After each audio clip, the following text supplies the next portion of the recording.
Infestation. Zombies Are Human, Book 2. Written and narrated by New York Times and USA Today best-selling author Jamie Thornton. Dedication. Because sometimes staying alive isn't enough. December, Chapter 1. Since before I can remember, my goal in life has been simple. Stay alive, don't get hurt, don't get caught. If you're one of those people who count 3 goals in that sentence and love to point out those kinds of things, you can just go to hell right now. You're probably one of those people who make fun of those other people who post internet comments with spelling and punctuation errors too. Just so you know, it doesn't make you smarter or righter than them. What it does make you is a dick. It's the kind of thing Karina would do. I'd bet you $20 on it if I had that kind of money. But I don't, because I'm a runaway teenager who used to be a runaway kid. I'll wait while you catalog your snobby thoughts and acerbic zingers. Here's your chance. Probably something about how there's no way in hell someone like me could mess up grammar but use a word like acerbic correctly, right? Well, then this story isn't for you, so put it down right now, preferably in the library so someone actually worth something might find it and read it for free and get something out of it, and not tell me how to count or where to put my commas or what words I'm allowed to use and how I'm allowed to use them.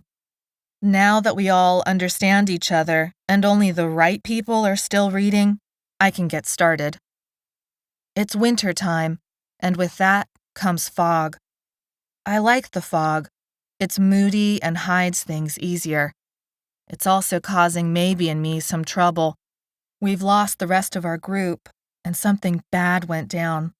How could it not, with V's running loose and soldiers fingering their triggers like a woman's? Well, Maybe might read this, and she's only 13, and even though when I was 13 I knew all about that sort of thing, I don't think she does. I like thinking I could help keep it that way for her, at least for a little longer. As I was saying, Maybe and me stayed behind to guard their backs, but now it looks like we'll need to save their asses, and no matter what I think, I know Maybe won't let us leave without finding Karina, so… Gabbi, do you think they're okay? I stopped writing in the journal and looked up from where I sat on the van's bench. A dim flashlight, domed with an old, cloudy Tupperware container, sat in the middle of the floor between us. Maybe was on the opposite bench, a wool blanket around her shoulders, scratching an insect bite on her neck. Curtains that Mary had made, before we'd lost her to the V virus, were attached with magnets to the back windows. The vent on top of the van let in the only fresh, freezing air. Yeah, it was cold, but the air needed to circulate. Spencer had learned that the hard way, and I had learned from him. We hadn't slept much in days, and not at all since Leaf and Anno and the rest had been captured. We should have been sleeping. I put down my pen. No, I don't. Her eyes widened and the circles around them darkened. She hadn't expected honesty, I guess. But we're going back for them, I said, forcing myself to sound more sure than I felt. We'll get them back, and then they'll be okay. She smiled. Then her smile disappeared as if it had never existed. I knew how that sort of thing happened. I expected more of it to come both our ways before it got better, if it ever got better. But that's why I made myself simple life goals. Stay alive, don't get hurt, don't get caught. How come we can't stay in a house? Maybe asked. It would be so much warmer and we could have locked the doors and maybe found some extra food and slept in real beds. She pulled her dingy pink sweatshirt lower on her forehead. It had been days and she had yet to take that thing off. This bothered me a great deal because surviving on the street meant a kid needed to blend in. That meant look clean and put together, if she didn't want the police or social workers to pick her up. But then I remembered that sort of thing didn't matter anymore. Those people probably looked as homeless as us now, if they were still alive. Maybe they even looked worse, since they wouldn't know all the tricks to keep yourself clean and warm without luxuries like running water. Gabbi? I realized I hadn't answered her yet, but I didn't see why I should. I got up and checked the curtained back windows for the millionth time. Our bicycles were on the ground a few feet away. A V was across the parking lot, punching the back of a bus bench and throwing trash around. I dropped the curtain back into place. V's locked onto you like a wolf going after a rabbit. It hadn't noticed us yet, and I wanted to keep it that way. The crumbling red of the fitness center sign took up most of the view through the front windshield. The van hadn't moved from where we'd abandoned it months before. Months ago, when things were just the normal amount of messed up for a kid living on the street, Mary had gone crazy for a second in the fitness center's showers, and I had been so scared because she'd been about to hit me, and Mary wasn't like that. But the worst of it was when Mary had infected us with the V virus and turned us over to the scientists and the soldiers to get the cure. Sergeant Bennings said Mary had killed herself, but I didn't believe it. No way she would just give up like that. No way. I glanced at Maybe. She was still waiting for an answer. I sighed. When you're hiding, you want to do it in plain sight, in a place that locks and that won't get noticed. Think about how big a house is, how many windows it's got, how easy it is to break into. But what if we wake up and we try to leave, but V's surround us? A running vehicle is safer than a house, I said. Way safer. But you said the van won't start, Maybe said. I bit back a retort. She was right, but it didn't matter to me, even though it should. When Spencer, Leaf, and the others had stormed the fairgrounds yesterday with a V-mob at their backs, they had gotten themselves captured. All I could think of was getting us to the van, to our old home base. I looked up at the crumbling yellowed fabric of the van's ceiling and tried to think about what would prove it to Maybe. Picture yourself in your house when all this started. Did the V's get in, even though you locked the doors and windows and... A strangled sound came from Maybe's side. Her eyes glazed over, her jaw became slack. I jumped from the bench. My papers hit the floor with a smack and the pen bounced and rolled somewhere out of the light. I yanked off her blanket, grabbed her by the shoulders, and then I slapped her, hoping to surprise her out of the memory rush. But then she screamed. My muscles froze and my brain locked up. Too loud. I slapped her again because I like to learn things the hard way, I guess. She screamed again, and I swore something groaned low and close to the van. Get on your feet, Maybe, I said, fierce desperation in my voice. I didn't dare touch her again. Stand up. Walk around, push it back, and shut up. My breath came in short gasps, the cold air in the van turning it into mist. Slowly, she closed her mouth. Her eyelids blinked once, twice, and then focused on me. I'm okay. No, get up and walk around. Her shoes struck the floor like the sharp closing of a book. Quietly, I said. She paused, shoe in midair, then put her foot down toe first. The space around the flashlight allowed for only a few steps. I peeked through the window. The V had stopped punching the bench and was back to throwing around trash. I let out the breath I'd been holding. You freaked, I whispered. You just totally freaked when I slapped you. Maybe waved her arms around and kept walking. Exercise was the only thing we knew that sort of worked to beat back the side effects of the cure. I was having a memory rush and it's my zombie trigger, I guess, getting slapped. No kidding, I said. But for the record, zombies eat brains. They don't scream like that. My aunt used to. I held up my hand and forced it not to shake. 3 red dots marked where a flea or a spider or who knew what had bitten me. No surprise that bugs tried to eat us up. We didn't hang out in the cleanest places. Karina had showed us how to make something out of oatmeal so the itching would stop, but I hadn't been paying attention. I don't really want to know, kid. It's enough to know that it's one of your triggers. FYI, one of mine is heights. Do you know any of your others? A slap to the face and... Maybe shook her head. I didn't even know about that one. The flashlight cast spooky shadows onto her face and highlighted the lined, wrinkled, aged look of her skin. The cure did that. It was weird on a 13-year-old like her, as if a prop artist had done a bad makeup job, but no amount of scrubbing would take it off. I touched my cheek and felt the same webbed texture. We're only here for the night, I said. As much for me as for her, because a little voice in my head said that going back to the van had been the act of a scared 16-year-old girl running from the friends who needed her help. My stomach twisted into knots. I should have gone in to rescue them right away. That's what Anno and Leaf would have done. Tomorrow, I said, we'll take the bikes and go in like stealth ninjas to save them all from their stupid selves. I pictured the looks on their faces when I came to save the day. Leaf, Anno, and Jimmy would be grateful. Ricker would act like it was no big deal. But Spencer would act annoyed and like he was just about to save himself and the others, and why did I interfere? But he'd feel grateful deep down, and that's what mattered. Maybe settled back into her blanket with a sigh. I don't know how to be a stealth ninja.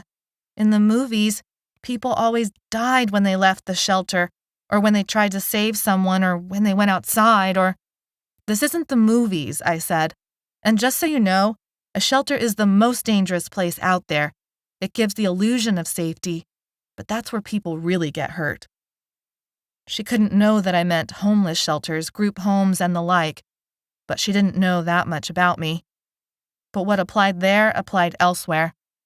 Get any amount of people together in a place that was supposed to be safe, like a family in a house, and horrible things happened behind closed doors and under darkness. But in the movies, this isn't the movies. But I can't sit here, I said, and not know what happened to them, not help them out. I wasn't saying that, Gabbi, I wasn't.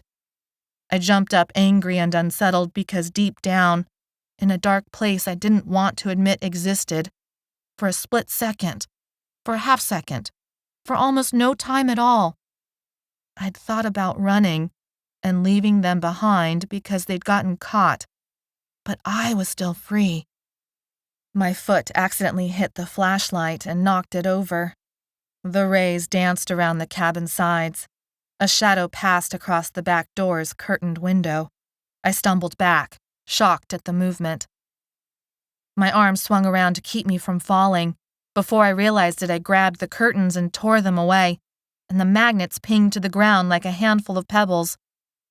It was a girl, not much older than us. The trash-throwing, bench-punching V from across the parking lot. Her blonde hair looked like a bird's nest. Her face was dirty and streaked with crested blood. Her blue eyes were crystal clear and totally insane. They were the opposite of empty. They were full of emotion, full of some interior knowledge, full of hate, and they were locked on my face. The girl tracked me. Blue, angry dots that could see me but didn't really see me. Mary had looked like that at the end. The V-virus was the scariest thing. It's like it took everything bad that happened to you and made you relive it over and over again like a song on replay. Did I dare go outside? And then what? I wished Mary were there. She would know what to do. I picked up the magnets and forced myself to begin fixing the curtain back into place. My fingers didn't want to work, and the magnets kept dropping and pinging against the metal floor. I had fought off plenty of V's by now. That wasn't the problem. But she was just a girl, and I didn't want to deal with any of it. She's not going away, Maybe said. You know she won't. The V slapped her hand against the glass and smeared it, leaving behind a bloody streak. Her knuckles were cracked open, probably from all the punching she'd been doing. Everything drifted away and I was back on the hot sidewalk, and there was Officer Hanley in the air conditioning blasting cold air out his open window. Mary had wanted us to run, and I was so angry. I was mouthing off to Officer Hanley, and the guy had slammed into the police car. We'd lost all those seconds to run away. Because of me. Hey, Maybe grabbed my shoulder. I flinched.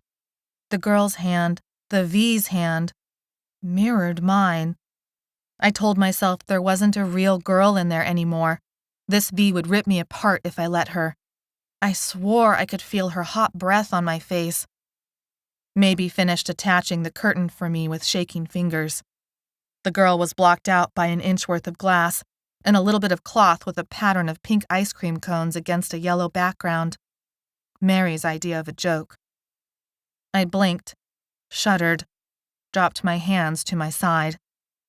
"What memory flash did you have just then?" Maybe whispered. "You just froze up, and your face turned angry and scared all at once." "I don't want to talk about it," I said. "We shouldn't be talking at all." Silence, except for the V breathing on the other side of the glass. "She already knows we're here," Maybe said finally. A sick feeling entered my stomach. I didn't know what I was doing. I didn't want this job. I didn't want any of this. "She'll go away if we're quiet," I said. "They never go away," Maybe said. There was the sound of shuffling steps. The V girl had come around to the front windshield. Another V joined her. This one was an older man, hunched at the shoulders and looking as if he would have needed a cane to walk in any other situation. My heartbeat throbbed in my ears. The V's would surround us, smother us, block all the light and hope for escape. Why had we hidden in the van? I grabbed for the flashlight and switched it off, plunging the van into darkness. I stared at a ceiling I couldn't see anymore except for the faintest rim of light around the vent. And I prayed and prayed for the V's to go away. The only sounds were the two of us trying not to breathe, and the V's bumping up against the van, and the shuffling that meant more were coming to join them. Chapter 2. I changed into more layers, pulled a knit beanie tight over my ears, put on knit gloves with the fingertips cut off, and set to making coffee. The little camp stove had fed me and Spencer and everyone else many a cold night. A warm can of beans made all the difference in luxury eating compared to eating it cold. I positioned the stove under the vent. Spencer always told the story about this guy he had known who'd killed himself because he'd slept all night with the windows closed and then had lit up his stove in his enclosed car. Stupid. I didn't understand how the guy hadn't felt it coming and just cracked open a stupid window, and I wondered if Spencer had made the story up, which he'd been known to do. But then again, I never forgot to open a window, no matter how cold it got outside. I handed Maybe a cup of coffee and offered cream and sugar packets hoarded long ago from some breakfast splurge at Denny's. She held the cup, sniffed it, took a tentative sip, and curled her lip. "You never had coffee before?" "No," she said. Her dark hair haloed her face.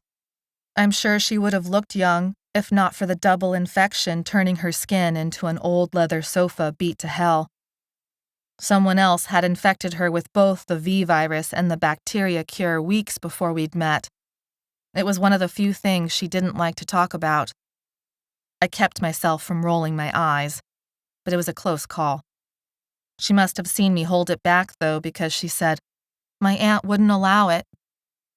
I handed her a bowl of steaming oatmeal next. I'd done the same morning after morning for everyone. Spencer made the coffee, I did the oatmeal, Mary made bacon or eggs or potatoes, and we'd all eaten out of bowls in our laps, knee to knee on the benches. Yeah, we might have been a bunch of kids living in a van, but in the homeless street world, the van meant we had been rich, and we tried to make life better for each other whenever we could. I shook my head. I couldn't let my mind wander, otherwise I'd become ripe for a memory rush, and Spencer and the rest didn't have that kind of time. Something shifted. The bowl in Maybe's hands shivered. I noticed the wood walls, the metal door, the field that led to the trees that led to the river. A part of me screamed at myself to snap out of the memory rush. We were in the van, and it was me and Maybe, and we had to get to the others. Sunlight pulled me out of the memory rush. The rays glared in my eyes because the ceiling vent was wide open. I sat up and looked around. The van was back. The windows were curtained. The front windshield. The V's were gone. Maybe was gone too. Panic made me dizzy, and the van's walls and windows and cabinets blurred, as if I were taking a turn on a carousel. I scrambled through the vent and pulled myself onto the roof. My weight created depressions in the metal that popped back up when I stepped away. I scanned the parking lot, the gym's entrance, the street full of houses built just long enough ago for the paint to fade. There. Movement on the street. It was happening so fast, I didn't understand what I was seeing at first. 5 V's. Maybe out in front. The V girl was closest to Maybe, the old man last of the bunch. Maybe was sprinting down the block, drawing the V's away. She ran just like Mary had run when that V in the plaid shirt had chased us. Mary had made us split up. The V had followed her and bitten into her. And I cursed and jumped off the roof's van before the memory rush could go any further. I needed to move, or I was going to lose it, and maybe would die for nothing. As soon as I went weightless in the air, I knew I was going to land wrong. I tucked, like I'd learned to do while jumping off moving trains. The shock of the ground was jarring, and I thought about how fast I would die if I managed to sprain my ankle right then. A yell from Maybe snapped me to attention. I slammed open the van door and grabbed for my crossbow, a stolen piece of property thanks to the local hunting supply store. I ran after them, but they disappeared around a house. I ran anyway, thinking I'd catch up just in time to watch them tear Maybe to pieces, and it would be my fault, because I hadn't found a way. The V girl had freaked me out, and I'd hid and pretended everything would be okay if I ignored it for long enough. My breath came out in gasps, but my legs were used to running. Halfway down the block, a figure darted out from a side street. I skidded to a stop, dropped to one knee, and raised my crossbow. Maybe looked at me like I was crazy as she ran by. "Come on, Gabbi!" I sprinted after her, fear mixed with admiration. She'd outrun them by herself. She'd actually done it. When we made it to the van, I bent over and took in huge, gulping breaths while pressing my head against the cold metal. If she had died, I would have been alone. "What were you thinking?" "I knew I was faster than them," Maybe said. Her hair was in disarray and she didn't even carry any weapons. "But we don't have much time." She showed me her arm. One of the V's had bitten her. She'd be lost to the fevers soon. Suddenly I was moving through the air as if I'd been hit by a car. The street and sky switched places. My crossbow flew away from my hands as if tied to a string someone had yanked. Air rushed into my ears and I landed on my gloved hands and bare knees and cheek. The shock of the asphalt sent tremors through my skull. My eyes couldn't focus and the world spun. I raised stinging fingers to my cheek and felt wetness. There was a growl, low and deep, behind me. I flipped over and stared into the eyes of what had once been a man, but was now a V. He must have been drawn by the commotion we'd made. He leaned over me, too close. Burst capillaries formed red rivers through the whites of his eyes. His breath stunk of spoiled milk. Half of his face seemed paralyzed. The other half showed a rigid snarl. I waited for him to rip me apart. He cocked his head like a dog might, opened his mouth so I could see his straight pearly whites, and the thousands of dollars he must have spent to make them so before the virus took him. He growled again and clicked his teeth shut with enough force to take off a finger. The V's eyes widened in fury, like he was reliving every angry moment of his life all at once. I dared not move. A metal bat swung into view and slammed into the back of the V's head. he dropped like a brick. I scrambled to the side, crab walking to my crossbow. Maybe stood over the unconscious V, hesitating now that he was down but not dead. Would maybe have the guts to deliver a second blow and finish him off? I readied my crossbow but waited to see. She held up the bat, and then dropped it to her side. I aimed and shot into his head. His body hiccuped and stilled. "Coward," I said, even though she had outrun a pack of Vs all by herself. She looked ashamed. "Did you really have to? Them being sick doesn't give them a free pass to hurt us." I went to the van. "We've got to keep going before you lose it." She turned and puked. It was like we were on speed as I made us gather our stuff. Some food and water, the bat I bungee corded to my back, a knife I insisted maybe carry. We grabbed up the bikes. Our breath came out in long twirls of mist that made me ache for a smoke. The fog had a light brown tint to it because of the sunrise and the fires. The air smelled like a gross mixture of damp campfire and overcooked meat. The fires would only get worse, with no one to put them out. Maybe pedaled for a couple of blocks before the memory fevers took over. I tried tying a shopping cart to my bike and dragging her along, but the noise was terrifying. I pushed her into the nearest dumpster and kept my crossbow lifted and ready to shoot anyone who dared show their face. She stayed in the fever for hours. She tumbled back and forth on old food wrappers and lumpy plastic bags. Her face was flushed, and when she moaned, I tensed, waiting for V's to hear it. I used the bungee cords to tie her hands and feet together. That was the rule Spencer had made. It kept someone in the fevers from hurting themselves or anyone else. But there was nothing else to do except watch and pretend I couldn't hear the terrible memories that she was reliving, and stand guard until my arms couldn't lift the crossbow anymore. I think I shot off my crossbow once. I don't know if it had been at something real. Sometimes the memories are like that, ghosts that fly into reality and become part of the scene around you. My arms had turned to jello by the time she came out of the fevers. I could barely pull myself back over the edge of the dumpster. We picked up the bikes I'd abandoned on the sidewalk when Maybe went under.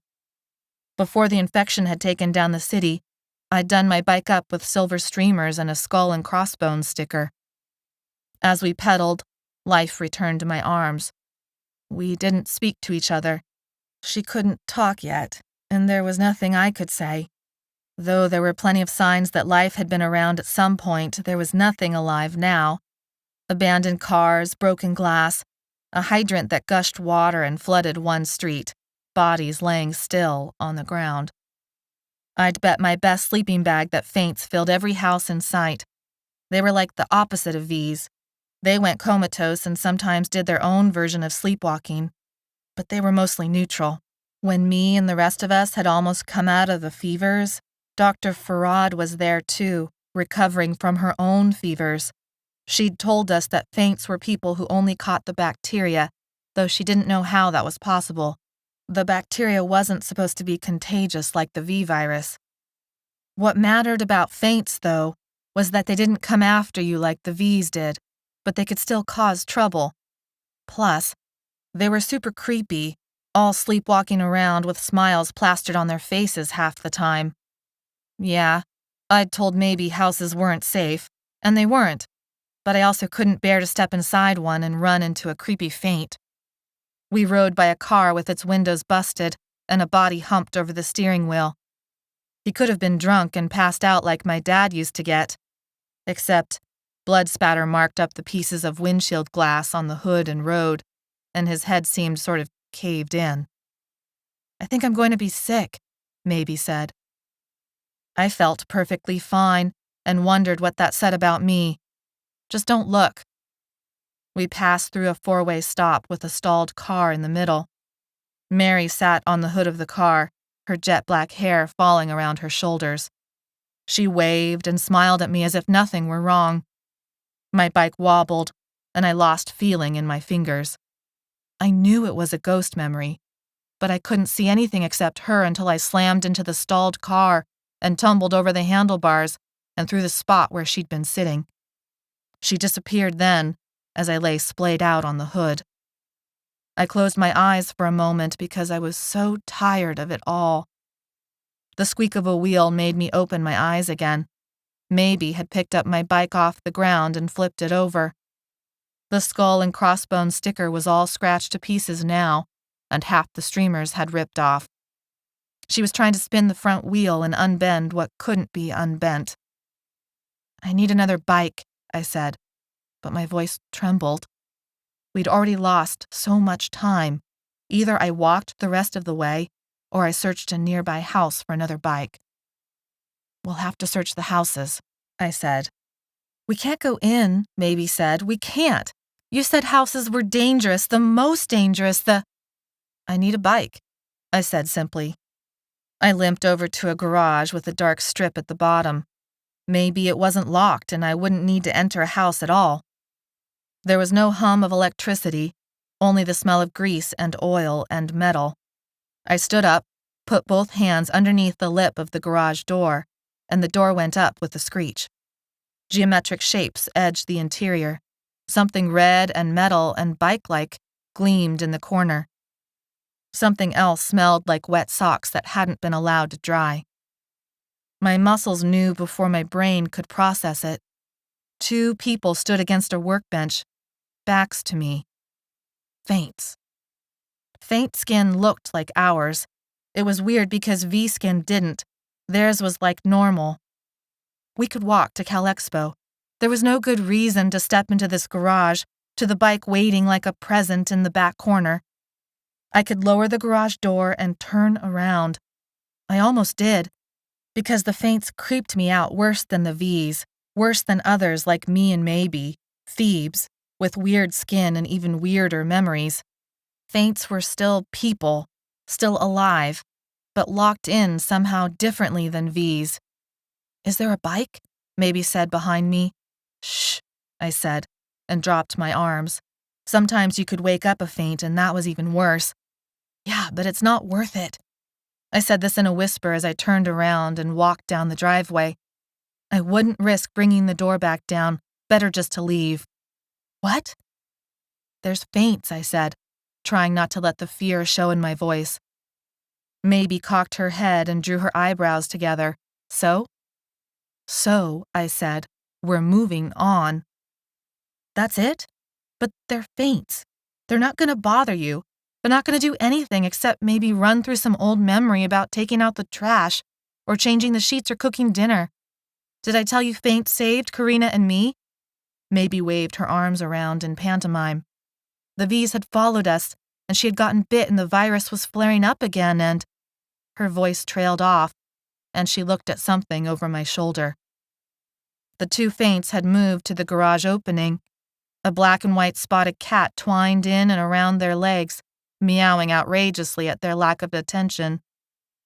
They held hands. A middle-aged couple underneath the afflicted skin. Something about the look of the man, the scruff of his growing beard, the disarray of his hair, the mean hook of his nose, the way that he gripped the woman's hand, like she was a possession he intended to hurt. It made my knees weak and wobbly. I willed back the tendrils of memory that crept out.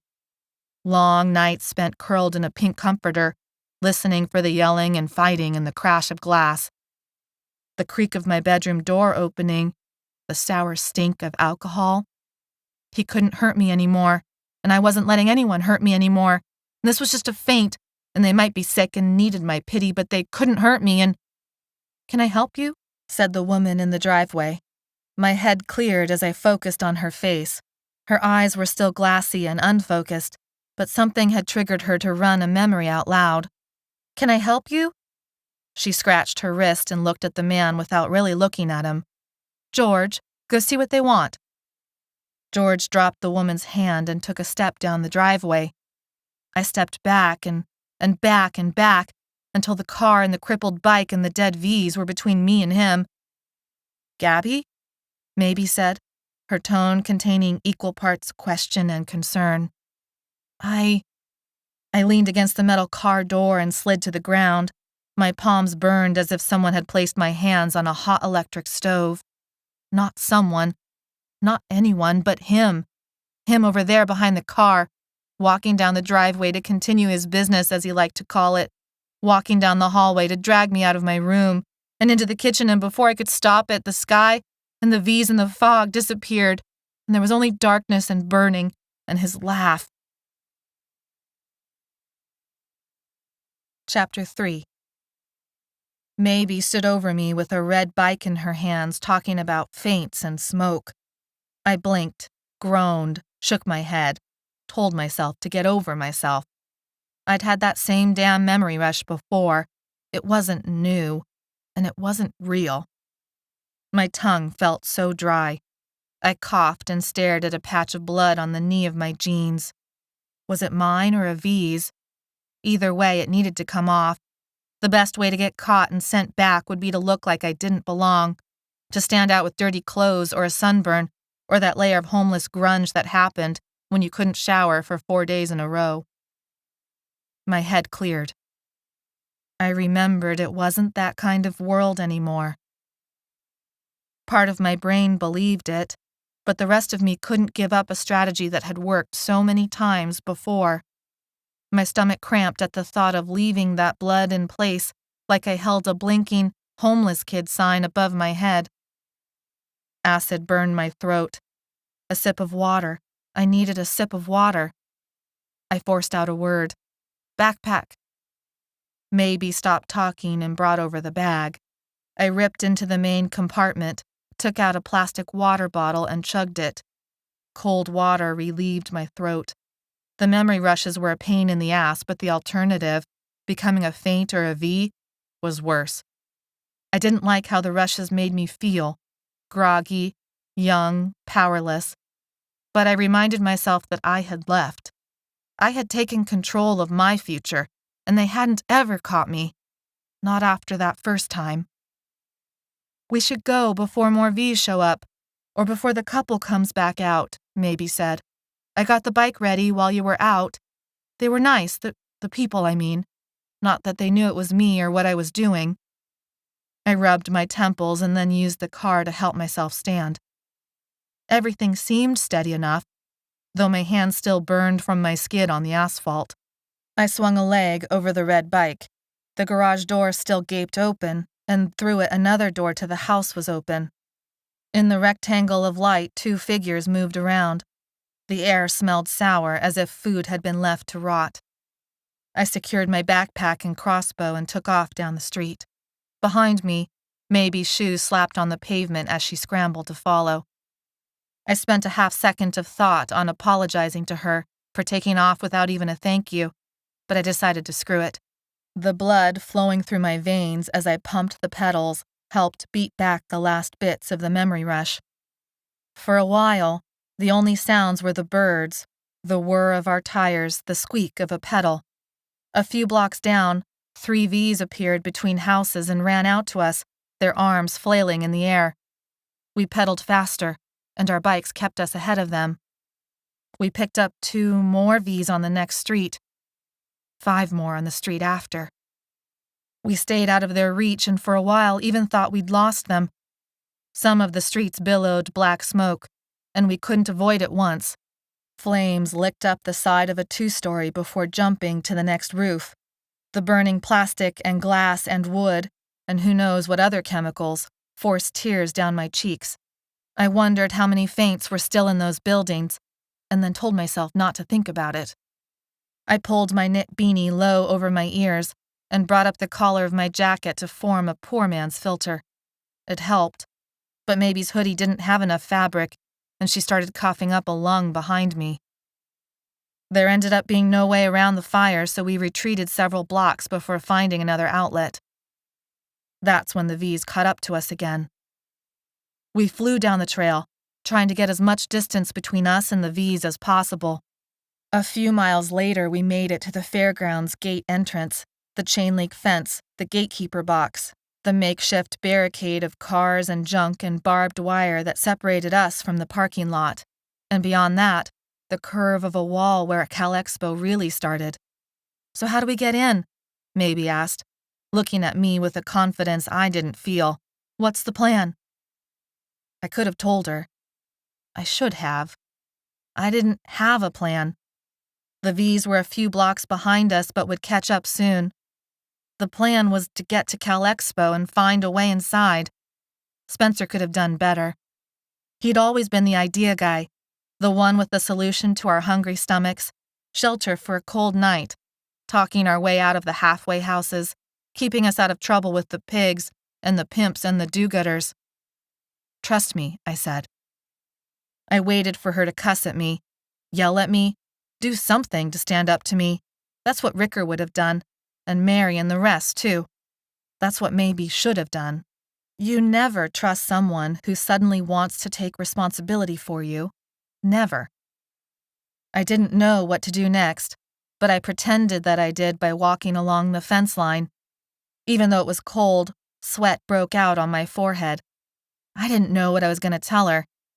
I did know we could not fight the dozen V's headed our way.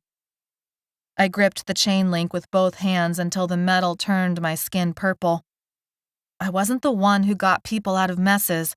Mary had known that. Spencer knew it. We were going to die against this fence and then I saw it, by the hedge, in the dirt. Underneath the fence was a hole big enough for a teenager to fit through. The dirt felt damp from the fog. It soothed my stinging hands and smelled like heaven compared to the smoke we'd been breathing. I pulled myself out to the other side, scratching my back on the chain link edges. Maybe crawled after me. I helped her up and brushed off the leaves that clung to her sweatshirt. Dried smoke tears had left dirt tracks down her cheeks. Red rimmed her eyes. I opened up the last of our water bottles and used it to scrub our faces and douse off the dumpster smell. I couldn't stand being dirty another second longer, even with the V's behind us. The hedge and hole were part of a narrow greenbelt strip that ran from the fence to the curved wall of the racetrack. It separated two parking lots and wasn't more than a dozen feet wide. Trash floated in crazy twirls across the empty space. The place looked unguarded, though a group of spindly oak trees lining the greenbelt blocked a clear view. Either the people inside the fairgrounds had turned stupid, or they didn't have enough people to set up this wide of a perimeter. Lucky for us, either way. I took off along the greenbelt. Maybe followed.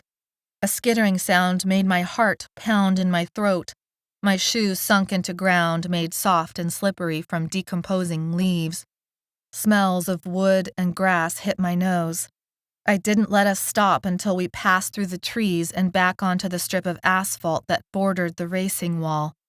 When we did, I fell onto my knees and rested my forehead against the wall. We'd made it inside.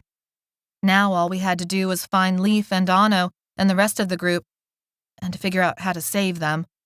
Easy. Yeah, right. There was a scratching sound.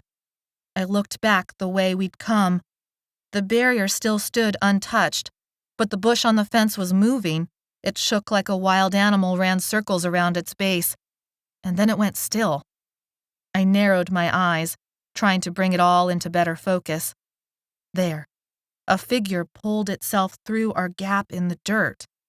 The person stood up. It was 100, maybe 200 yards away, and something was very wrong. Sometimes it was hard to tell a V from a distance if it was standing still. There were no telltale signs of their virus like with Feebs and faints until you got close. Sometimes when V's moved their limbs, they jerked around like the two parts of the brain were telling the body different things. That's what this one looked like. He stood up and sprinted across the lot in our direction. The bush shivered again, and a second one came up. In the time it took this second one to stand, a third one followed. "Let's go," I said.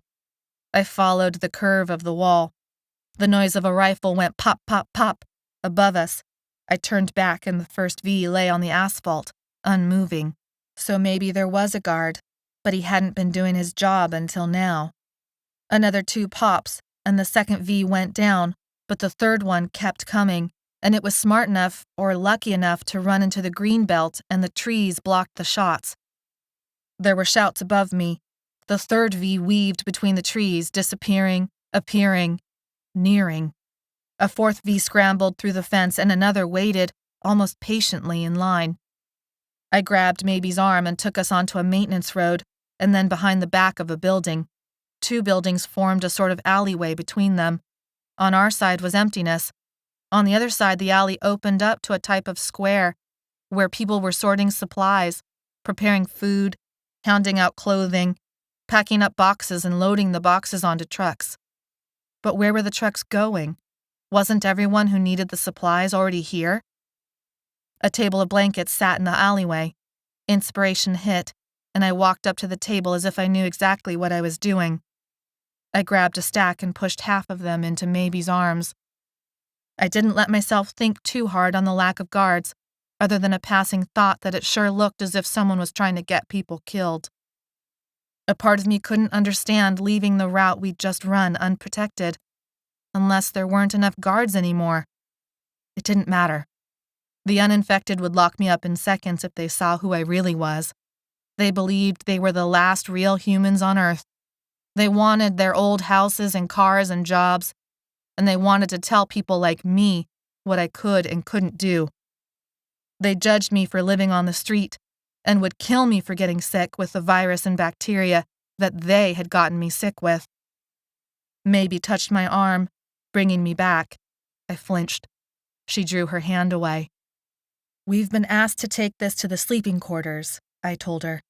I pulled my hood low over my forehead, repositioned the backpack and crossbow on my shoulders, and carried the blankets high enough to obscure the bottom half of my face. Maybe's wide, unblinking eyes flitted between me and the people ahead. "We're just gonna walk in there? That's the plan?" "If we act like we belong, no one will question it," I said. "If we act like we're supposed to get caught, we'll get caught. It was the very first thing you learned on the street. Don't stand out. Blend in." "Okay," she said, "but everyone knows you can't just walk into... It's not this easy. It's never this easy in the movies." The kid and her damn movies. I closed my eyes in frustration.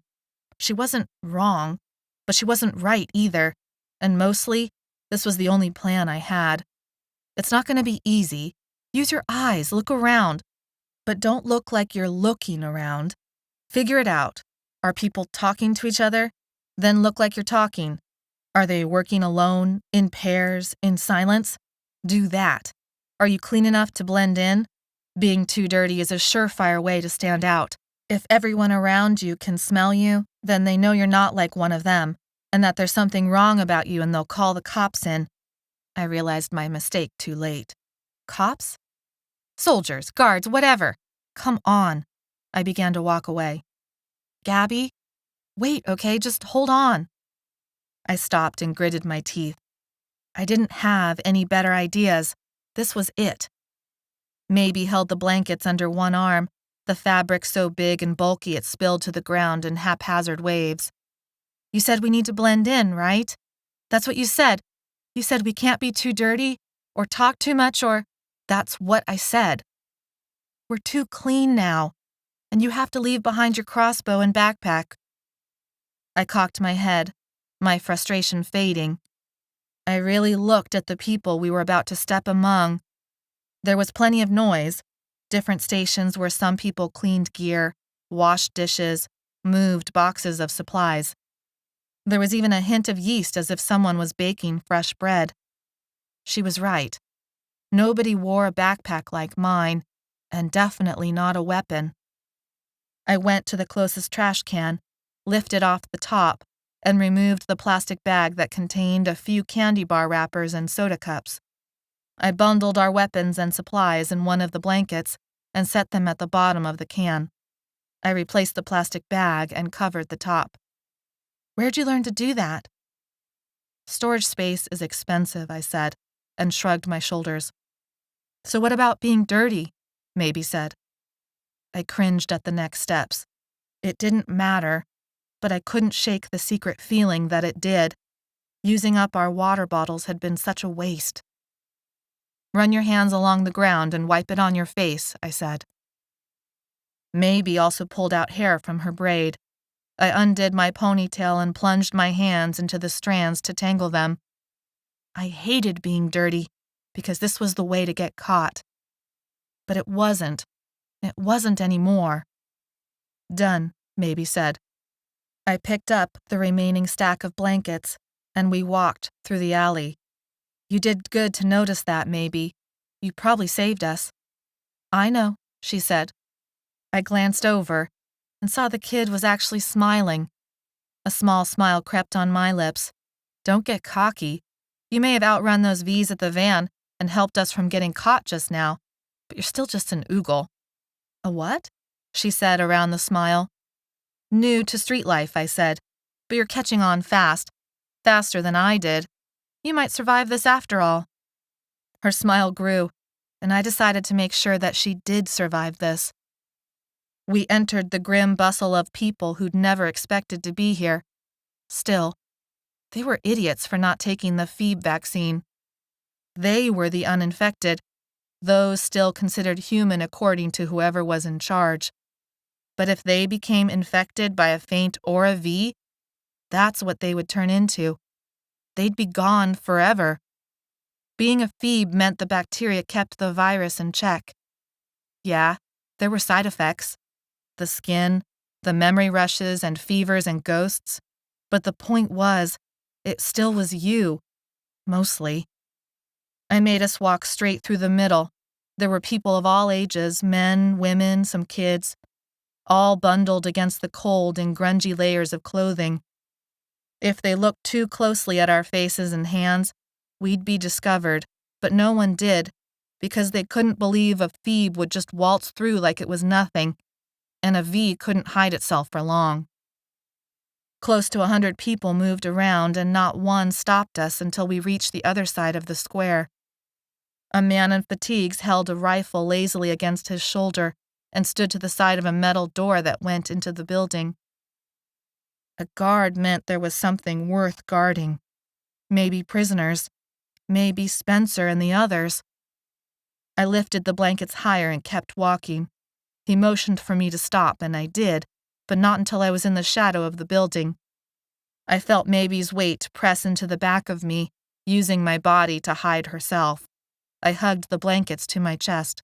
We were maybe a half-dozen yards away, close enough that he knew we meant to go his way, but hopefully not close enough for him to notice details about our skin.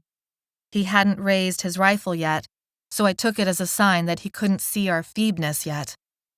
I opened my mouth to speak, not knowing what to say but hoping something would come to me. He said to bring some extra blankets. Who told you that? I rolled my eyes like it was the dumbest question in the world. You know who. Sergeant Bennings made this a restricted area, the soldier said. Ah, Sergeant Bennings. He'd been the white suit who'd shot us up with the bacteria vaccine. Well, he's the one who wants the blankets, so... I shrugged my shoulders. We can give them to you and you can take them, I guess. We're supposed to help with food prep right now anyway, and they're going to get mad if we take too long. I shifted my weight from one leg to the other. Is it chilly? He raised his eyebrows in a hopeful expression. I knew what that felt like, the anticipation of eating your choice of comfort food instead of whatever weird leftovers people felt compelled to share. Not that I held it against them. Food was food, and I hadn't been a picky eater in a long time, but still, being able to choose what to eat, when to eat it, and how much of it to eat, that would always feel like a luxury. Yeah, chili. They found a whole case of cans, and she's in a good mood tonight, so there's even going to be real beef, I think. At least, that's what she was talking about. Oh my God, it smelled so good when I left to bring the blankets. And okay, this is a secret, though it won't be for long because everyone's going to smell it. No way to keep the smell down. What? They're making fresh bread, I said. They've already tested a batch of it just to make sure the yeast was still alive and it works, and oh my God, they let me have a slice and it was warm. I pointed my chin in the direction of the building. I don't really like going in there. If you take the blankets, I can try to come back with a slice. The blankets in Maybe's hands tumbled to the ground. I froze and stared at the guard to see what he would do. Maybe quickly bent over and picked the blankets back up. I recognized the look on his face. Spencer had played me many times just like this. The guard was too busy figuring out what the most responsible thing would be to do while still getting that slice of bread. I can't leave my post. He narrowed his eyes. But get in and out fast, and bring me a slice of that bread while it's still warm. He straightened and lifted the rifle to his side. Move it. I lifted the blankets even higher and kept my head turned as we scurried through. We'll be right back. Once we made it to the end of the alleyway, it dumped us into another open square, but this one was empty of people except for a trio of soldiers that held a prisoner by a long pole and noose. I walked us along the back wall until a planter, pole, and shadows hid us from the clump of people. Gabbi? What? I hissed. Should we go for the building they just left? Or for the building they were dragging the person to? Do you really think they have fresh bread here? I looked sideways at her and shook my head. Maybe, but we're not getting any of it. Oh. Her face fell even though she did her best to hide her disappointment. A 13-year-old wasn't supposed to care so much, except that this was about food, and food could make or break a 13-year-old. I'll make you a fresh loaf when this is all done, okay? It's not that hard. Her eyes brightened and her mouth turned back into a smile. A commotion across the square drew my attention back to the problem in front of us. A boy who looked near Maybe's age came running up to the group, uninfected. Dad! Dad!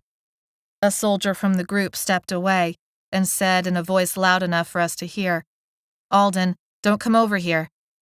Sergeant Benning's voice. I told you not to come over this way. There's trouble at one of the gates, Alden said. Some V's got inside. Why didn't someone else come? Sergeant Benning said. Maybe looked at me. Do you think those are the V's that came in after us? Probably, I said. I think I know him, the boy. We went to school together. That's great, come on. I moved us closer, skirting the edge of the square. Don't skulk, I said. We're not trying to hide.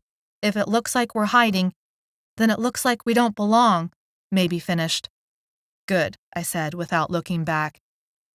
All of the soldiers' focus was on the father and son and the prisoner.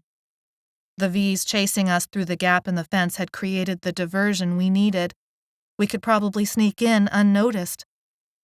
Except, who knew what waited on the other side of those glass doors? It could be empty or full of soldiers. Maybe drew in a sharp breath. That's Karina. What? The noose was tight around the prisoner's neck. Her clothes were well worn and could have been what she'd been wearing last, but I hadn't paid much attention.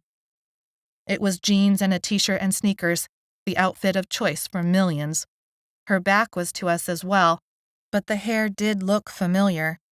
But really, it was a miracle she'd survived as long as she had, so I doubted it was her. But then she was enough of a do-gooder dumbass to get caught, so it could be her. It's her. I know it's her, just look. Maybe's voice rose slightly at each word. Keep it down, stupid. It's her, Maybe whispered. The prisoner turned her profile to us for just a moment, but it was enough to confirm Maybe's suspicion. Karina's hair and prominent nose and sharp chin were unmistakable, even at this distance. We've got to help her. Maybe moved forward a step. I dropped the blankets and caught her arm. The wool tumbled to the ground in a messy heap, signaling something wrong to anyone who looked. Not like this, with a bunch of soldiers around. Are you crazy? She pulled against my arm. I badly wanted to pick up those blankets and bring back the semblance of safety they gave me, but Maybe looked likely to run and blow the whole thing. Stop and think. They're taking her exactly where we're gonna go. Maybe they're taking her to Spencer and the others. We have to wait. We have to follow and wait for darkness or some sort of cover. Maybe finally relaxed. Okay. I dropped her arm and fixed my stack of blankets. The stuffy, dog-like smell of the wool comforted me. Sergeant Bennings returned to the group, said a few words, and then left with the boy. The soldiers disappeared with Karina through the glass doors of the building. Before the doors closed, they revealed a large warehouse with lots of spaces to hide. Chapter 4. We slipped through the unguarded doors. Shadows inside the warehouse tricked my eyes at first into believing people hid within the aisles of machinery, furniture, signboards, exhibit frames. Cement formed symmetrical columns that rose to impossibly high ceilings. Paint peeled off the columns in thick chips and dusted the junk beneath. Dirt, rat droppings, grease, rust, who knew what else covered the cement floor. Maybe and I hid in one of the aisles. Above our heads ran a network of catwalks attached to a spiral staircase of metal. Even looking at them upset my stomach and turned my brain fuzzy and made the memories crowd close. Soldiers, and strangely people in doctors' uniforms, came and went through the door at the far end of the warehouse. Someone had put up an entire section of rooms with framing plywood, maybe caging of some type, it was hard to tell. My heart skipped a beat when I examined the catwalk again. The grating skirted just a few feet above the makeshift rooms, like a metal skeleton. My feet lost feeling as I pictured climbing across. The grating was low enough for me to jump onto the ceilings of the rooms below it, and high enough to freak me out. But no matter. I had found my way in, and I would climb those stairs and that catwalk, memory rush or not. I need you to stand guard while I go up high. But it's one of your triggers, Maybe said, rising from the floor. The memory rush will take over, and I won't be able to get you down, and I'll be fine, I said, even though I didn't really know that. My stomach grumbled, and I thought about the supplies left behind in the garbage can. Things had been moving so fast, I hadn't made us eat anything since yesterday. The sky outside had darkened considerably in the last hour, which only increased the spookiness of the place.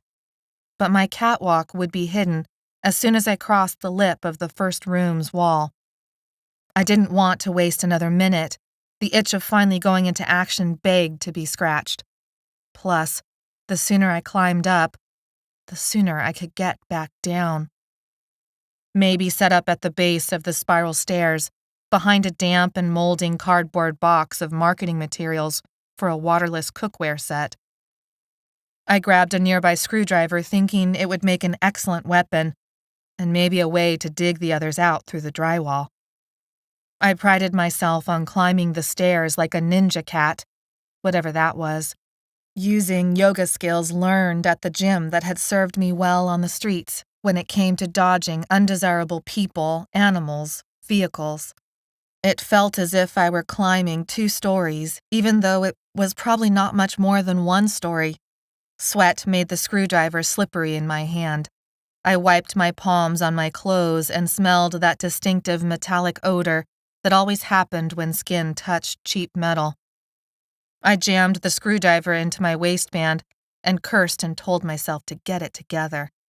My head felt woozy and full of space, as if there wasn't enough oxygen this high up.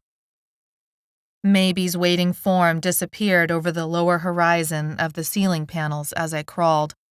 Now, other than the pale light that filtered in, everything was dark, and I was safer than ever, like I was pressed between a sandwich made of ceiling and roof.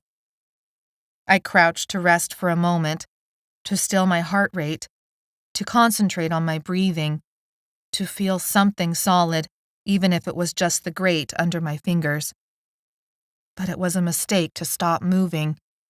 The memories crowded in and my mind went dark and then lit up blue. Everything was pale blue, and I watched it all transform into a house, and I knew the house.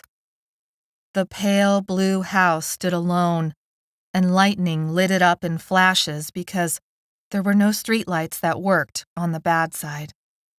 The rain soaked through my layers of clothing and newspaper, and the wind drove the rain into all of me, and everything smelled like the rot in takeout boxes left in the dumpster too long.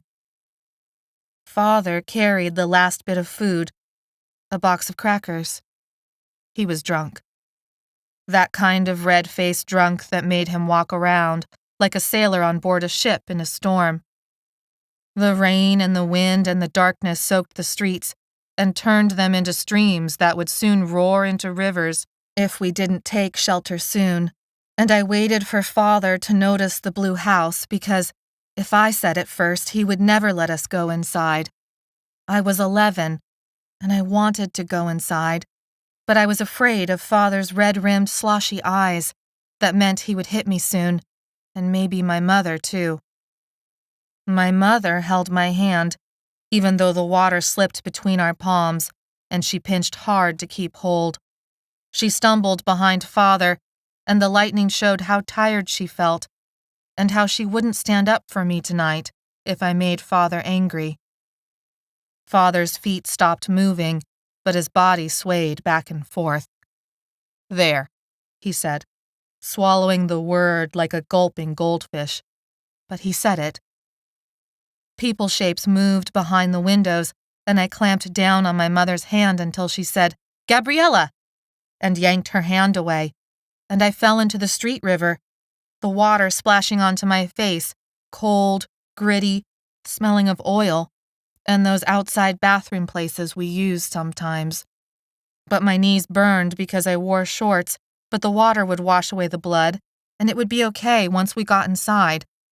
Except there were people inside, or maybe demons inside, and then we would have to keep looking, but then the river would drown us.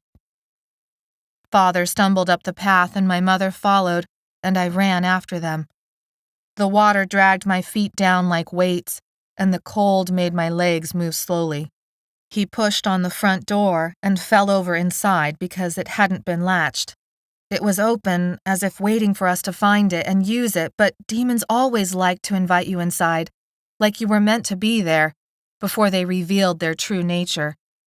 Allie had taught me that, at the last shelter Mother and Father had taken us. She said those were the places you had to watch for the most, the unlocked places. But Father and Mother did not know about Allie's stories. They kept going, and I followed because they would not care if I stayed all night outside, and that would be worse. There were people inside, but it was so dark, and only the lightning sometimes showed them. There might have been demons walking around, hiding in the shadows, and there was lightning, and one of the shadows stayed a shadow.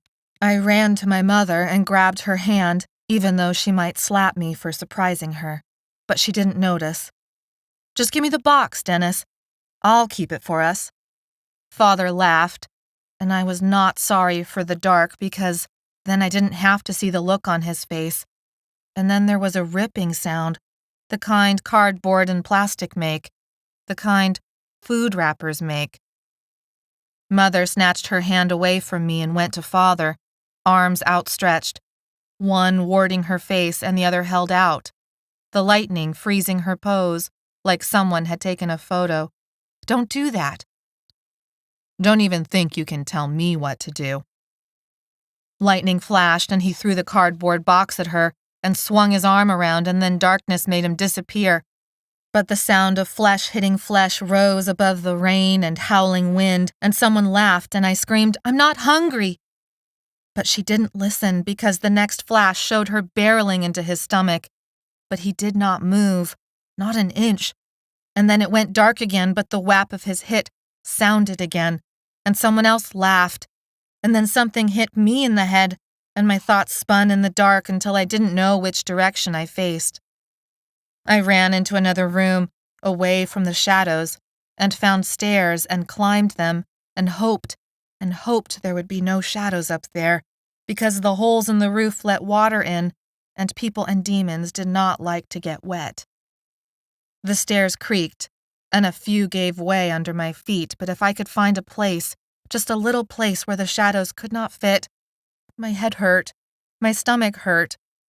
I couldn't see where to go, and the wind howled and filled the whole house with howls like a pack of demons would snatch me out of the house and drop me, and I was too high because I had walked up 4 floors, and when they dropped me, my body would split and seep blood, and all of me would get washed away by the river so no one could find me. A window shattered and threw glass on my left side like little bullets, and wetness came with it, and more cold because the demons had broken in. I ran and smacked into a knob that punched into my chest, and I clawed at the door until it unlocked and ran into the room and cried, "Please don't punish me no more!" My stomach hurt, and my head hurt, and I fell onto the floor. I shivered and waited for the demons to grab me. "You ain't being punished."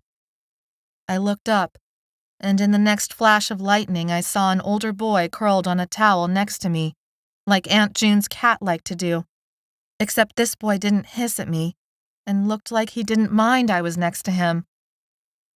"It's rain for the flowers and trees.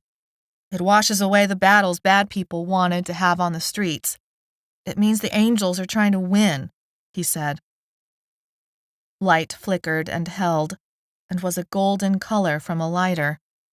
There was another boy and a girl, and the boy looked older than everyone, but the girl looked older than me, but not too much. They sat cross-legged around a candle and did not stay shadows. My pounding heart slowed, and I sat up. "I'm Leaf," the curled-up boy said. "That's Mary, and that's Spencer." "Tell us your name now," Mary said. "Gabriella," I said, a sob catching my name in my throat. "No, your real name," Mary said. I felt confused and didn't know what she wanted me to tell them. Then I said, "Gabbi, with an I." "Gabbi with an I. Are you here alone?" Leaf asked. I almost gave a different answer. It was on my lips, but then it changed at the last second. "Yeah," I said, because it was both truth and a lie, but mostly truth. Leaf shared a look with Spencer, but the dancing lightning from outside covered it up, except Leaf said, "We're jumping the train to California. You can come if you want." "It's better in California," Mary said. "It don't take so much storms to get rid of all the bad stuff out there." "There are more angels there, my cousin told me," Leaf said. The storm held its breath. I stopped crying. I wiped my cheeks and hardened myself to the shadows downstairs. I could hear the truth in what Leaf said because I really wanted it to be true. "Okay," I said. "I want to go with you." The memory rush faded, and my senses came back to me. I moaned and pressed my face into the grate like I had pressed my face into that wood floor. My mouth felt thick with dust, but I was grateful the memory rush hadn't been one of the bad ones.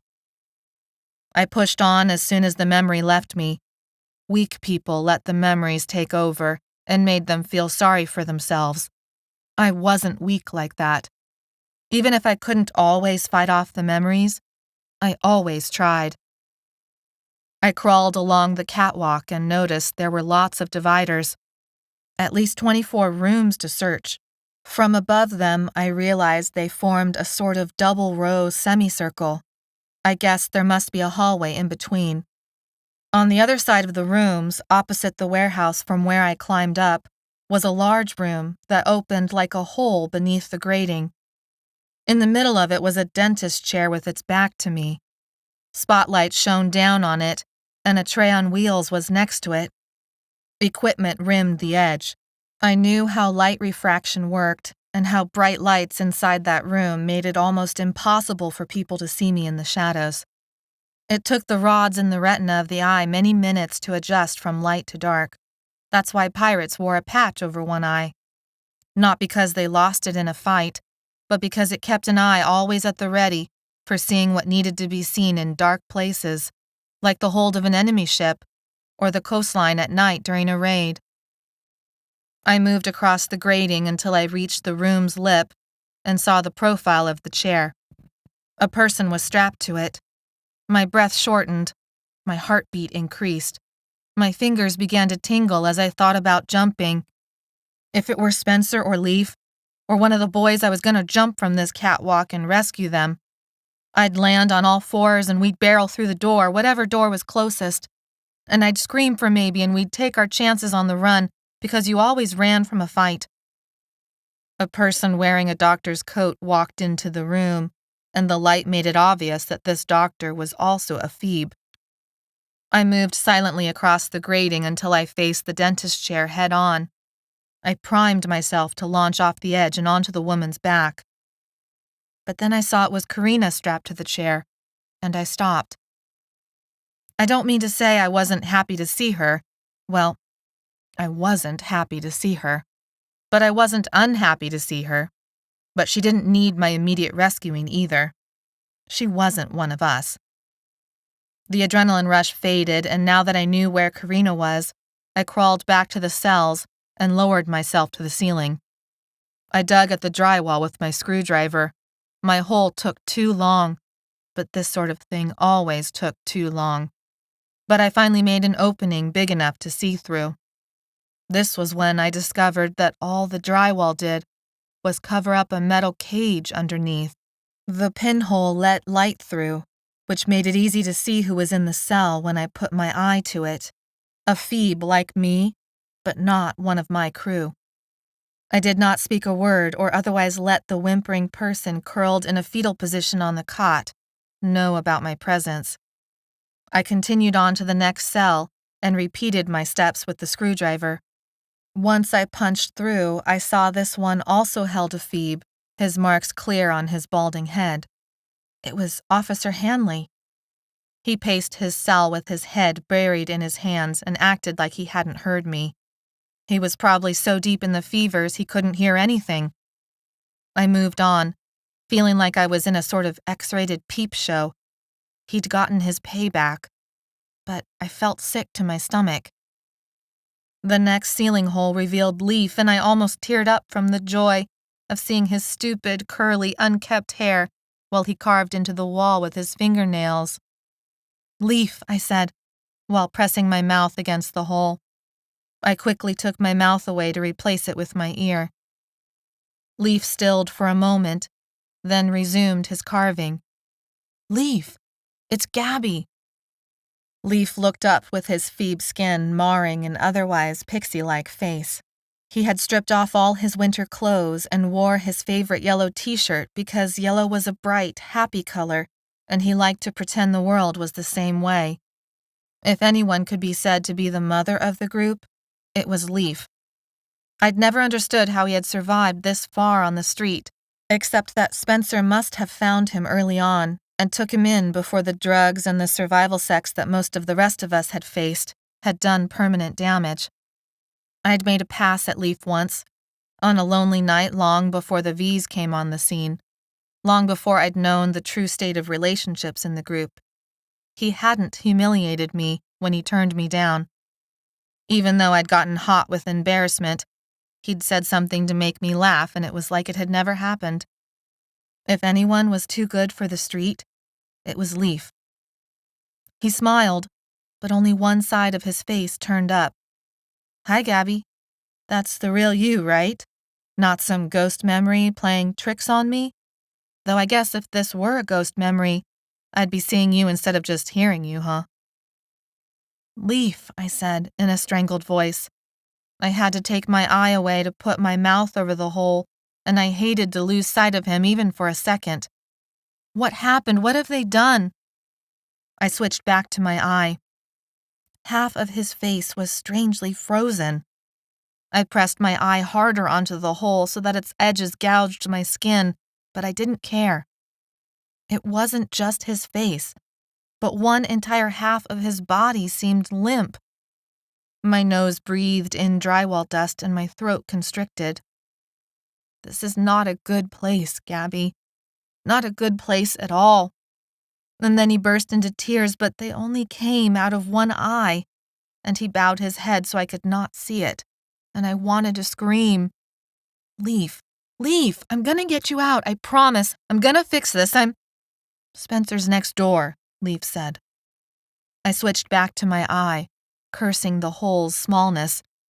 He'd turned up his face again. Wetness made one cheek shine. His good hand brushed it away. Hurry up, Gabbi. If that's really you up there and not some side effect I had avoided the pleasure of experiencing until now. Oh, the doctor will love this little development, won't she? He turned his head to the side as if forgetting he talked to an actual person, to the person who was gonna rescue him. His head jerked and he gazed up. Oh, there you are in the hole. Nicely done. Very sneaky, very Gabbi chic. I tapped out a message in Morse code because I couldn't speak around the lump in my throat. Stayalive. Anno had made us learn the code from a stolen library book. We'd been traveling by train last year under big night skies, bright stars, and a feeling that everything was working out for us. We'd made a game out of learning it. We'd been headed back to California and dreaming about the future. Leaf smiled. I'll sure do my best, Captain. He fake saluted with his good arm. I scrambled up and over to the next room. I dug into the ceiling, using all my strength, caring little now for noise and everything now for speed. This time I made the hole more like a diagonal ditch. Dust flew into the air and coated my face, my eyelashes, my hands, my nose. I sneezed and snot came flying out, but I didn't stop to wipe it, just kept digging until I punched through and widened it enough for both my eye and mouth. Spencer stood tall beneath me, staring at exactly where I worked. Dust coated his dark eyebrows and hair, turning it into an old man gray color that better matched his Feeb skin. His arms were crossed, both eyes blinked. Both arms moved. And does this rat have 2 legs or 4? He said quietly. Spencer. I whispered his name like a talisman of protection, because that's what he was to me and the others. Ah, it comes on 2 legs, and is rather a sight, or should I say sound, for sore ears. He cocked his head to the side. Gabbi, what the hell took you so long? I got here as fast as I could, I swear. He held up a hand and my heart beat wildly. Could I have made it here faster? Could I have done something different? Was this my fault? A sick feeling grew in my stomach that brought me back to long nights and dark moments, and a hand gripping my bicep in such a way that I knew I'd never escape, no matter how much I screamed or kicked or cried. You better stop whatever thoughts are in your head right now. You're not a victim, you can't be. Victims don't survive the streets, and here you are, alive. He paused, stuck out his chin in that defiant, prideful way he had. We're not victims either, so cut that crap out. We're alive, and we're going to stay that way. Most likely, anyway. Do you have a plan? I'd found them. That had been the plan. I'd found them and figured the rest would come and I'd just see a way out. But all I could see was the hours it would take me to dig out a hole big enough for even one of them to fit through. If I could get something that would cut through the cage wire. And they were all in separate rooms, and I surely would not get them all out in time. And who would we have to leave behind? You never run without a plan, Gabbi. I thought you knew that. I do know that, I do. It's how I'd avoided capture by the police and the shelters and the pimps. It's how come I knew how to make a fresh batch of bread and take a bath out of a bucket and sleep with the windows cracked in the midst of an apocalypse. But I didn't have a plan for this. Spencer sighed. Just kidding, Twit. I've got a plan, and it's better than whatever dumbass thing you could have thought up. Relief flooded me. You could count on Spencer. He would know what to do, and I would be able to do it and stop trying to figure all this out on my own. They've been checking on Leaf in the early morning, Spencer said. Take out the nurse and guard, and you'll have the keys to every prison cell in this section. Think you're up for that? Killing an uninfected, a real person? I'd only killed V's up until that point, And no matter how much I wanted to claim it didn't bother me because they were trying to kill me first, it did bother me. It may come to that. Whatever they did to Leaf, Spencer's voice cracked. He was screaming, Gabbi. I could hear him through the walls and I couldn't do anything. I couldn't stop it. The tough, laugh-at-the-world facade peeled off for a moment, revealing a 17-year-old who was angry and sad.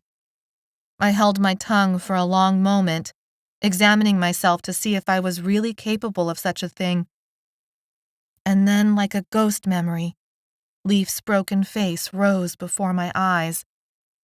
Yeah, no problem. Okay, Spencer said. Find some place safe to hole up for the night. I'll figure out how to get a message to the others. Try to sleep or something. He turned and lay down flat on his cot, threaded his hands together and put them behind his head. How are you going to get him a message? I'll figure out something, Spencer said. I'll claw open the walls with my bare hands if I have to. I realized I didn't know one thing, and I wondered if it meant something really bad had happened, even worse than whatever had happened to Leaf. Something so bad that Spencer couldn't even bear to bring it up. Spencer? Yeah. Are Anno and Jimmy and Ricker, are they okay? Spencer didn't respond for a long moment. I don't know. Chapter 5. I had figured out a plan that was going to work. At the first chance, I would go back to the trash can and get my crossbow. I would round up more Vs somehow and bring them back, and it would give me enough time to get everyone out. It had worked once before. It would work again. In the meantime, I made us trap ourselves on the catwalk. Maybe went into this whole babbling argument about not going up there again. It was both the safest and stupidest spot to be. In the aisles there were places to hide, but it could also be patrolled. On the catwalk, I battled my fear of heights, and a tumble to the ground was our only escape. Softly, Maybe said, How are you doing this? How can you be up here? I scratched at the bites around my ankles until it felt like it was turning into one huge itching mess. I'd break skin soon if I wasn't careful, but I didn't care. It kept me in the present and away from the memory flashes and away from thinking about having to kill a guard. Maybe it's not one of your triggers. No, I whispered. It's one of my triggers. Instead of the grating, I imagined the hard floor of that upper story of the house and Leaf curled up next to me on a towel. The guard had come back while I'd been digging through the ceiling, the guard I'd promised to get bread for. He looked torn up, as if he'd been battling Vs. I wondered if he would remember my promise, and if that was going to get us caught. I wanted to go back for my crossbow, but I couldn't, not as long as the guard was back. We waited for hours, watching and listening. My muscles cramped and my throat felt dry, like if I even tried to speak, all that would come out would be a croak. The guard didn't leave. The guard had to leave. In the middle of the night, there was finally a commotion. I sat up and tried to see through the shadows. If the guard had left, I would run down the stairs and for the door. 2 soldiers burst inside the warehouse. A light was turned on, just enough to see they were running for the door where Spencer and the others were. People yelled and boots slapped on the cement, and then they were dragging out the doctor on a stretcher, and there was Karina too, and both of them were being taken away. They left through the outside glass doors. Maybe sprang up and raced for the staircase. I was about to go after her, but then a familiar face caught my eye. Spencer. A guard was dragging out Spencer. I lost precious seconds thinking about what to do. They'd be gone to the outside before I made it halfway down the stairs. There wasn't time for any of my plans now. I ran without thinking and launched myself into the air. Wind rushed past my ears and my throat choked up. The darkness made the leap feel like it lasted forever. I landed on the soldier holding on to Spencer, and my impact sounded like the whap my father's fist always made in my mother's stomach. Spencer grabbed my shoulders and shook them. "Snap out of it, Gabbi. We need you now." Maybe stood behind him, backlit by light. The guard moaned in unconsciousness next to me. I was on my back, dizzy and shocked that I hadn't killed myself. Maybe's hand shook, and the keys she must have taken from the guard jingled together. "Get out of here," I said. "Hide." My words sounded slurred. "We have maybe a minute before they notice the guard didn't make it out with me," Spencer said. I snatched the keys from Maybe's hand and hurried into the hallway.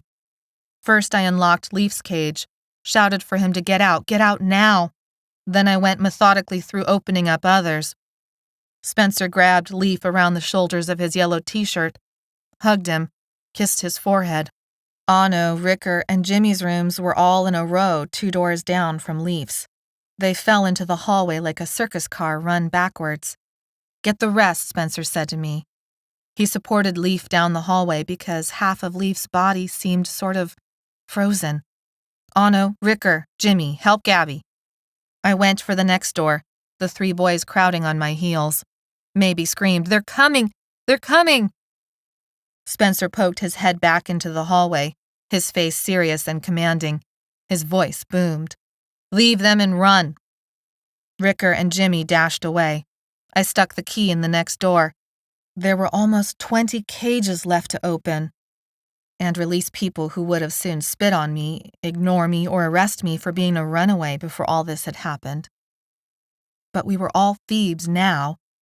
They were outcasts like me, homeless, forced to create their own set of rules. "Gabbi!" Anno yelled. I left the key unturned in the lock. I sprinted back out into the warehouse, and a cacophony of shouts and gunfire bounced around. Figures flitted in the darkness. A beam from a flashlight fell on me, blinding my eyes. I dived to the right, landing in a heap of boxes. The cardboard edges gouged my ribs and legs and neck. Lights flashed above me, but moved on. I forced myself up, scattering the boxes in multiple directions, and took off down one of the aisles. I didn't know what else to do. The others could have been anywhere. The tunnel effect dampened the shouts and the gunfire. I was dead if they managed to get ahead of me. My shoes thumped into a thick layer of dust, as if I ran on a weird sort of carpet. A rectangle of light appeared ahead of me, then a shadow cut it into a polygon shape. I stumbled, afraid of what I was running to. The outlines morphed into recognizable figures. Maybe supported Jimmy. Leaf limped, unsupported, but with Spencer hovering close by. Anno and Ricker held the door open and motioned us through. "Go! Go! Go!" Anno said as he pushed me outside. Chapter 6. "How bad is it?" Spencer said. Jimmy's normally easygoing face was streaked with tears and dirt and blood. Maybe supported him with her shoulder under his, and her hands wrapped around his chest. Jimmy's face went white as he lifted his hand away from the bullet wound on his arm, a gash 3 inches long and deep enough to still be seeping blood. "It's a flesh wound," Anno said, pressing the skin on either side. "It needs to be cleaned and bandaged." We had stopped at the fence edge that separated the water park from the rest of the fairgrounds. The rundown buildings, empty pools, and brightly painted 3-story slides were a creepy background for our reunion. It looked abandoned, but on the far end there was activity near the train tracks, too far away to worry about at the moment. "We have to go back for Karina," Maybe said. She looked earnestly at each one of us. "We have to." "I don't think so. We've got to get gone," I said. "They're going to be looking for us, and we got to get gone and away from this crazy place. The bike trail is on the other side of the levee." I pointed to it. "We find a way onto it and take it out of town." "But—" "Look, I'm sorry, I really am," I interrupted Maybe. "But we can't do it, Maybe. We've got to run." "No. We're going back for the rest," Spencer said. "It's my fault she got caught." He tugged on the makeshift tourniquet around Jimmy's arm one last time before standing up. "Leaf, go with Jimmy and Maybe to the edge of the grounds. Find a way onto the bike trails, set a fire, then get gone. Gabbi, Anu, Ricker, you're coming back with me. I'm going too, Maybe said. I'm not staying behind either, Leaf said. The yellow of his shirt almost matched the yellowish gleam of his face. Spencer looked at him for a long time. Dr. Farad hit a nerve, Leaf said. When they were running some tests on me, it was an accident. They really are looking for a cure. Spencer shook his head. Dr. Farad is here, I said. She's the one who's been experimenting on us, Ricker said, loathing thick in his voice. She's trying to find a cure, Leaf said, his words coming out with a lisp. How can you defend them? Ricker said. They're monsters. I'm not defending them, Leaf said. I had to look away because he only said it with half his face and it made me want to burst into tears.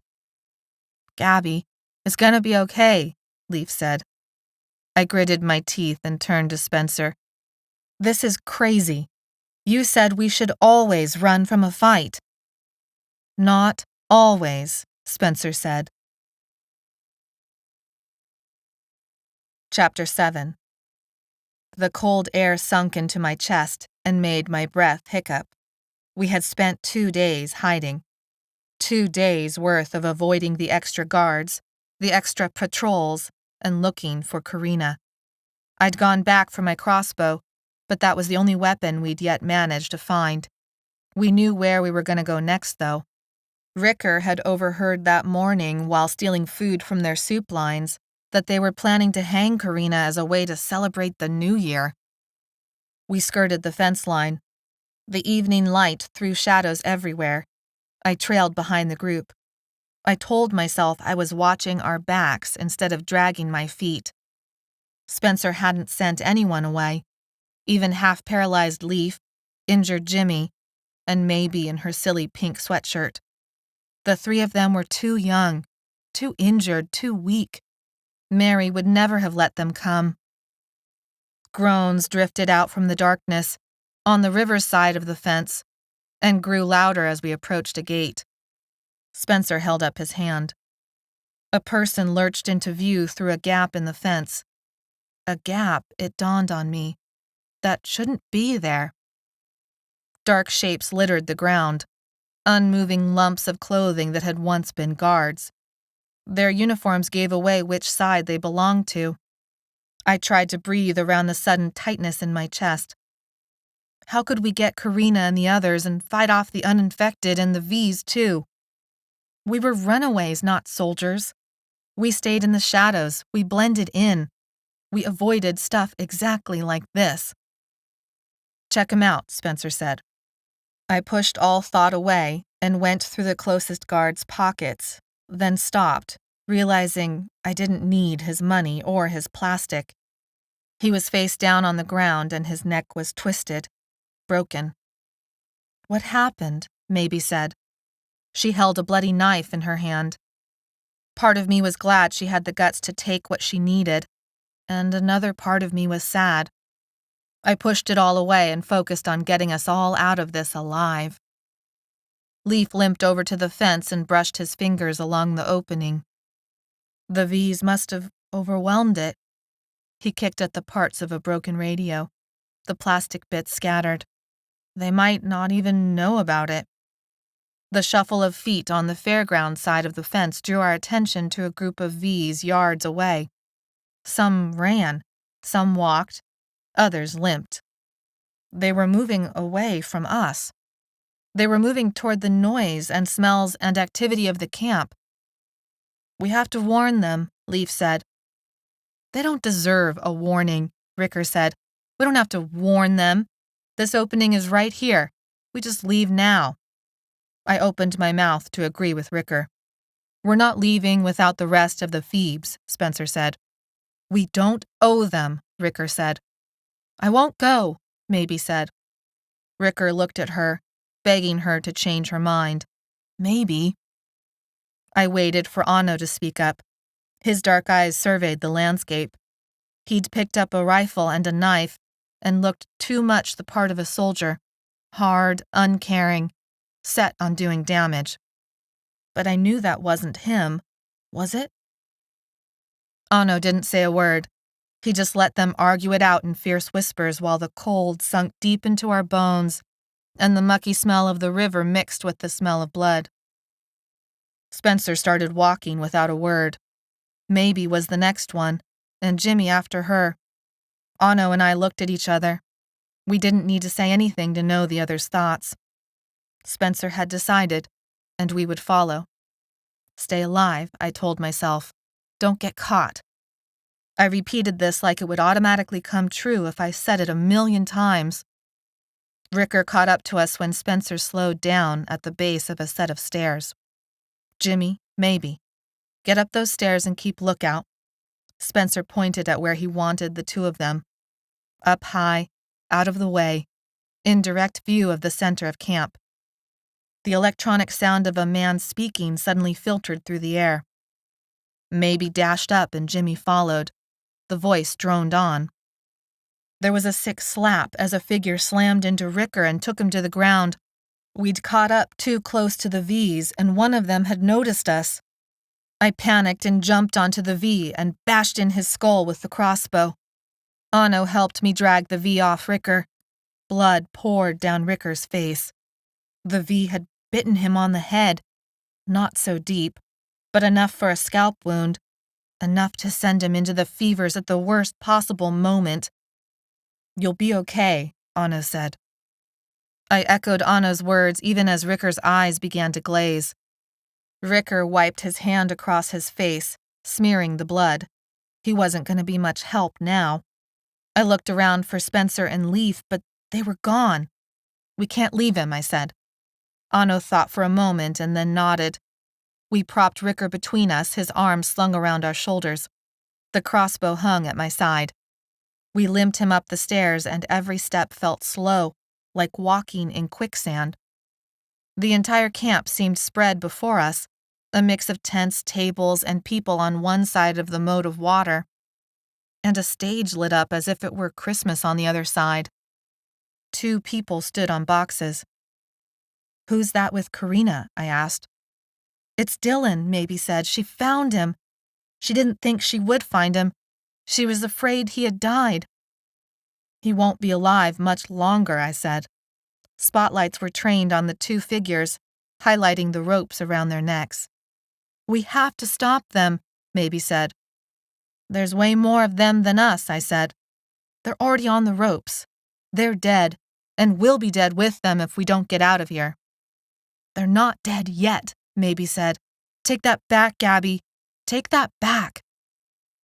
Sergeant Bennings began speaking through his stupid microphone, like an MC announcing the next act. Any last words before the new year? Dylan said something about love, and Sergeant Bennings spoke again about finding a cure and making necessary sacrifices so that people like his son and his wife, and everyone's sons and daughters and wives had a chance. He gave the microphone over to Karina for her last words, but she shook her head. That's when Maybe stood up at the very edge of the perch.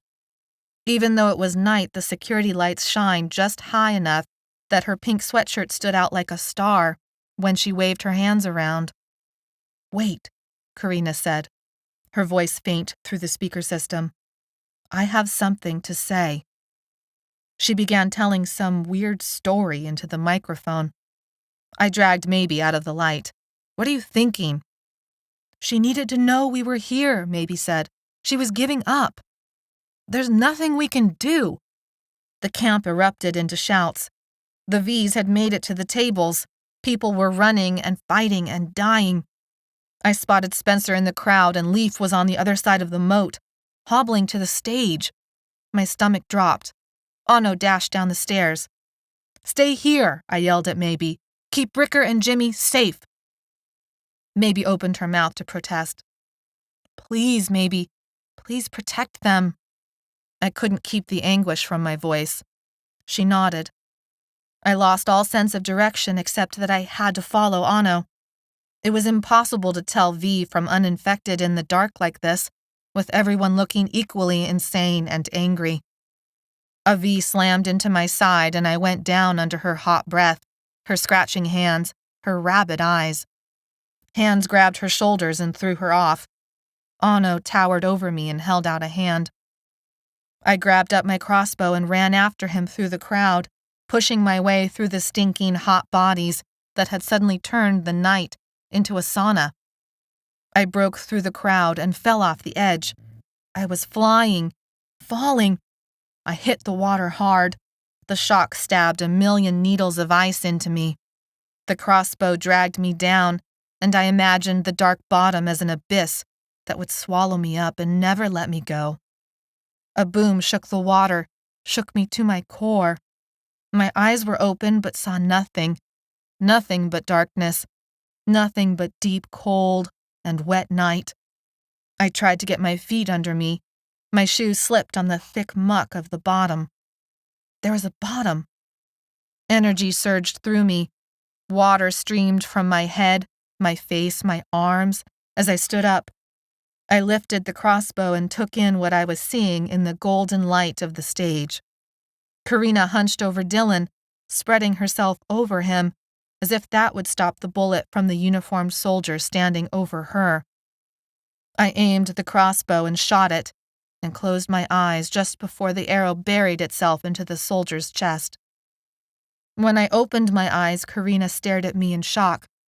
I screamed at her to get out of there. She looked at something behind me. I turned and saw Sergeant Bennings had climbed a light pole and was acting like a sniper, picking people off. He turned his gun to the stage, but then a V jumped onto his boot, and he tumbled into the water. I sloshed through the moat, set my crossbow on the stage, and hauled myself into the light. Dylan and Karina were gone. There were 2 bodies. I ran by them, thinking to catch up to Karina. We'd find somewhere safe and then get back to the others, and then... a yellow shirt. One of the bodies wore a yellow shirt. I froze, the knowledge sinking into my muscles before it registered in my brain.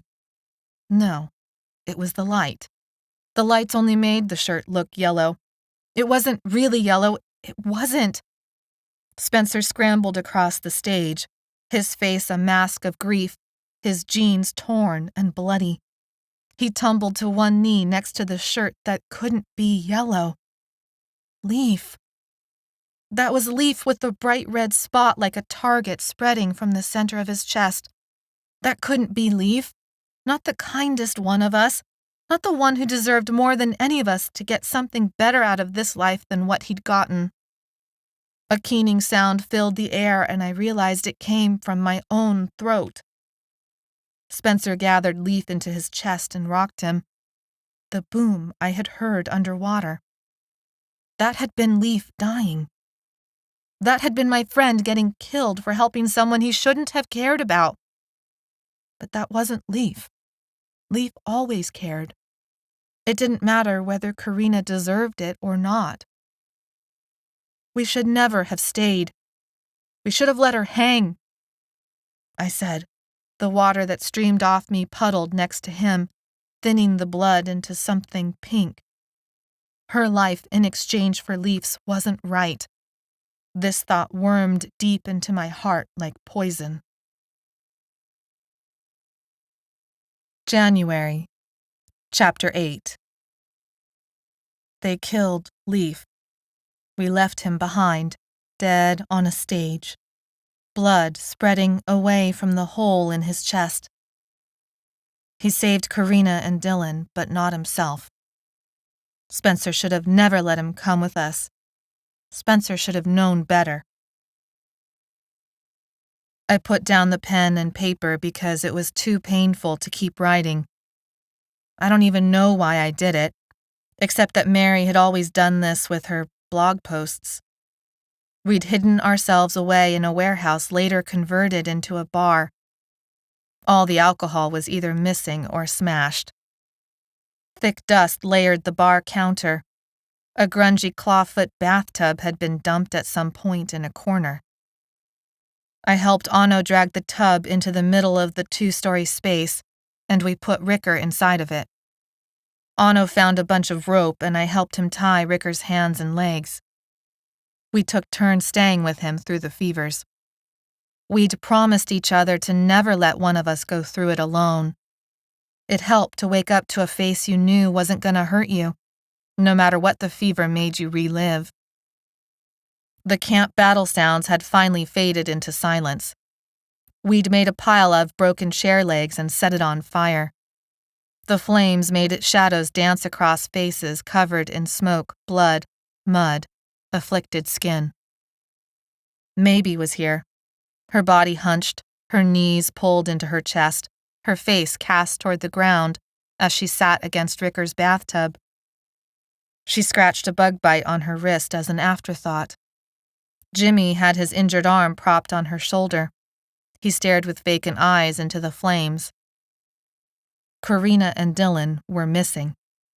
We had not saved any of the other Feebs, but we had gotten a lot of people killed. Spencer was somewhere nearby. No one dared search for him.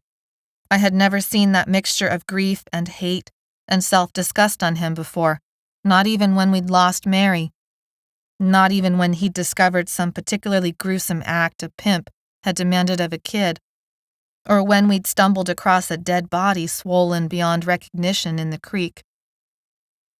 Jimmy's squinting eyes shifted to me every few seconds, waiting for me to do something. With Leaf dead and Spencer absent, they expected me to take up the mantle, to be responsible for them, to tell them what would keep them safe and alive and relatively warm for another night.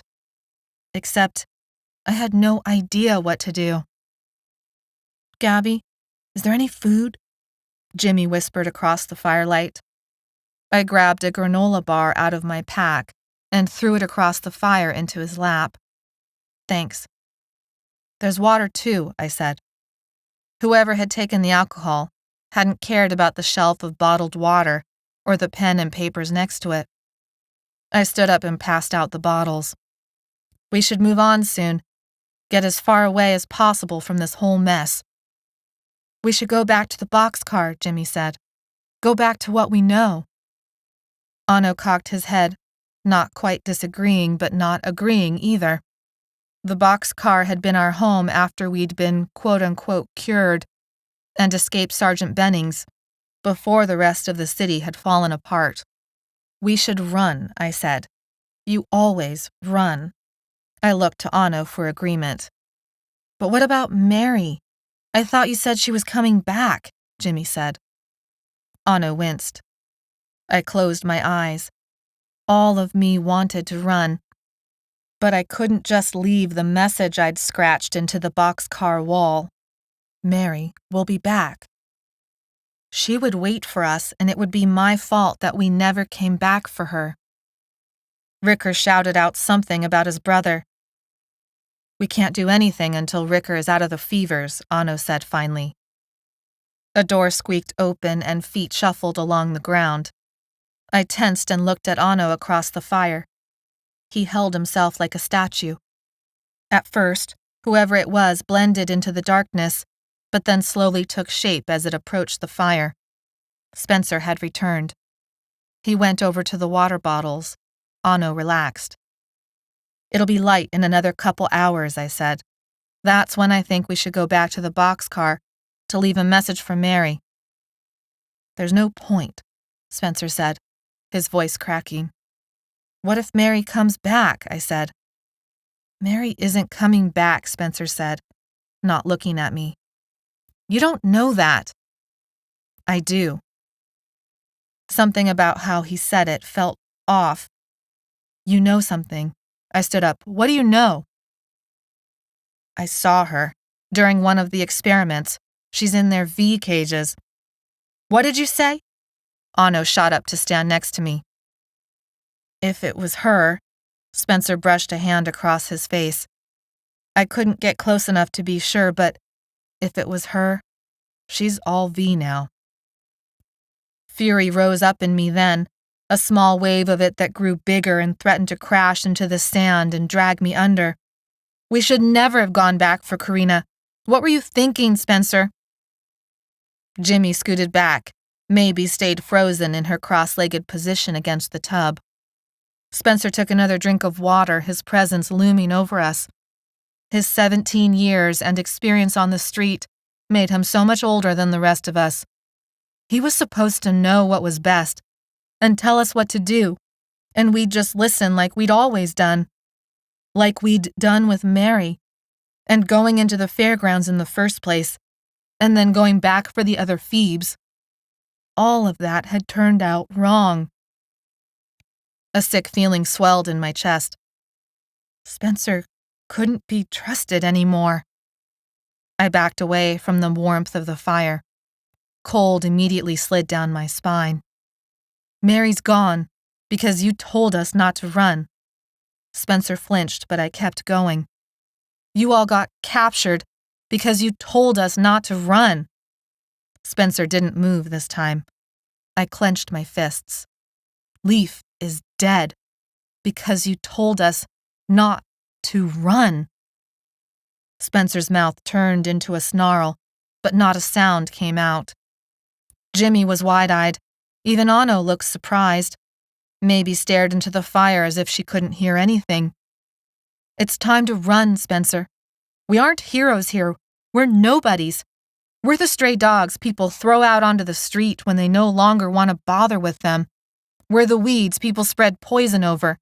But we don't die. We stay alive. We stay alive because we run away.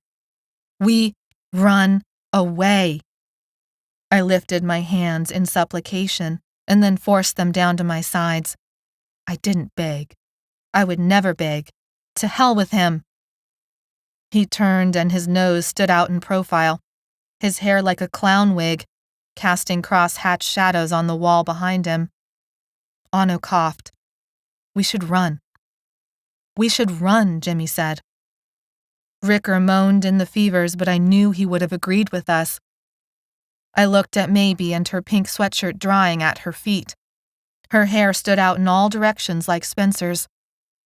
She opened her mouth and I waited to hear her vote. All right, Spencer said, almost in a whisper. Maybe closed her mouth and put her forehead to her knees, hiding her face.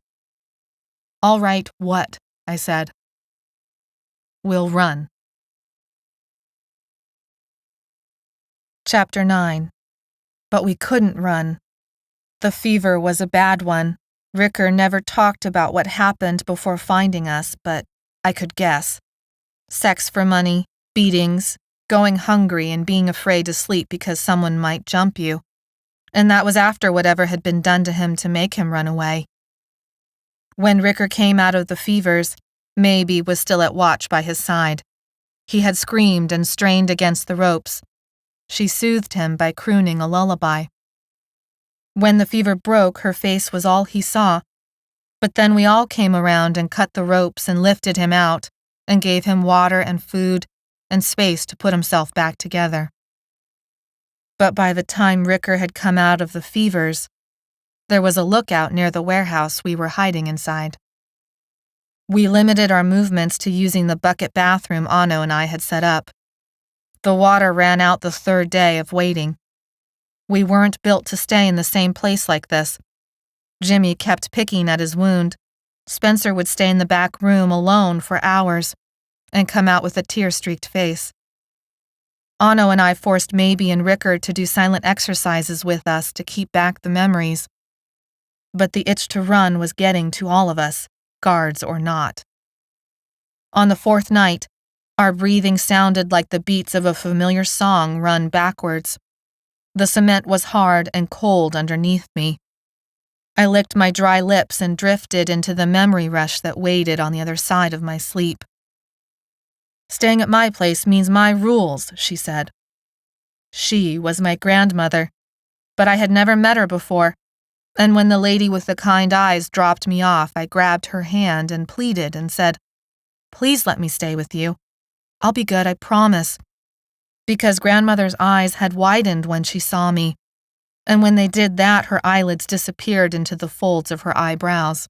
The pale blue eyeshadow seemed to encircle her lizard-like green eyes, as if she were already dead. "We will pray in the morning And then in the afternoon, no matter how long it takes God to hear you, He will cure you of your sins. In this I do believe with all my heart." Her hand fluttered to her blouse, a collared checkered thing she'd overlaid with a beige sweater. In her other hand was a big wooden spoon. Smells of spaghetti came from further in the house, but she held the spoon like a weapon, and the nice lady had already left. My father had never spoken of his mother, not once that I could remember, and I remember thinking that he must have just been born out of nothing, all adult and red-faced and angry. A screech interrupted grandmother's drone. I opened my eyes to the twilight of early morning in the warehouse. My tongue felt thick and dry. A pinprick of light shined through the upper-story window. The lookout used a flashlight sometimes. I sat up and itched the angry red dots on my ankles to keep from thinking about how grandmother liked to punish me for my sins. When I'd run away from her, CPS had caught me and decided to give it another try with my parents. But then there had been the storm and the blue house, and Leaf curled on the floor next to me. The itch to run increased. The warehouse was too small.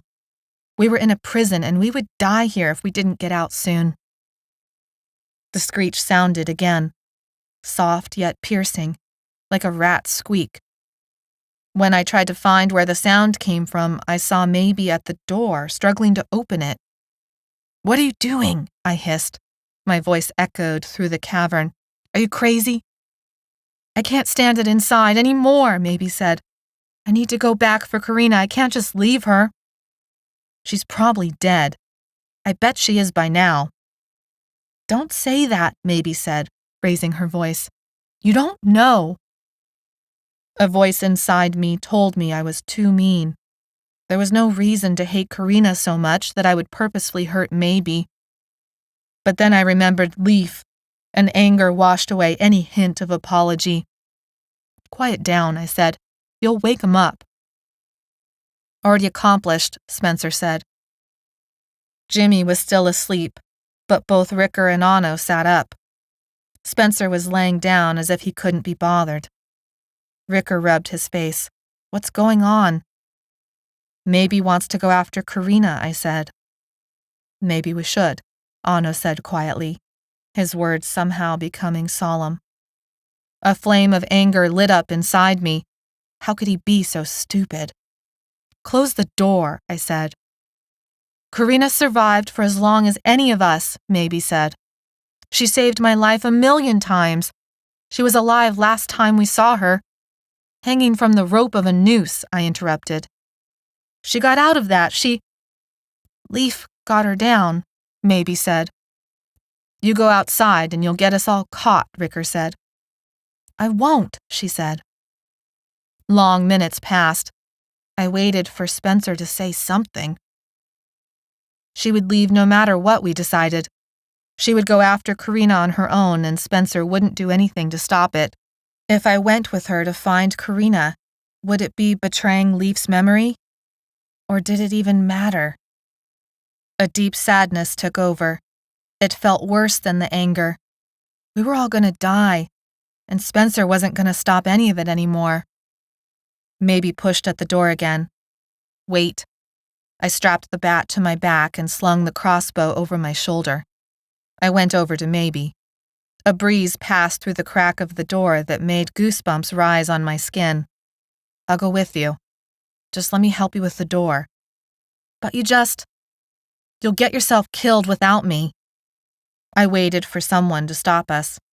I rested my hand on the cold metal and peered into the twilight before sunrise. No one said anything. It was cold and empty and lonely out there, almost as lonely as it was inside here. I shut my eyes, but saw Anno and Ricker and Jimmy and Spencer for what they were. Empty shadows, bodiless breaths, ghost memories waiting to happen. When I opened them, light flared out of the corner of my eye, the brief click on and off of a flashlight. I turned to Maybe. Her eyes were wide. She'd seen it too. And now I heard it. The shuffling of steps, the almost silent creak of gear, the hint of breathing. Ano, get them out! Get 'em out of here! I screamed this and threw open the door and dragged Maybe behind me.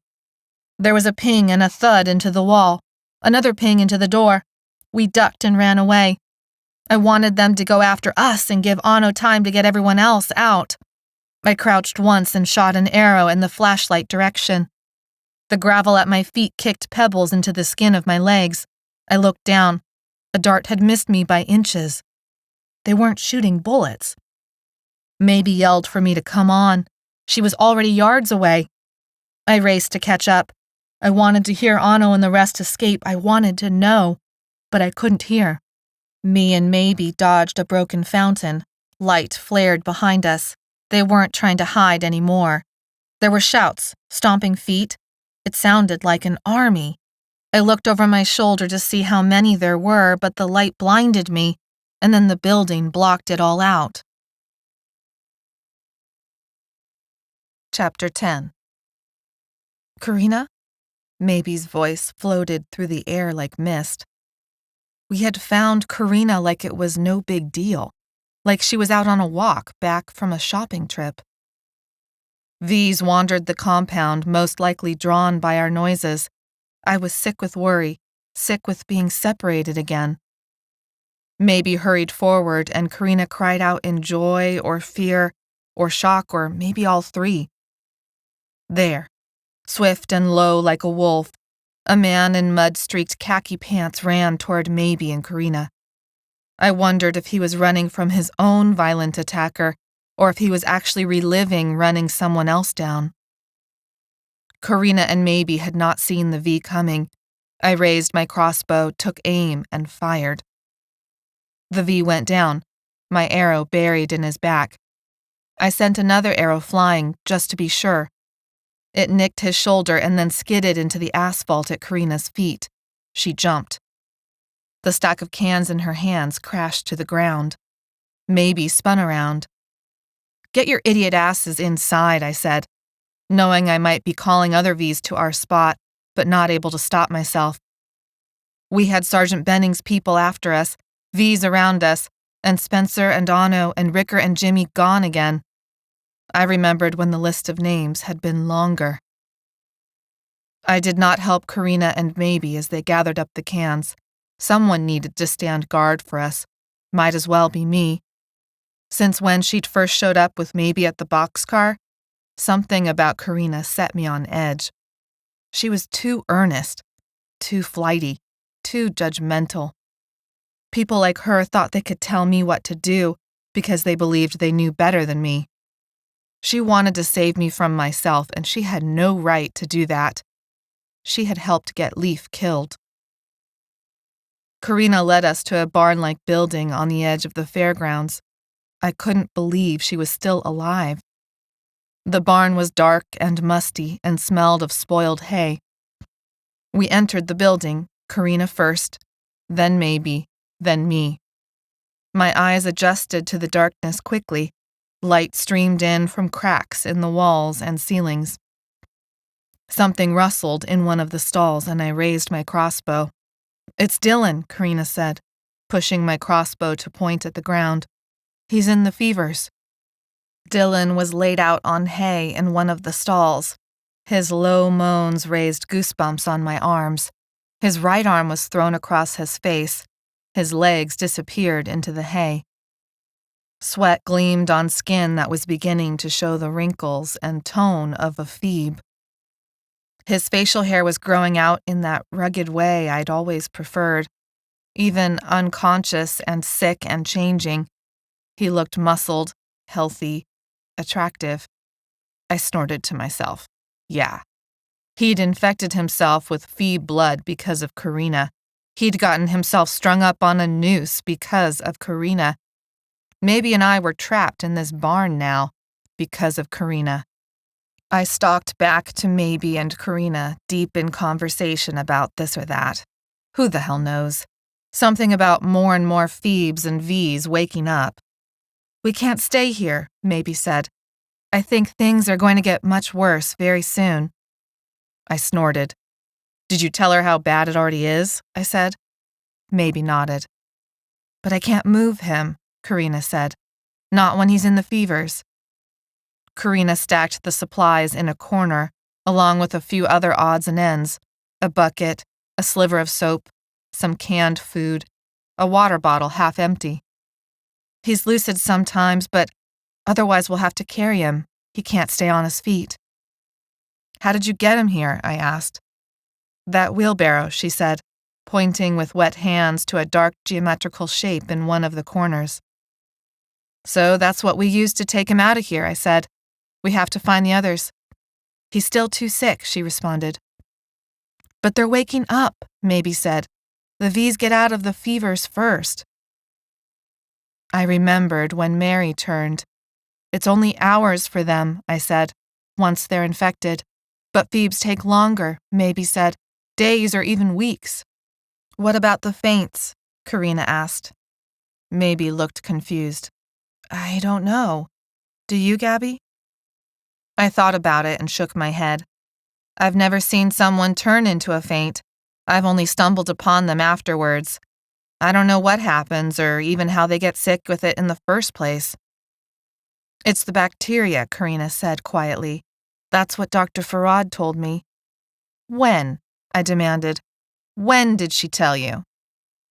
There was this room that they took me in, Karina said. A chair in the middle of this room, this big room with lights and equipment. My stomach felt sick. I knew exactly what she was talking about. The room with the dentist chair. The doctor in the white coat and with a clipboard had been Dr. Farad.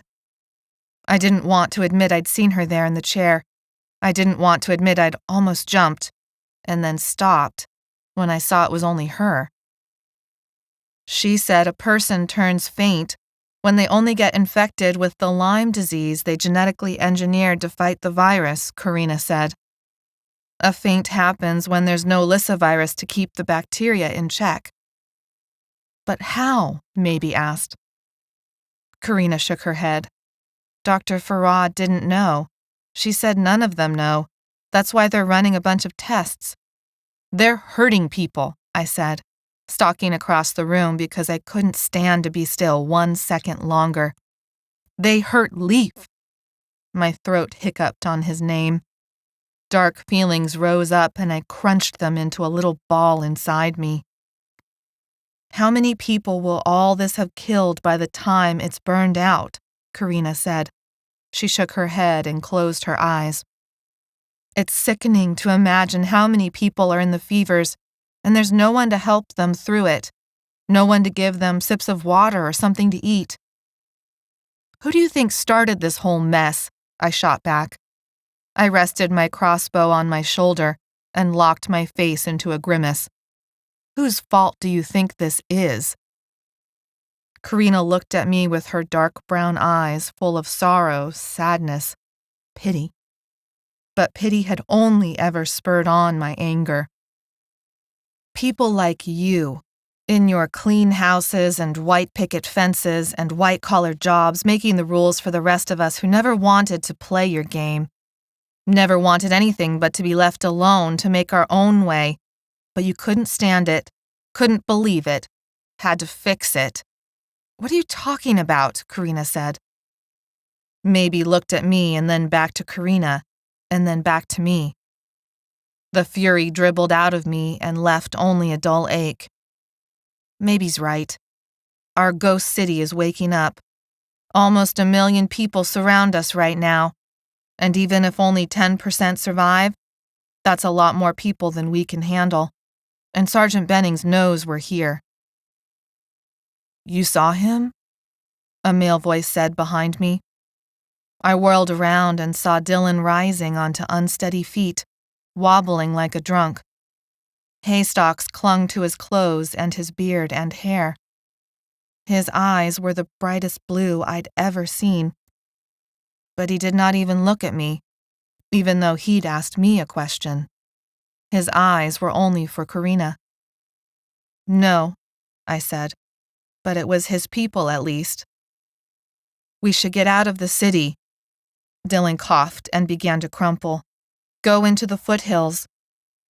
I dropped my crossbow and wrapped my arms around his chest. His shirt was soft under my fingertips, his smell a cross between sweat and earth and musk. He leaned on me, almost draping my side, his body heat a shock. His beard scratched the skin on my neck. Karina rushed over and grabbed his other side, throwing his arm around her shoulders, lifting him off me. The pressure release left an ache I could not name, did not like, forced myself to ignore. She led him back to his stall while he mumbled about a place he called Dutch Flat. His head rolled and revealed glazed eyes. He regained consciousness for another moment, stumbled a few steps and turned and gripped Karina's face with both hands and kissed her deeply before slumping to the ground. I stood there, knowing I should help and knowing I better not. Maybe pushed past me and helped Karina settle Dylan back into the hay. Karina offered Dylan a few sips of water and brushed his hair from his forehead. I turned away and picked up my crossbow. He'd gotten himself captured, almost killed, infected for her. And I was a runaway with a temper and a chip on my shoulder. I pushed open the door without waiting or listening or looking. A man in ripped jeans and a green-collared shirt, sporting long gashes of dried blood, stood a few yards from the door. He had already turned toward me. His eyes were bloodshot, vacant, furious. His mouth opened in a grimace. He held up his arms before him, as if choking someone that would have only come to his shoulders. I raised my crossbow and he grabbed for it, choking it like it was the neck of some ghost person he was trying to kill, again and again. I released the arrow and it buried deep in his forehead, even as one of his hands clamped the fiberglass and twisted. The string broke, whipping a burning line of fire along my cheek. He fell into a heap on the ground. I wished I could fall into a heap on the ground. There was a scuffle of steps, the creak of gear, the glare of the flashlight. Behind the fallen V, a group of Sergeant Benning's soldiers came into view. Chapter 11. Part of me knew the soldiers were a ghost memory, even as I threw myself back inside the barn. "We have to leave." Maybe's forkful of beans froze halfway to her mouth. Maybe the look on my face did it, but neither of them protested. Karina and Maybe got Dylan into the wheelbarrow. His arms and legs hung out in what looked like uncomfortable angles, and his head lolled to one side, but it couldn't be helped. Karina packed in some of the canned food around his body. I opened the door slowly, peering through it for signs of V's or Feebs or patrols. Nothing so far. I opened the door wider, letting in more light. The space was clear and I motioned them out. Suddenly, the strangest train whistle floated across the landscape. "What is that?" Karina asked. I had no idea, but the sick feeling in my stomach said it meant nothing good for us. The bike shop was a mile away. We hurried as best we could with Dylan in the wheelbarrow and Sergeant Benning's ghosts at my heels. I put down 2 V's with my bat and wished the crossbow had stayed in one piece. But it was gone now, and we would be gone too if we didn't hurry. We broke into the bike shop through the back. I hooked a trailer up to one of the bikes and we fit Dylan into it as best we could. Karina strapped his legs and arms to the rails of the trailer so they wouldn't drag on the ground. V's began to pile up along the front store window. Bikes hung down like odd skeletons from the ceiling. We left the food behind. There wasn't room. When the glass began to crack, white veins streaking it, we left through the back, pedaling past a group of V's. A fast one in the front snatched at my shirt. I kicked out, almost tumbling off when my leg connected with her knee. There was a crunch and she fell. Karina was behind me with Dylan. Maybe was in the back. I went first, taking us back to the boxcar because maybe Spencer and the boys would be waiting for us there, even though part of me screamed to get far away from the fairgrounds.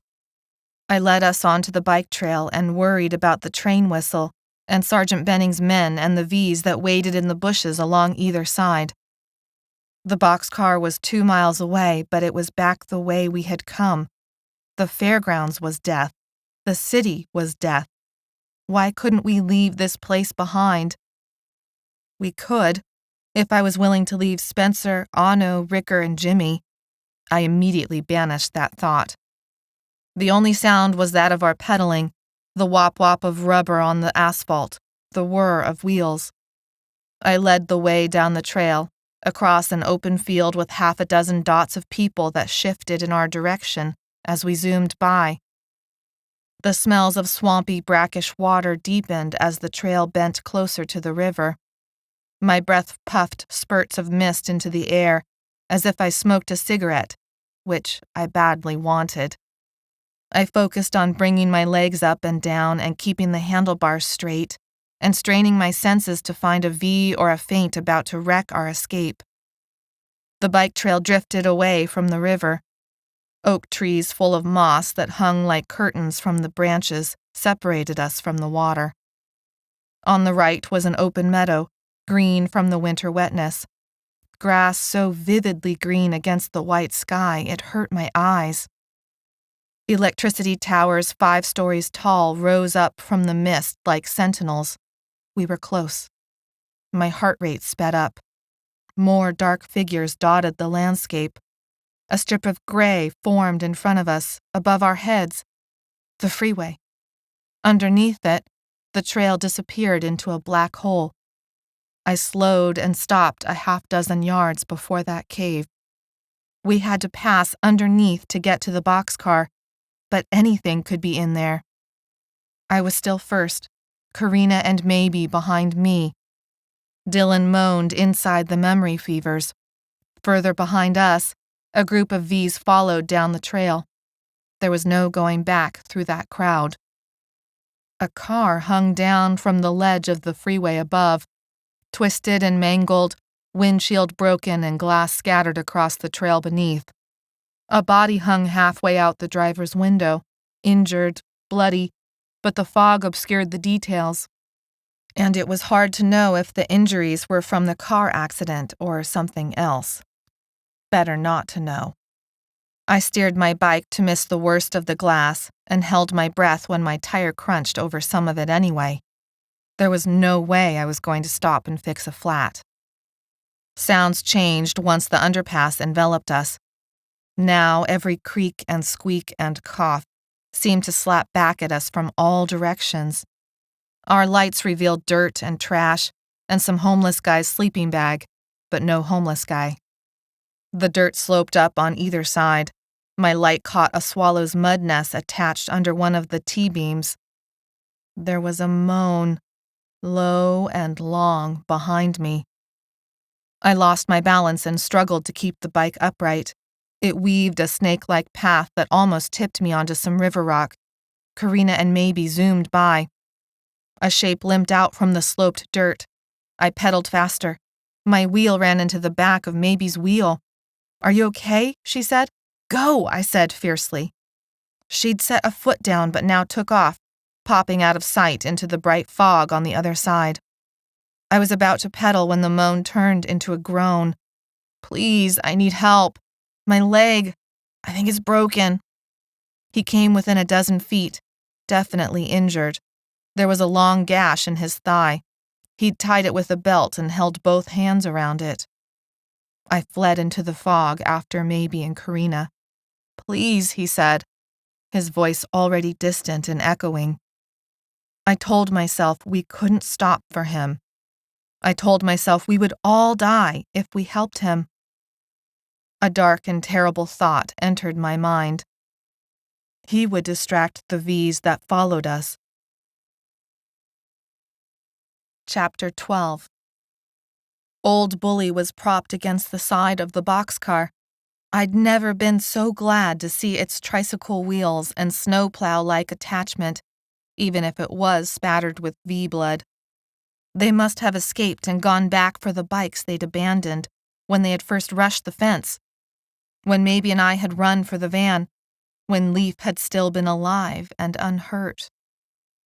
It was a reunion, but things had changed.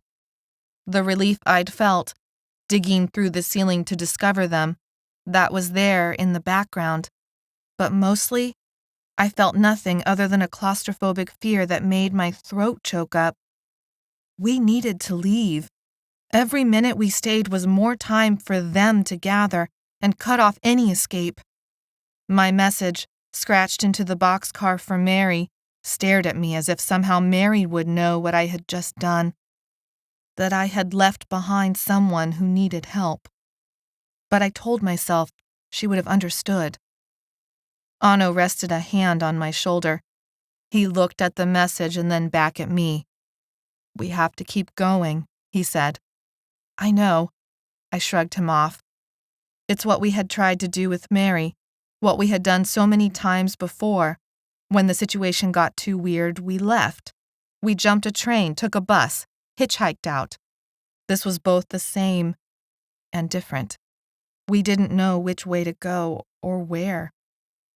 "We should take the freeway out of here," Ricker said. "We could go deeper into the valley," Anno said. Spencer said nothing, and I almost didn't notice anymore. I stood up and walked a few steps away. This was a stupid place. The river was a bunch of dirty ice water. The field was dotted with trouble coming our way. It was too close to Sergeant Benning's. This was where Mary and Leaf had died, and it was time to get the hell out of Dodge. "We should go to Dutch Flat," I said. Was there something rustling in that bush? My hand automatically went to unsling the crossbow, but it wasn't there anymore. I touched the bat instead and hoped it would be enough. But it was only a rabbit, its cottontail a white flash as it jumped away. I didn't relax. "Where's that?" Jimmy said. Dylan moaned from where we'd laid him out on the ground. "Ask him," I said. He'd been in the fever for hours now. He'd come out of it soon, for a little while, if his infection followed the same pattern ours had followed. "Gabbi," Anno said and stopped. I just looked at him. I realized I had been avoiding talking to him. It was too hard with what had happened to Mary. He was the one who understood the best, and he was the one I least wanted to talk to. "Dutch Flat is in the foothills," Karina said. She rested a hand on Dylan's. Dylan sat up as if splashed by cold water. In this little hollow below a ridge. His eyes were wide open, but he didn't see us. Less than 200 people live there. I played there growing up down by the riverbed, before my grandparents died. The gardens always overflowed with fruit and flowers and vegetables, and all of it surrounded by tall pine trees. He kept talking. Anno's eyes went thoughtful, Jimmy's went dreamy, and even Ricker had stopped chewing on his cheek long enough to listen. "The bike path," I said, when Dylan slumped back down like a wind-up toy that had run out of tension. "There's too many fires, too many V's in the city and along the freeway. Better to take our chances on the bike trail along the river." "Except," Maybe said, "that same bike trail drew a mob of V's onto us the last time." "But that had been the plan," I said. "What about the train whistle?" Maybe said. "Maybe the trains are working now." "If they are working," I said, "it won't be for Feebs like us." I said it more confidently than I felt. What if the trains were working? What if Sergeant Bennings was wrong, and the whole world wasn't infected and there was a way out? "We heard it too," Anno said quietly. His dark eyes stared at the ground before flicking up. He didn't really need to say much more. The grim look in his eyes said enough. "We saw it on the tracks as it passed near the boxcar," Ricker said, when Maybe looked confused. "A whole mob of V's followed after it. We had to stay dead silent in the boxcar until they passed." "I felt like I didn't even breathe the whole time," Jimmy said.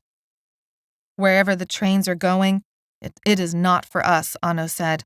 "It was Sergeant Bennings and his people inside." We all went quiet for a moment, as if mourning the loss of something I couldn't quite put a name to.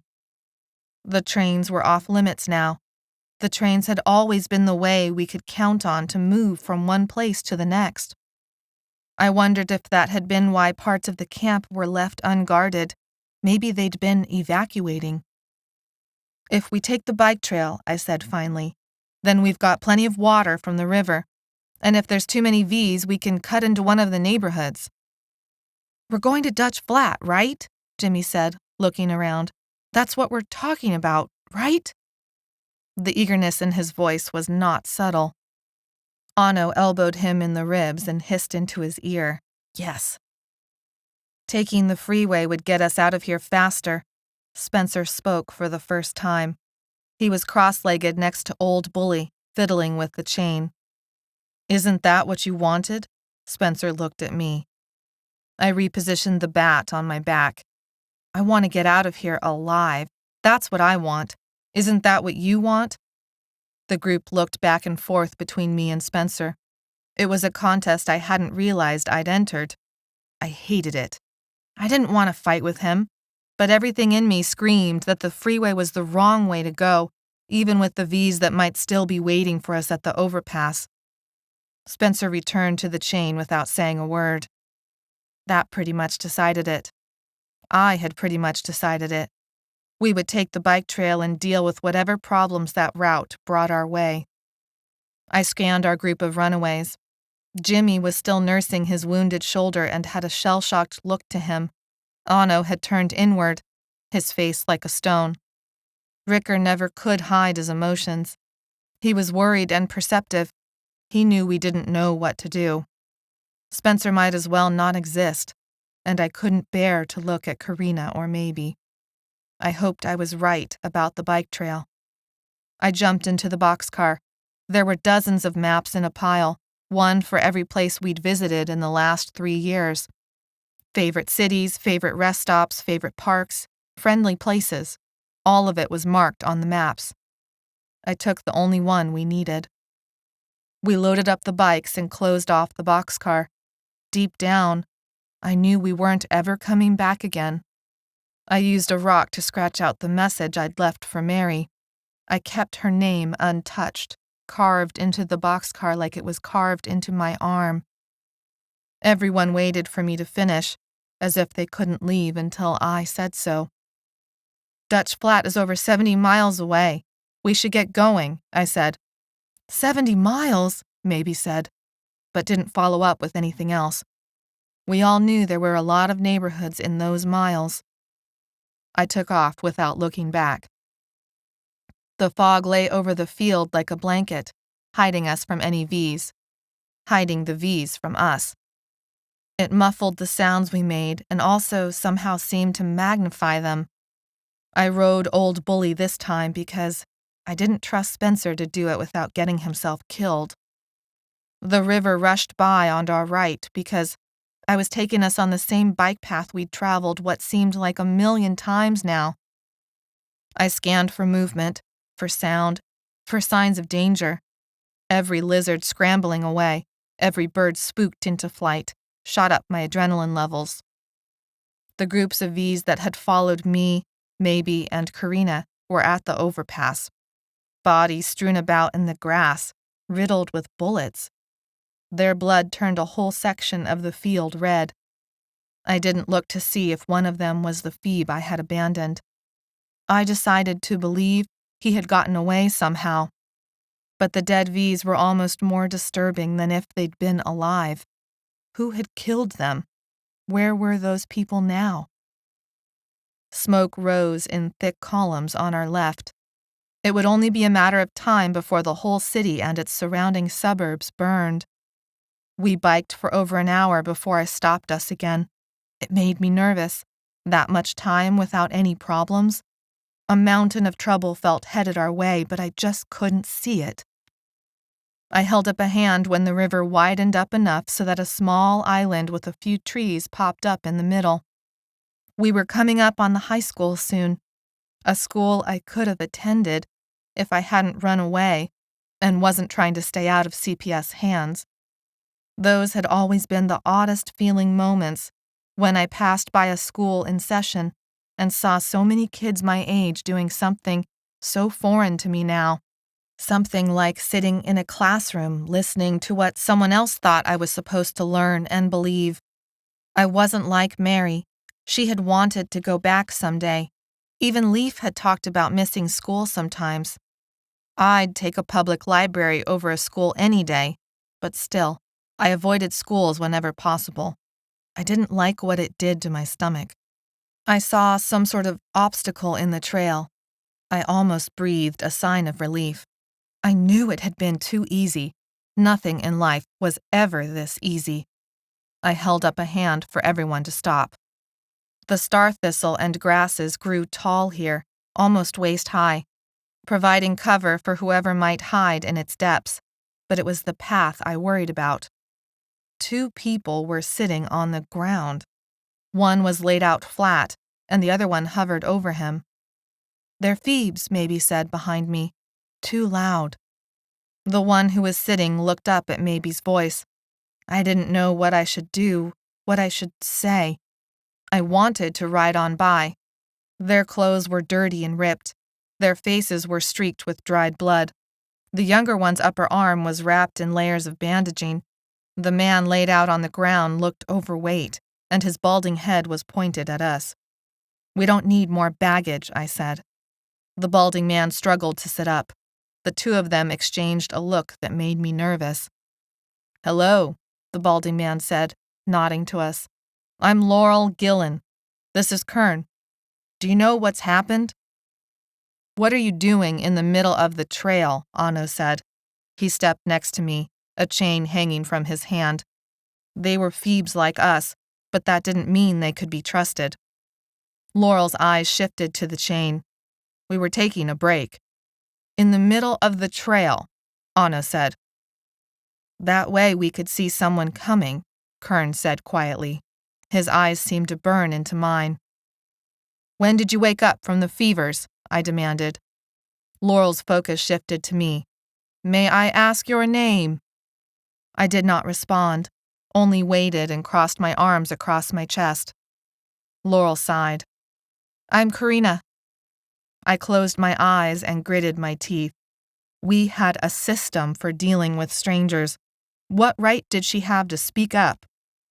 "Hello," Laurel said, nodding in her direction. She strode forward and offered her hand to them. I hissed between my teeth. "What the hell are you thinking?"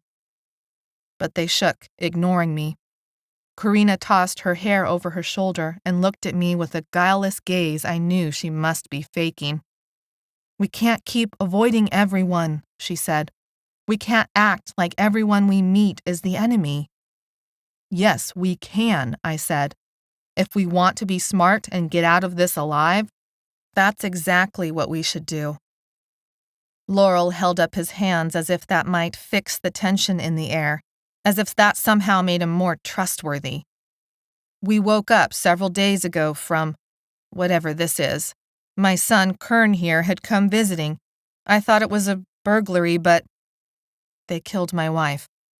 He went silent and pressed his thumb and index fingers onto either side of his nose, as if trying to hold back tears. Kern placed a comforting hand on his father's shoulder.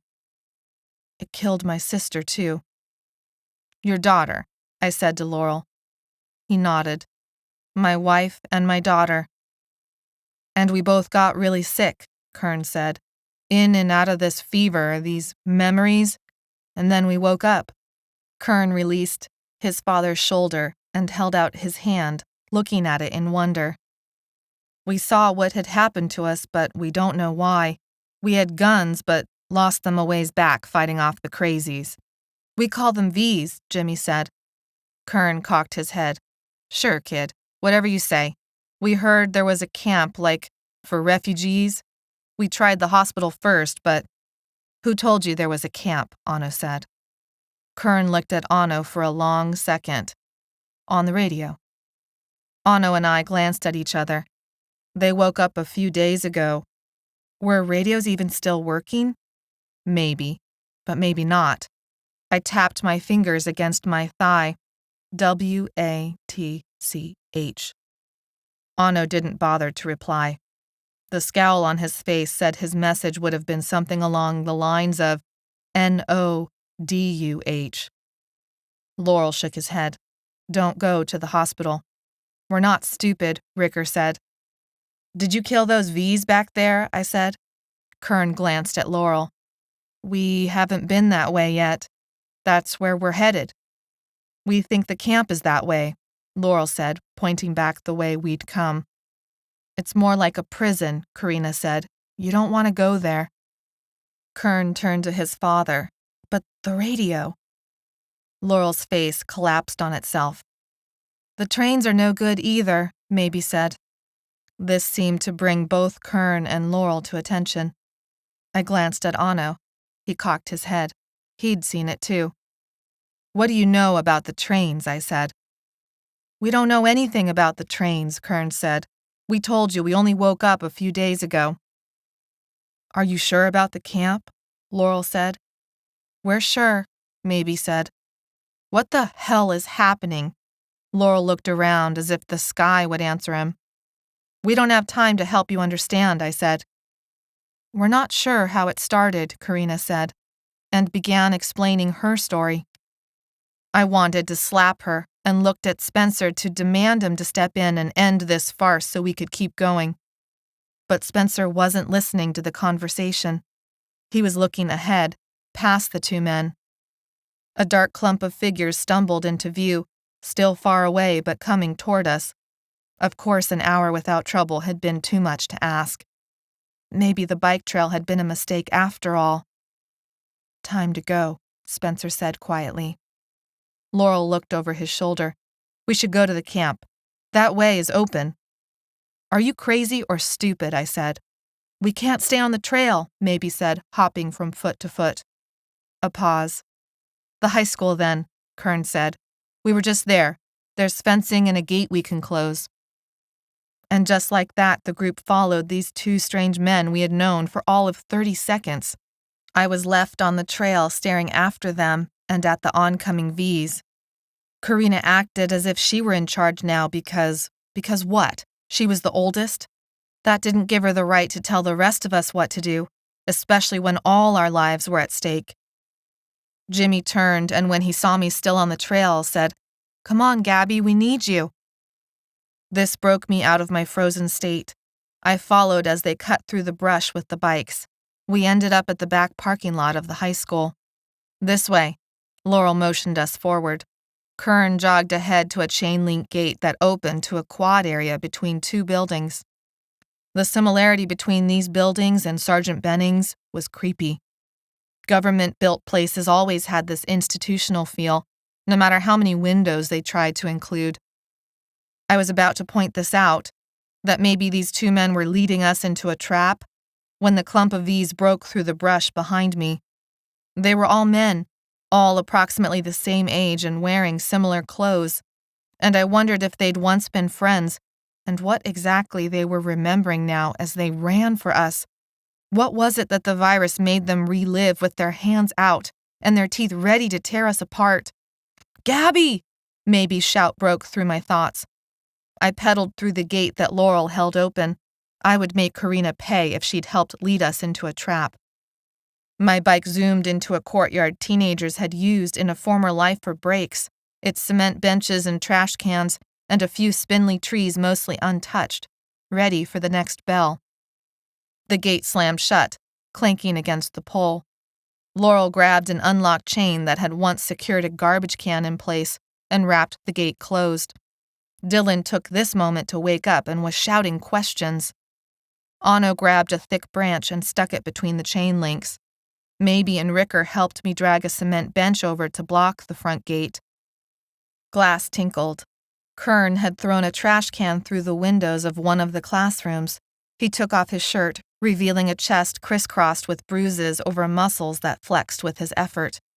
He set the shirt on the window's edge and lifted himself through the gap, then came back out the door. I didn't like how fast all of this was moving. I wheeled my bike up to Kern and leaned it on the outside wall. Welcome, he said, ushering me through. Yeah, I said. We'll see. Chapter 13. It had been almost exactly 4 years since I'd stepped foot in a real classroom. In this one, the desks were arranged in groups of 4, facing each other instead of the front. Inspirational posters about working hard and making good choices littered the walls. Huge English textbooks lined 2 shelves next to the corner desk, where stacks of paper and a computer sat. Everything looked ready for the next class, as if winter vacation would end any day now, and the students would file into their seats with backpacks full of books and minds ready to learn. I laughed to myself. Yeah, right. Most people were varying shades of prick, and that included teenagers too. Kern wandered the classroom perimeter until he came upon a corkboard displaying A+ student work. He ripped the board off the wall. The projects pinned to it went fluttering through the air onto desk surfaces and the linoleum floor. So you're Gabbi. He carried the board over to the broken window. Glass crunched under his shoes. Yeah, so what? So, hi, he said, glancing at me and then away. The others filtered in, Dylan and Karina last, his arm around her shoulders. Dylan kissed the side of her head and she hugged him around the chest. He whispered something in her ear, then suddenly his eyes glazed over and he lost control of his legs. She almost dropped him, but then Laurel grabbed Dylan's other side, and together they controlled his fall to the floor. Another memory fever. Great. When did he get infected? Laurel asked. A few days ago, Karina responded. 5 days ago, I said. Leaf died 5 days ago. Karina flinched. Kern finished securing the board over the broken window and crouched next to Dylan. Let me see. I was training to be a paramedic someday. Ano leaned against the wall, not resting really, more like saving his energy. Jimmy sat nearby with Ricker and Maybe. Spencer was there too. They'd settled as a group in the opposite corner of the classroom, furthest away from the door and windows, behind the teacher's desk, creating some privacy, a cave within a cave. What's next? I asked Spencer. He shrugged. If we wait long enough, the V's might go away, Maybe said, as long as they don't find a way in. So in the meantime, we're just supposed to trust those two? I said. There's more of us than there are of them, Spencer said, as long as no one else joins them. So us now includes them, I said, pointing at Karina and Dylan. When did they earn our trust? They deserve it, Jimmy said. I scowled. Get over it, Gabbi, Spencer said. Get over what? I said, a menacing note in my voice. What exactly am I supposed to get over? What exactly am I supposed to be okay with? People we hardly know, people who would soon as have ignored us in any other situation, suddenly telling us what to do as if they care what happens to us at all? They do care, Maybe said. And even if they do, I said, turning on her, so what? That doesn't make them right. It doesn't mean they know better than us, or have the right to act better than us, or that we're just supposed to do what they say because they say so. At each word, my voice raised in volume, and I knew without having to look that the others had paused and were watching me rant. This made me feel both embarrassed and angry, and there was nowhere to go, so I had to just sit and face it, when what I wanted to do was run away until the horrible feelings melted away. What's your problem? Karina said. You are, I said. A shadow fell across me, and I knew without looking that Karina stood over me now. I rose slowly onto my feet because I could not let her loom over me like that, as if I had already submitted to her will. What have I done? Karina demanded. Exactly what have I done to make you distrust me? What haven't you done? I said, anger working me into jitters. When have you listened to what we had to say? When have you done anything other than judge and question our every move? I saved your goddamn life on that stage when you were hanging from that noose. If it hadn't been for us, you would have killed Maybe by now, and probably yourself and your boyfriend too. You have no idea. You have no idea, I said, pointing at her. Leaf died because of you. I was so angry, I was losing my words, and I hated her even more right then because I knew I must sound foolish, like a petulant teenager, and I hated myself for letting myself down like that. You have no idea, I said again, and turned my back on her and sunk to the floor. Anno stared at me, daring my temper. But he did not make me feel ashamed. He understood, even if he didn't agree. Ricker and Jimmy avoided my gaze. Maybe stared, and when I stared back, she stood up and walked away. Spencer looked out into the vacuum of air around us, absent-mindedly scratching his knee. I hated how disconnected he seemed, as if he didn't particularly care what happened to the rest of us now that Leaf was gone. I had no idea how to bring him back. I did not want the responsibility of making the decisions for all of us, but I most definitely did not want Karina to take that responsibility either. Outside there was a rattle and scratching, a crack as the branch broke. Kern jumped to one of the unbroken windows and looked out. They're inside the courtyard. Anno rose from the floor in one fluid motion. I pictured them tumbling in and surrounding the classroom door. We should never have come here. This is your fault, I said, turning to Karina again. We should have gone back. You wanted us to take the bike trail, Karina said. Her words pierced me more than any V-bite could have. Hate me later, she said, when we have the time for that sort of crap. I sat stunned at the accusation in her words and the truth that rang in them. The V's were about to attack and I was still hurling insults. She ran over to Dylan and yelled back at me, "Do something useful with that bat." Faces began appearing in the frosted windows. One of them banged on the door once, then again, then harder. A splayed hand hit one of the windows and smeared yellowish fluid down the glass. Karina and Laurel tumbled a few desks in front of the door, and I screamed at them to stop because the V's weren't going to come through that way. The door was sturdy, and they were blocking our only exit to the outside with a maze of desks. The first window broke. Maybe shouted. Kern ran to the V, grabbed a three-legged stool, and smashed it over the head of the woman clawing her way across broken glass. The wood splintered over her but did not stop her. Her vacant eyes stared unseeing into the room, and I thought, she wasn't running for us, but away from something else that had scared her. Kern took up a desk and threw it at the woman. It crashed onto her, pushing her back out of the window, but also enlarging the gap. Two more V's filled the hole, climbing over each other to get in. I raised my bat, ran forward, and connected with the head of another V. Blood sprayed, and I tasted iron. The V behind him kept coming. Karina ran up with a textbook and smashed it across the V's head.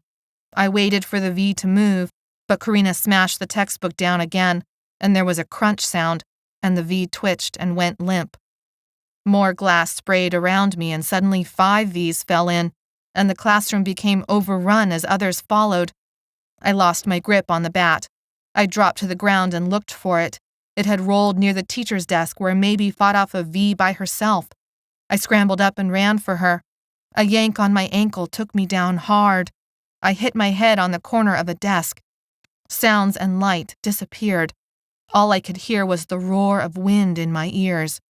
All I could see were black dots flashing on and off. A burning pain erupted on my leg. Everything swam away except for the shuffling feet between the metal legs of the desks and chairs that squeaked as people ran for their lives while mine was ending on the linoleum floor of a high school classroom. Chapter 14. The fevers smothered my brain, even as their grip loosened. I coughed, and then tried to stifle the cough because I didn't know who was still alive, and whether that included any V's. It was too dark to see if their bodies were around, but the stink of blood and shit and other slimy fluids told me that whatever had died here was still very much present. I wiped a hand over my hair and felt the crunch of glass. My leg lanced with pain when I even thought about moving it. I forced it to move anyway, and I cried out. Even though it was dangerous, I couldn't help but call to see if anyone else was still alive. Hello? Nothing. Ano?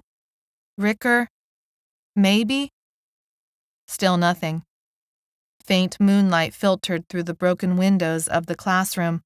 It cast only enough light to outline figures hung over the sill and draped across the desks. I grabbed the nearest desk leg and pulled myself up, careful not to put any weight on my injury.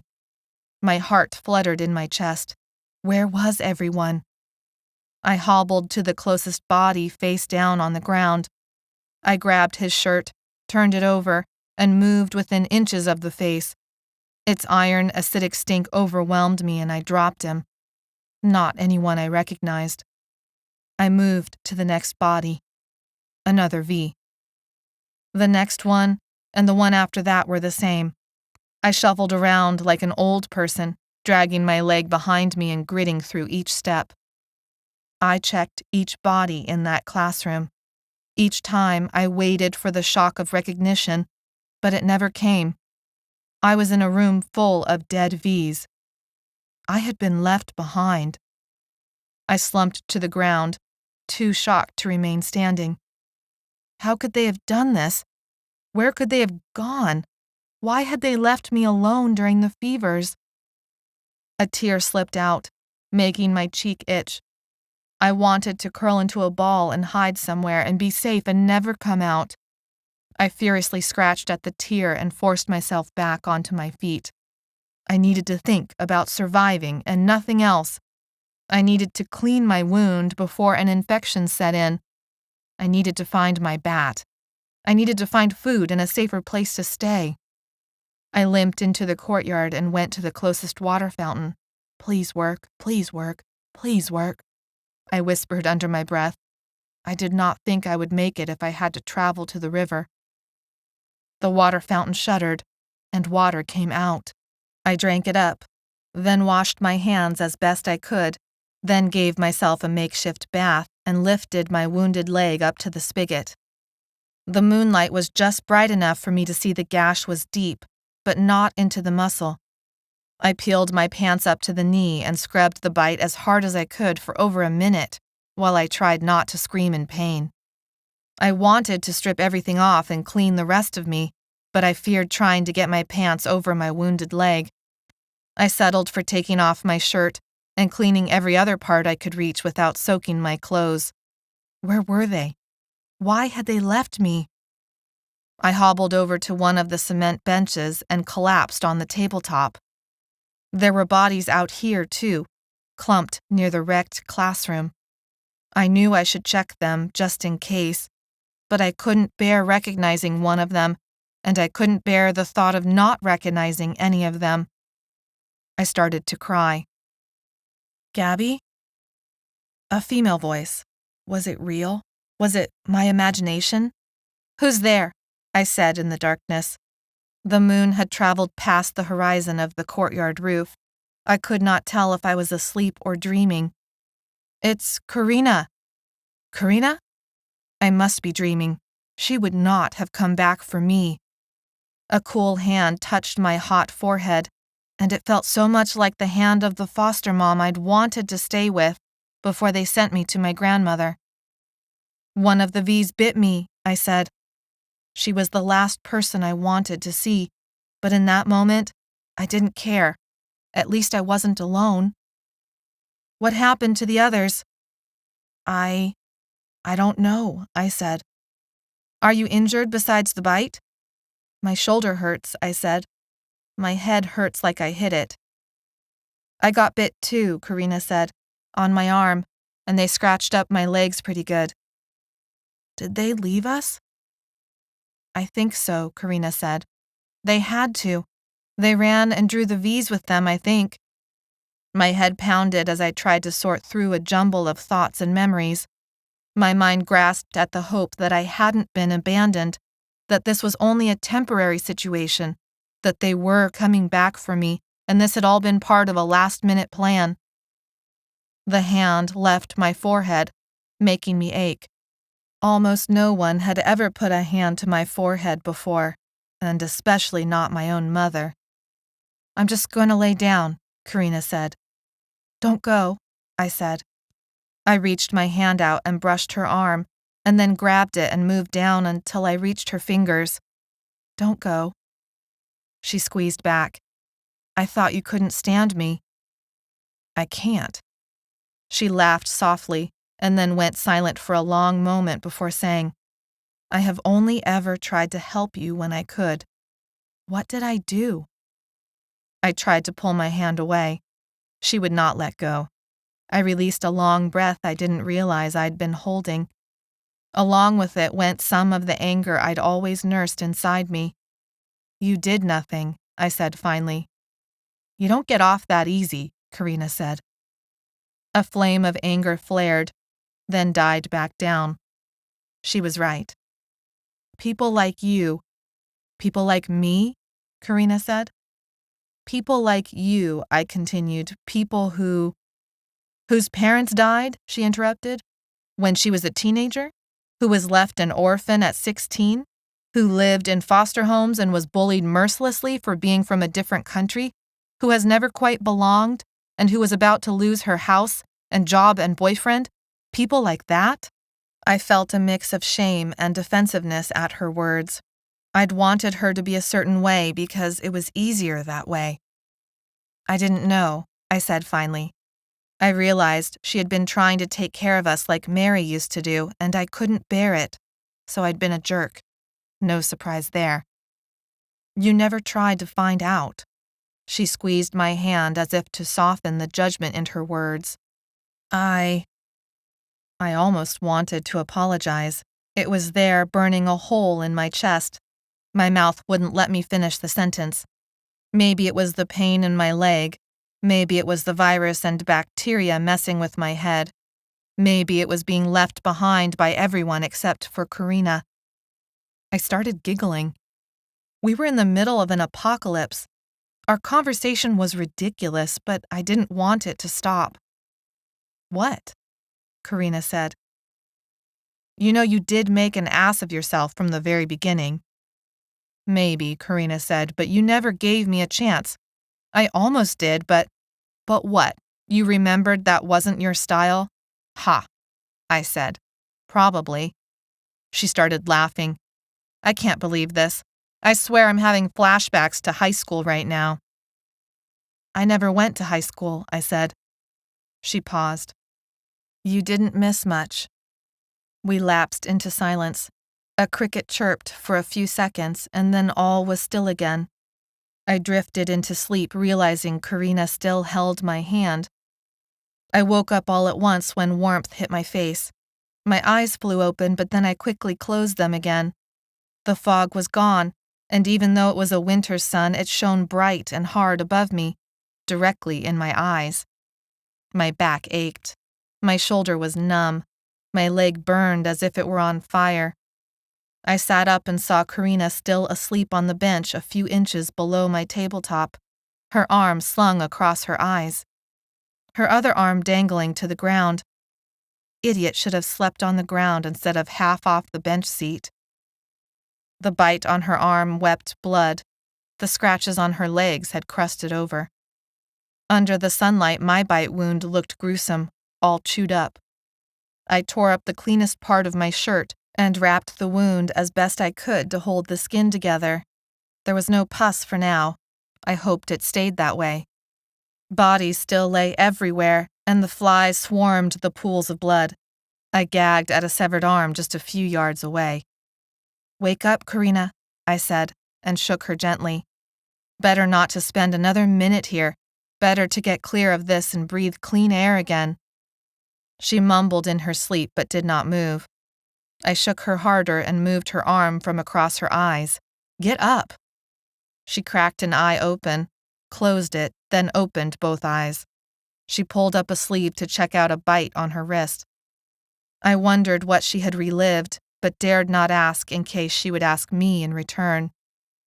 She hobbled over to the water fountain and began rinsing off her wrist and splashing water on her face. Did I dream it? Or are we getting along now? It wasn't a dream, I said. I was awake for part of your fevers. What, was that your mother? She kept her back to me. My relief faded.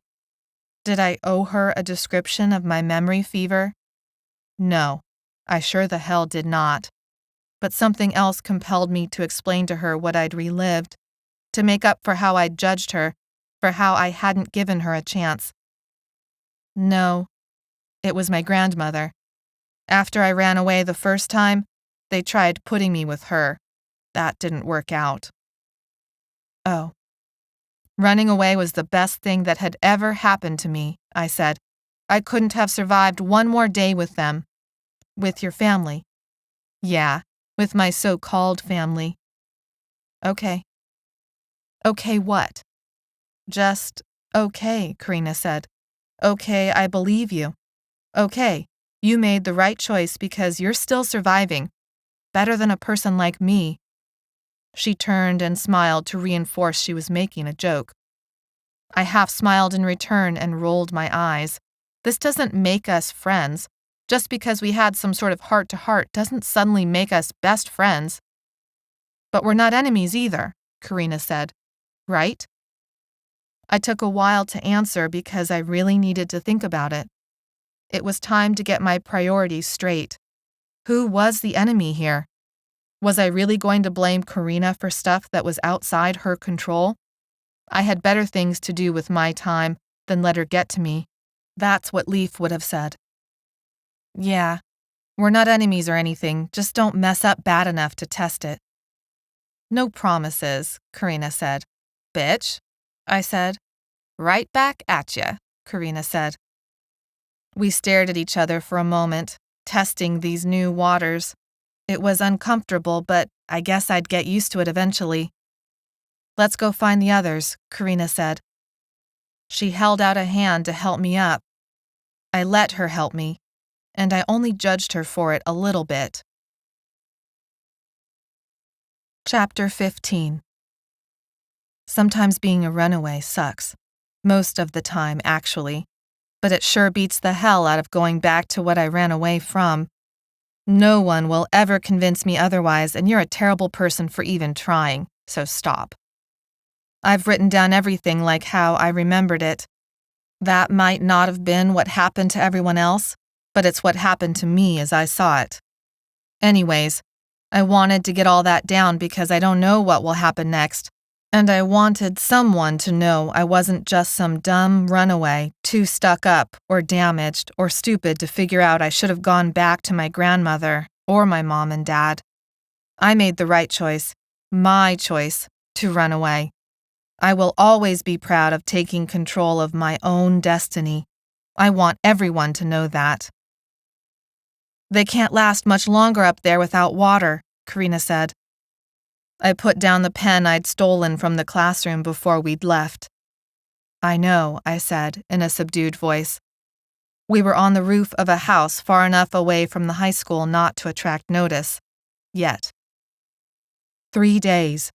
It had been 3 days since Karina and I had woken up surrounded by flies and dead bodies. We'd walked out of that courtyard but hadn't gone far. The stink had given it away. Karina and I followed the smell to the far end of the high school campus. The river and the bike trail were at our backs. The sun had burned off the fog, but not the chemical-filled smoke from all the fires. The sky was a dull brown, the sun like a runny egg yolk. How many are there now? I asked, looking back down at the binder paper I'd also swiped from the classroom. A few hundred, Karina said, and more trickling in every hour or so.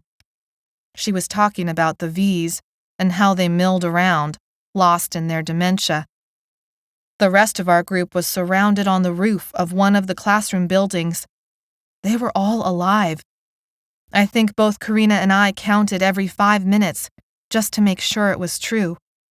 They were all still alive, even Kern and Laurel. Message them again, Karina said. See if Maybe is still puking her guts out. I took out a little pocket mirror and flashed a Morse code message to Anno. He flashed back an answer. She's better, I said, sort of. throwing up every couple of hours instead of multiple times an hour, though he says the bite looks like it's going to get infected. She probably can't throw up anymore, Karina said, not without more water. She walked the roof line until she stood at the edge closest to the high school. The tops of trees blocked a portion of the V crowd, but there were plenty in plain sight. I just don't get what drew them all here. Why all of a sudden? Why now? Maybe our battle made too much noise, all the windows we broke. But none of us had guns, she said, and we were inside a classroom, inside a courtyard. But they're really sensitive to noise, I said, irritation pricking my neck. I didn't necessarily think my hypothesis was all that good either, but she didn't have to dismiss it so quickly. But not that sensitive. Okay, I said, so what do you think happened? Karina returned to my side and sat cross-legged on the shingles. I folded the papers and stuck them in my jacket. I don't know. Look, I said, more of them are waking up.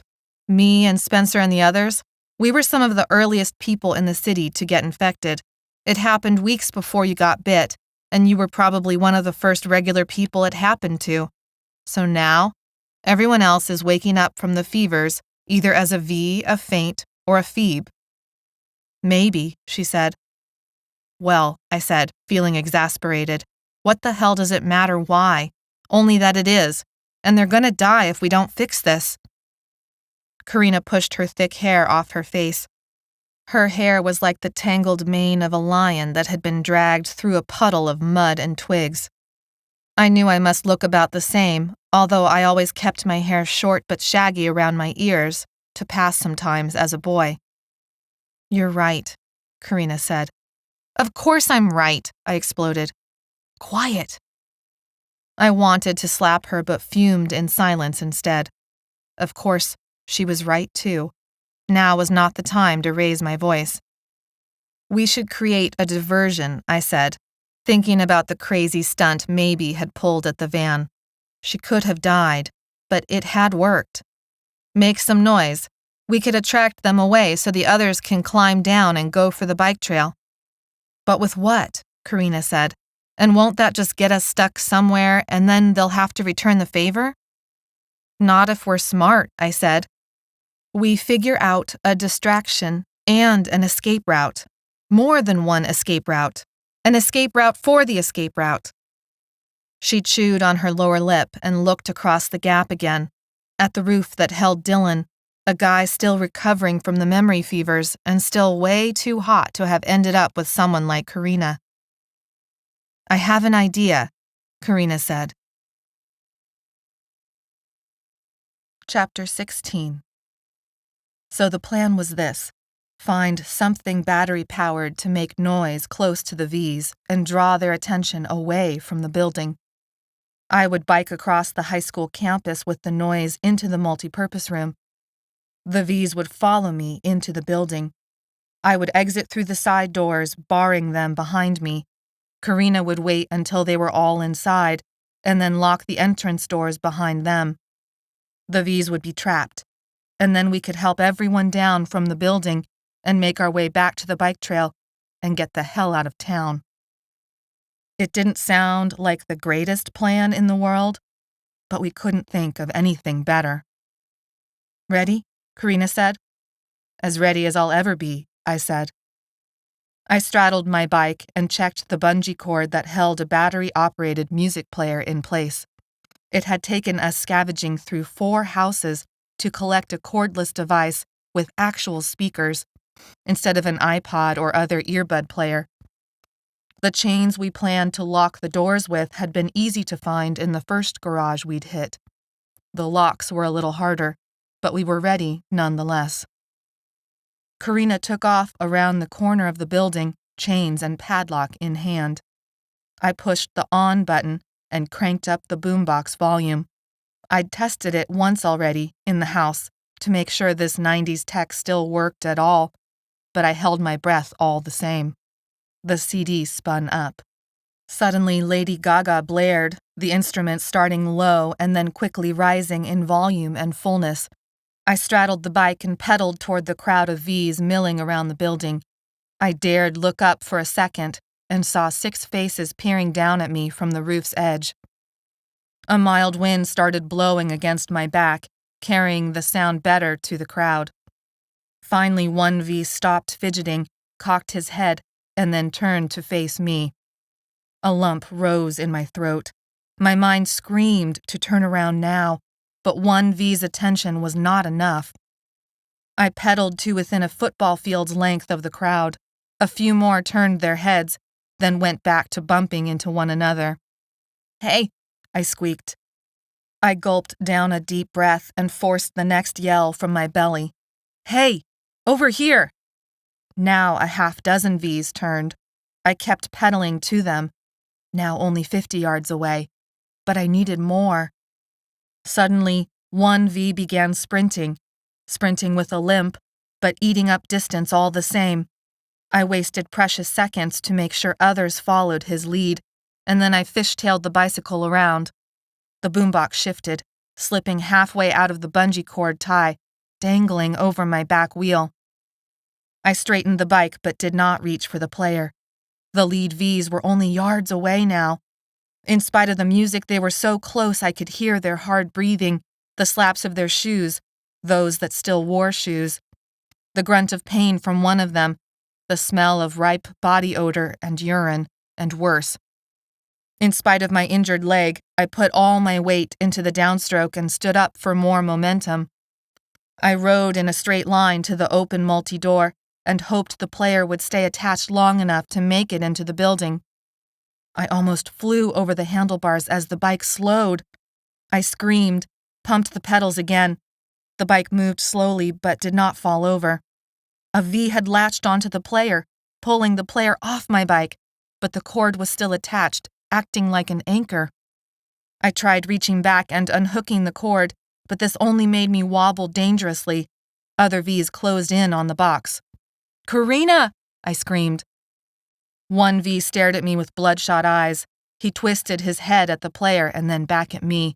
Then he took a step toward me, then looked back at the player. Then another step toward me. Karina came running, the knife in her hand, glinting in the sun. She slashed at the bungee cord. It snapped back and stung me on the cheek. A group of V's collapsed on top of the player, but others still advanced. "This way," Karina yelled. She ran backwards, facing the V's, waving her hands around, yelling and screaming, "This way! This way!" Suddenly the player died and the music stopped. V's pushed past those who had stopped for the player. I jumped back on my bike and rode after Karina. The thick crush of their bodies sent an overwhelming aroma of sewer that enveloped me like a cloud. Their grunts and groans sent hot air across my neck. I just knew any moment that something would grab my shirt and yank me off the bike, and I would fall to the ground under a pile of bodies, and they would suffocate me with their filth and make me bleed with their violence. My front tire crossed the building's threshold and slipped sideways across the slick, polished floor. My balance shifted, tilted. I slammed a foot down and a sharp pain shot up my shin. Karina waved to me at the opposite side, the door open, the light silhouetting her body. "Go faster!" she screamed. I wanted to yell back something about how I would take my damn time if I felt like it. What the hell did she think I was trying to do? Halfway across the space, decorated with flags and banners displaying softball tournament wins, I risked looking over my shoulder. The door had created a bottleneck, but a half-dozen had tumbled through and were racing for me. "Go! Go! Go!" Karina screamed. I didn't look back again. I flew past the doors, and the sunlight blinded me with its intensity. My tires hit the rough asphalt with a slap, and I traveled another few yards before forcing on the brakes. Sweat slicked my hands and made them slippery on the handlebars. My heart pounded so hard in my chest I couldn't hear very well. My legs felt like jelly. Karina struggled with the chains and lock. V's pushed the door out a few inches. "Watch out!" I raced back to her side, jumped off the bike and slammed my own weight into the door. My shoulder took most of the shock, but I ignored the pain. Karina wrapped the chains twice through the handles and clicked the lock in place. "The other side," she said, a crazy light shining in her brown irises. Her face was streaked with dirt from somewhere. Her mouth formed a rectangular grimace around the teeth she bared. "You go around one way, I'll go the other." "We should stick together," I said. "No," she shook her head and took off. I wanted to shake her. I didn't want to go around the building. I didn't want to meet a V by myself. I didn't want to be alone. But she was already gone. One of the V's slammed against the door, bucking it out, but the chain held. I scrambled backward and ran around the side, leaving my bike but pulling out my bat. A V turned the far corner and sprinted for me. I centered my weight on my feet, aimed, took an extra second to breathe, and swung. She dropped to the ground. I continued running and slammed my back against the wall just before turning the corner. I peeked. The space was mostly empty, except for a group of V's struggling against each other to get into the building. The player lay scattered in glinting black pieces on the asphalt. I held back, hoping they would all go inside as long as they didn't see me. The last V, a teenager who had maybe once gone to school here, was the last one in. I raced to the doors, threw aside my bat, and grabbed the chains coiled in a pile behind the cement trash can. I pressed the doors shut, and then there was another set of filthy hands over mine. I yelped and jumped back. "Cool it," Karina said. "Hurry up." I laced the chains through the handles several times. Karina snapped on the padlock. We both stepped back, waited. Shuffling feet, more groans, and that sewer smell again. The breeze made one of the plastic pieces skitter across the ground. A bird chirped. One of the V's slammed against the door. I jumped. "Karina!" I followed the sound. Dylan waved and ran to her. Karina met him halfway, and he lifted her and kissed her hard on the mouth. I walked past their little reunion and admitted to myself that, if not for Karina and her knife, I would be dead by now. The rest of the group straggled across the campus. Ricker and Anna walked on either side of Maybe, helping her stand. Spencer came last, behind Jimmy, Kern, and Laurel. The group sat in a circle in the middle of the athletic fields. It would let us see anything coming our way, even as the knee-high grass provided some camouflage, though it also made Jimmy break into a rash and itch like crazy. Dylan was still awake, sitting with his arm around Karina. Fires still burned, but the grass smell that surrounded us helped mask it. Maybe's memory fever was gone, but she kept throwing up. The wound on her arm was festering. It was bright red, swollen, hot to the touch, oozing a pus that kept coming back no matter that we cleaned it 3 times. She needed medicine. Ricker helped Maybe down onto the grass, and she fell into a troubled sleep. He brushed her hair back from her forehead. Ricker had always been whip-thin, but it seemed worse now. No one spoke about the V's trapped in the multi, other than to thank Karina and me for saving them. We were leaving the V's to die a slow death. I sort of did and didn't care. They had tried to kill me and my friends, sick or not, human or not. I wasn't going to forgive that. There were no right answers, better not to think of them at all. We couldn't help them. We could only worry about our own safety, but that was easier said than done. Kern pointed at Anno's arm of scars. "What are those for?" When Anno only answered with a steady stare, Jimmy said, "For people who have died." Kern looked around at each of us, his eyes catching on the ridged white lines that formed messy, childish-looking names. He didn't say anything more about it. Instead, he searched the inside of his bag and began pulling out little packets.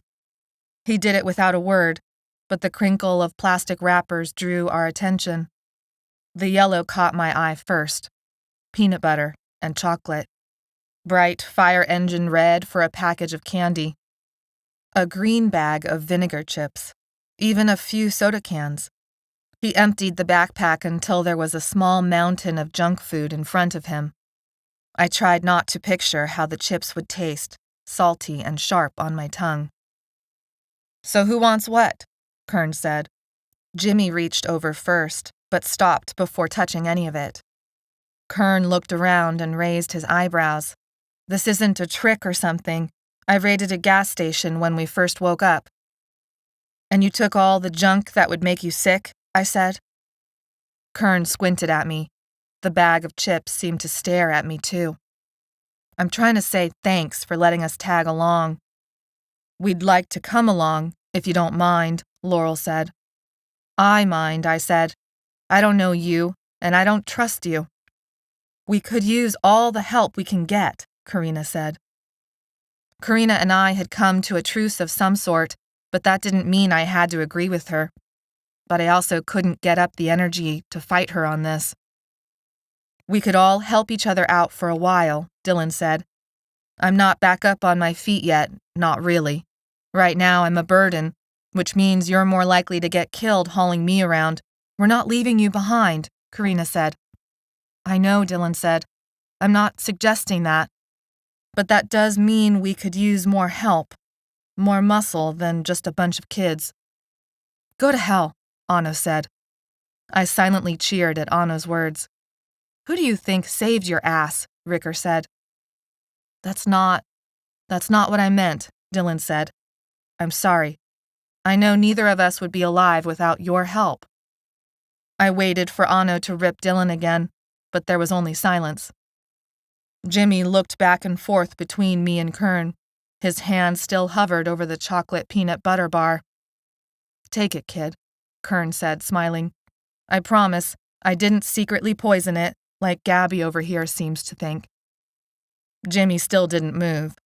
Now everyone seemed to be looking back and forth between Kern and me. Everyone except Spencer. He still looked out over the field. I scowled. A hint of a smile appeared on Anna's face. I claimed the chips. Kern smiled back and tossed over the bag.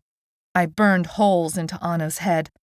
He popped open the bag and crunched down on the first chip, looked at me, looked back at the bag, laughed. He tossed the bag into my lap. I'm full. Do you want the rest? I took the first delicious chip out of the bag before I even knew what I was doing. Jimmy dove for the chocolate bar, which made Laurel laugh. Karina and Dylan split a soda, and Ricker took a package of candy. Spencer took nothing. Kern drained his soda and tossed the can into the grass. My first impulse was to snatch it up for the recycling money. I saw it in Anno, too, the way his muscles tensed even though he was sitting. He shook his head and half smiled. So what's next? Laurel asked. We get out of the city, Anno said. We get medicine for maybe. He didn't say anything about Dutch Flat. At the sound of her name, Maybe moaned. It was good that Dylan was awake for however long that lasted. Maybe would need the trailer. Kern looked at me for confirmation on Anno's words. I shrugged. Good chips, Kern said.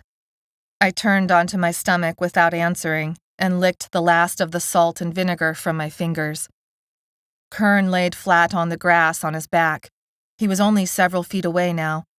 His arms stretched up and over his eyes to block the sun.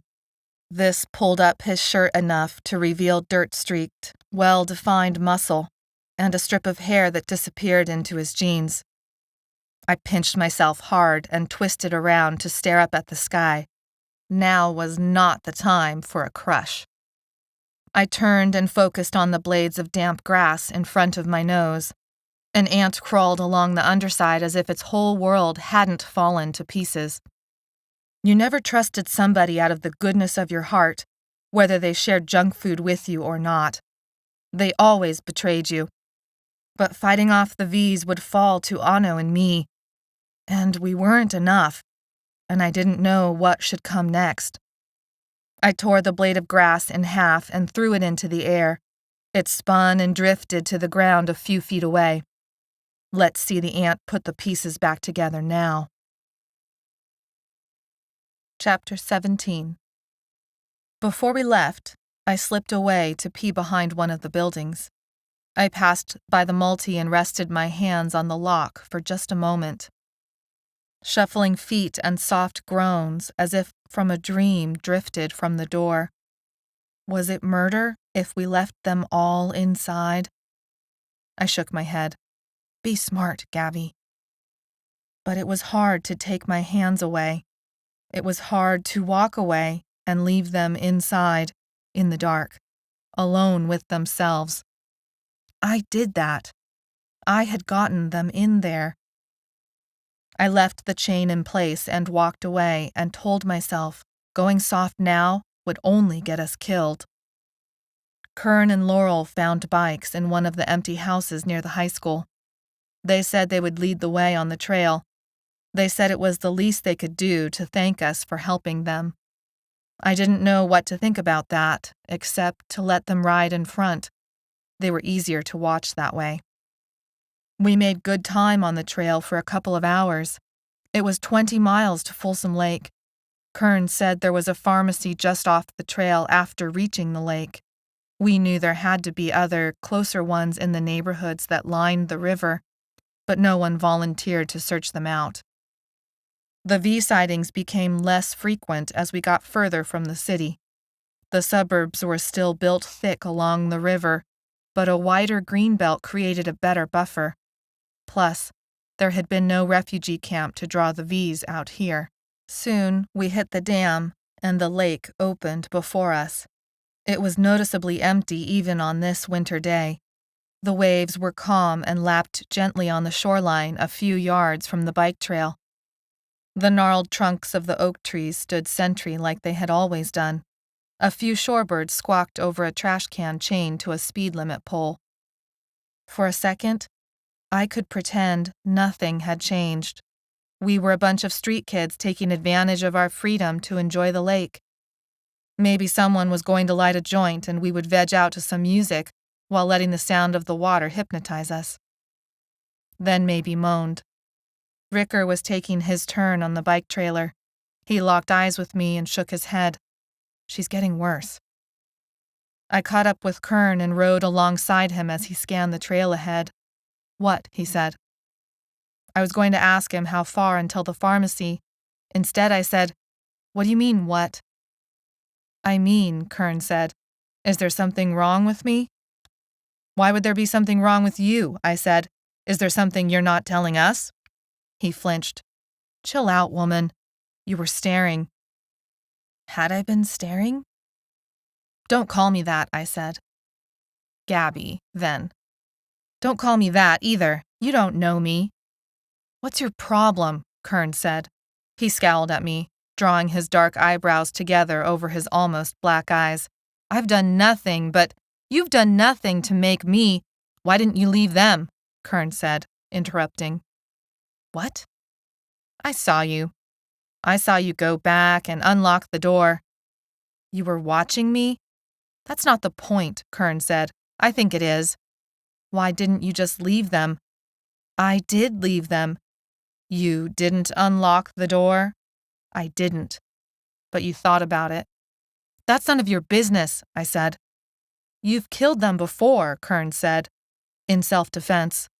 I said. It's the end of the world, Kern replied. And it's murder, I said. Even if we have to do it. It's the end of the world. And it's still murder if they aren't trying to kill me first, I said. But they are trying to kill you, that's the whole point, Kern said. That's why you call them Vs. V for violent, as in, they will violently kill you if you give them a chance. We got you out alive, I said. Why are you complaining? I didn't understand how this conversation had gotten so out of control. I hadn't unlocked the door. I might have thought about it. I might have done it if I'd been by myself, but I hadn't. I'm only pointing out some important facts here, Kern said. Facts that might get us killed if others don't accept them. I don't need your facts. I gritted my teeth. It didn't matter if what I had thought about doing made sense or not. He didn't get to judge me for it and think I would just take it. Yeah, whatever, he said, shaking his head, dismissing me. You're crazy. He increased his speed and pulled ahead. I coasted and dropped back next to Maybe and Ricker. I hadn't meant to start an argument. I hadn't been looking for one.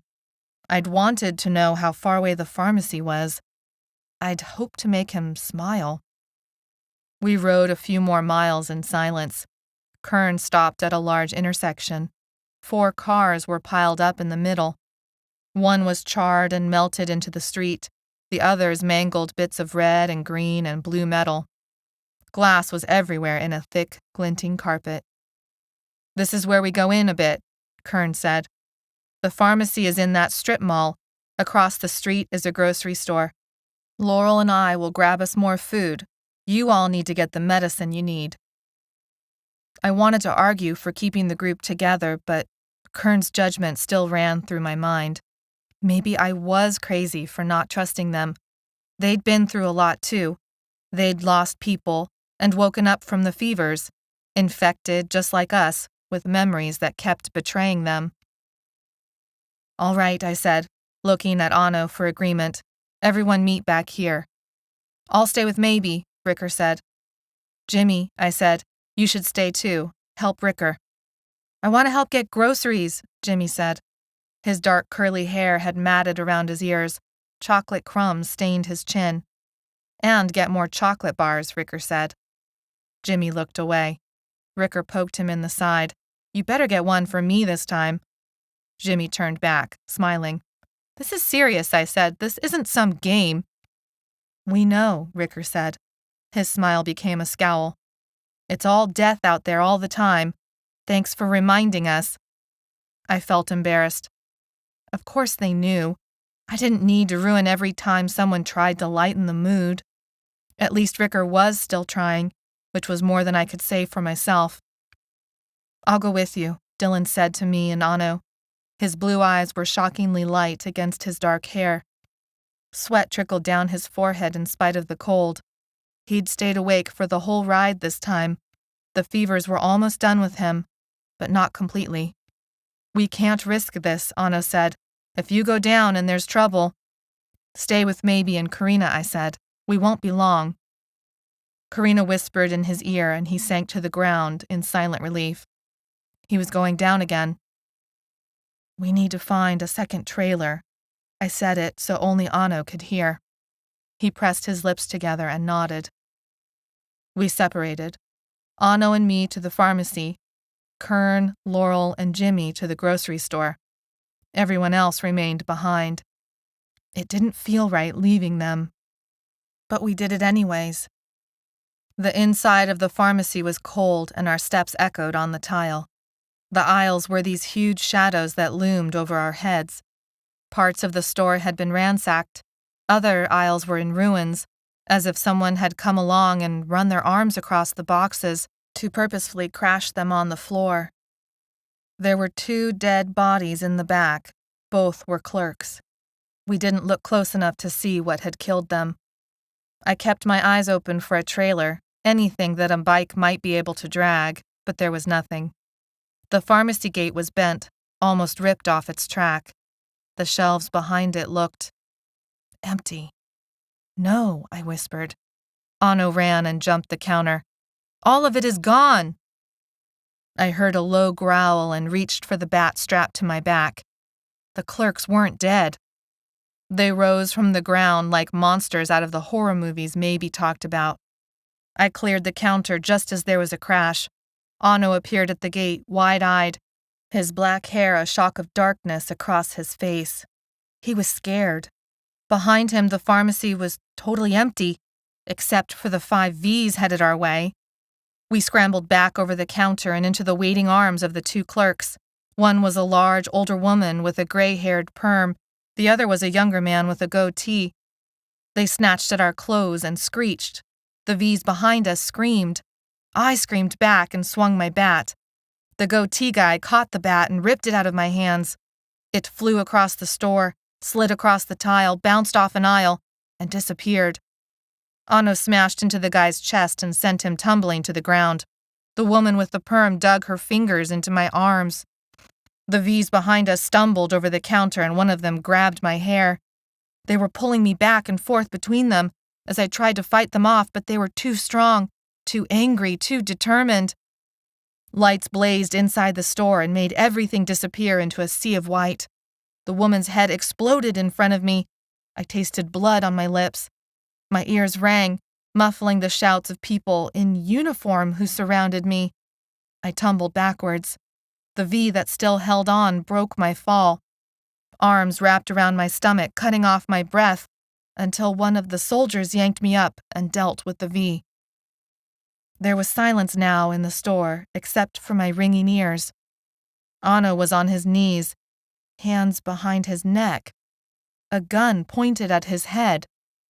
The Vs were dead now. Some of them looked almost exploded into pieces. Kern and Laurel stood behind the soldiers, and no one pointed a gun at them. Chapter 18. The army truck was filthy and dark. We sat on benches facing each other. They had bound all of our wrists and ankles except for Laurel and Kern's. Maybe was laid out on the bench, and she groaned at each jolt of the truck. Ricker sat on the floor of the truck and leaned back, using his weight to keep Maybe from falling off. A guard holding a rifle sat on the end of one bench. I saw all of this from the periphery of my vision, because I stared at my hands and the rope that bound them. I'd be able to untie it all easily enough, but we were part of a convoy, and I did not think we could escape them on foot. The canvas smelled damp and moldering. I sneezed into my hands and dug my fingers into my eye sockets to keep tears from falling. All of us captured again, as if we had never been released. We were back at square one, worse than before, because the guards were better than the ones before, too slick and mean and professional, too watchful, too careful. "It's not what you think," Kern said softly. I did not respond. He wasn't talking to me anyway. He was explaining himself to Karina, or Dylan, or someone else who actually cared about that sort of thing, as if getting us captured could be explained away. "They're looking for a cure," Kern said, "but we need more help." "Indentured servitude," Anno said. "Slavery." "Gabbi," Kern said. I looked up and saw his face in the dim light. Like stone, no remorse. If anything, a sense of pride and a layer of anger. "You would have done the same," Kern said. He looked stricken with shame then, just for a moment, but the emotion disappeared and disdain replaced it. "You don't understand." A strangled cry lodged in my throat, and I launched myself off the bench. I straddled him, even with my ankles locked together, and used my fist to pummel his shoulders, head, arms. I saw his fists too late. He brought them up and slammed them into the underside of my chin. My head snapped back and stars exploded across my eyes. I was pulled off Kern and onto the truck's floorboards. When my head cleared, a rifle barrel filled my vision. "Get back onto the bench." I tried to talk around the blood in my mouth and choked. I spit out a glob by the guard's feet. I couldn't get up on my own, and I wasn't going to ask for help. The guard motioned to Kern and Laurel. "Get her back on the bench." The two men lifted me back onto the bench. Kern rubbed his temple and returned to his seat. The others remained silent. I almost blamed Karina.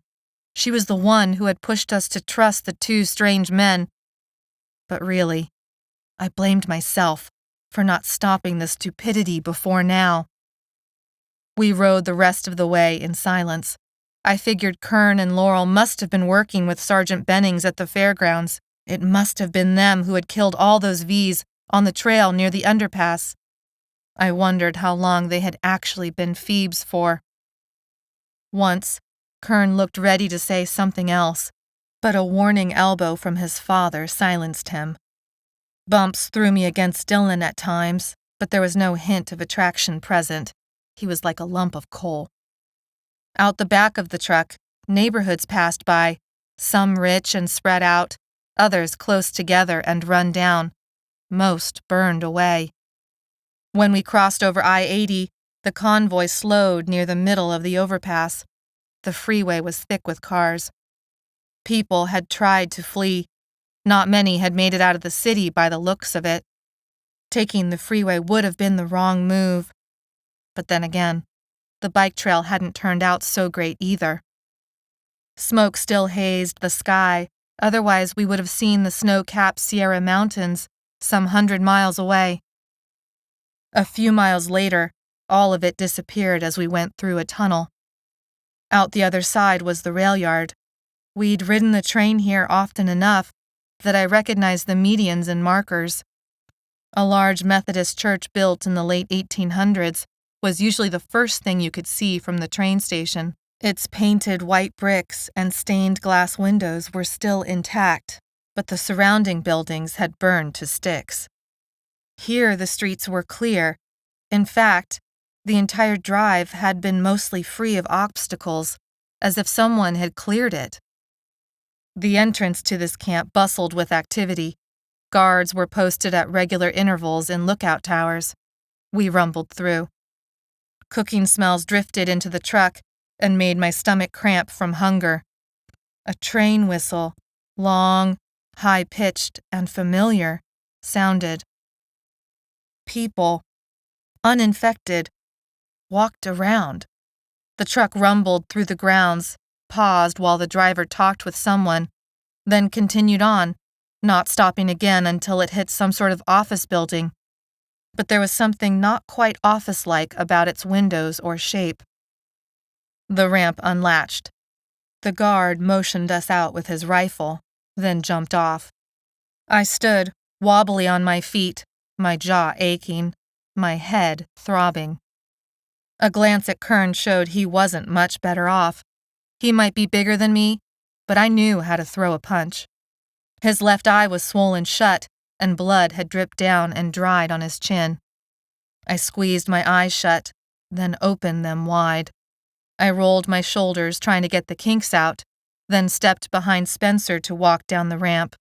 When you enter the jail, we will need to decontaminate your clothing and all of your possessions. You will get everything back after decontamination. I could not yet see who spoke, but something about the voice made my stomach cramp. I stepped forward. Karina crowded behind me. She drew in a sharp breath. No. Sergeant Bennings was at the end of the ramp. Chapter 19. Sergeant Bennings stood with his legs hip-width apart and his hands behind his back. A clear plastic shield covered his face and his hands were gloved. His eyes skated past me and settled on Dylan. I let out a silent breath of relief. I feared he would recognize me as the one who had killed his soldier on the stage. "Hello, Dylan," Sergeant Bennings said, nodding in his direction. "You may not believe it, but I am glad to see you alive, infected or not." "I can't say the same," Dylan responded. Ricker stepped off the ramp with Maybe leaning against him.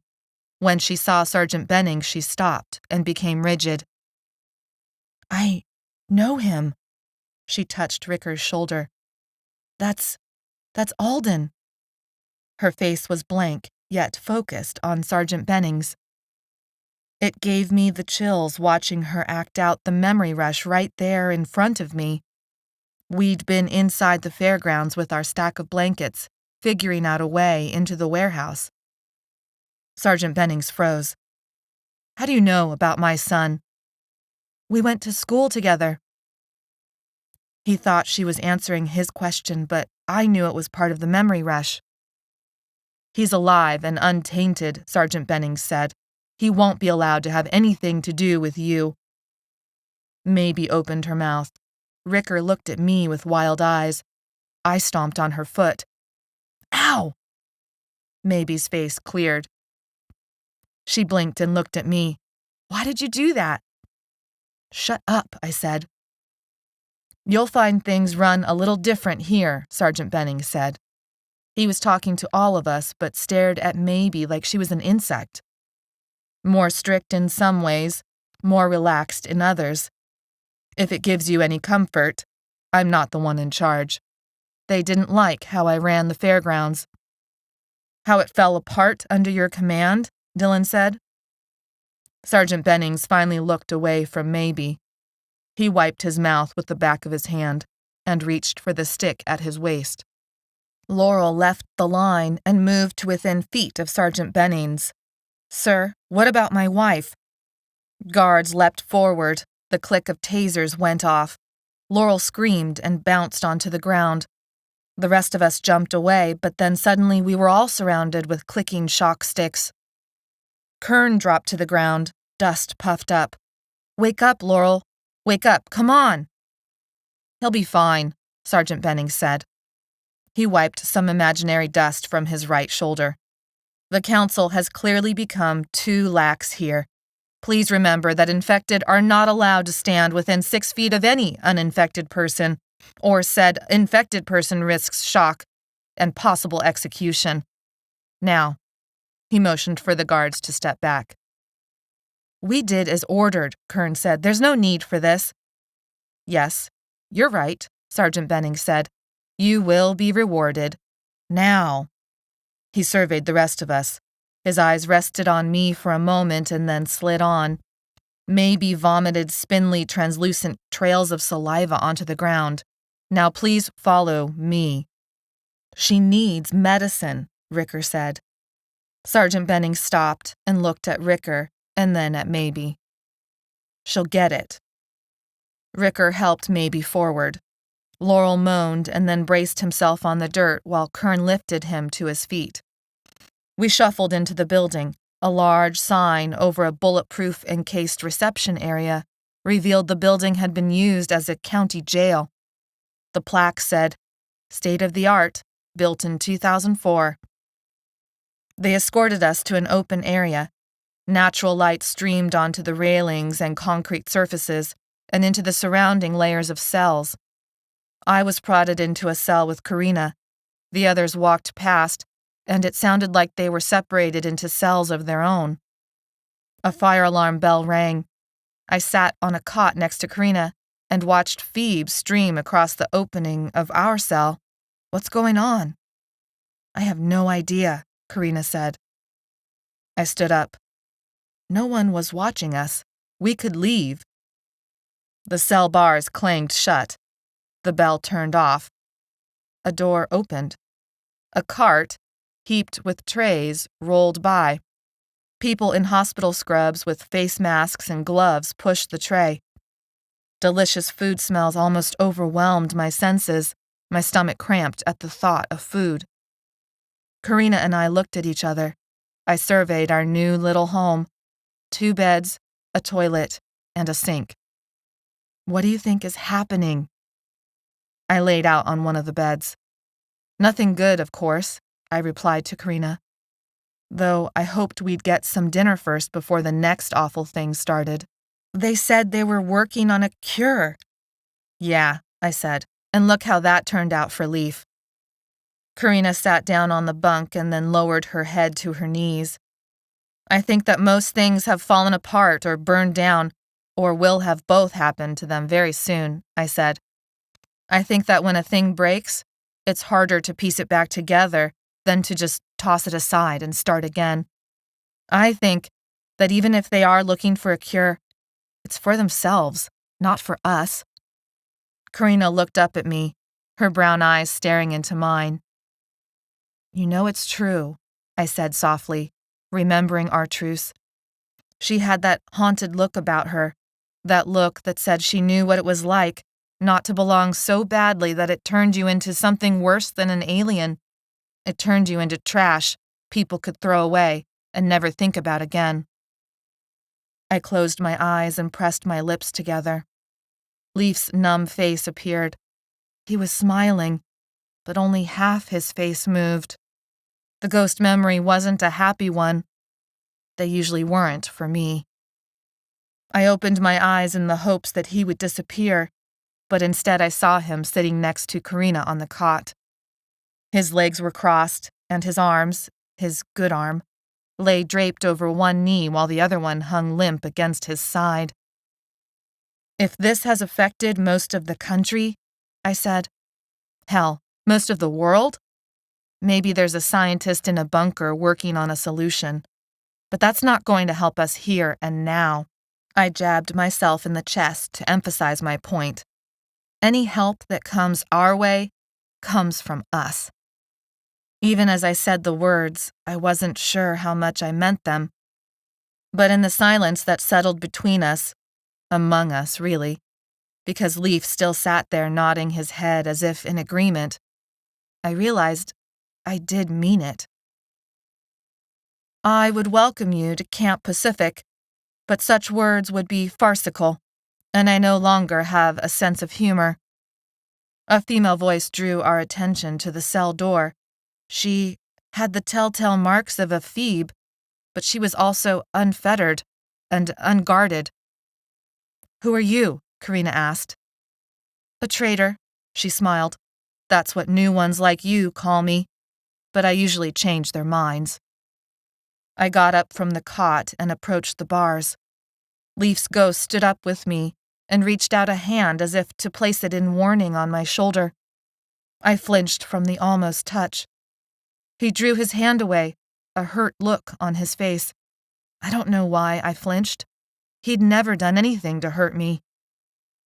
I turned back to the lady.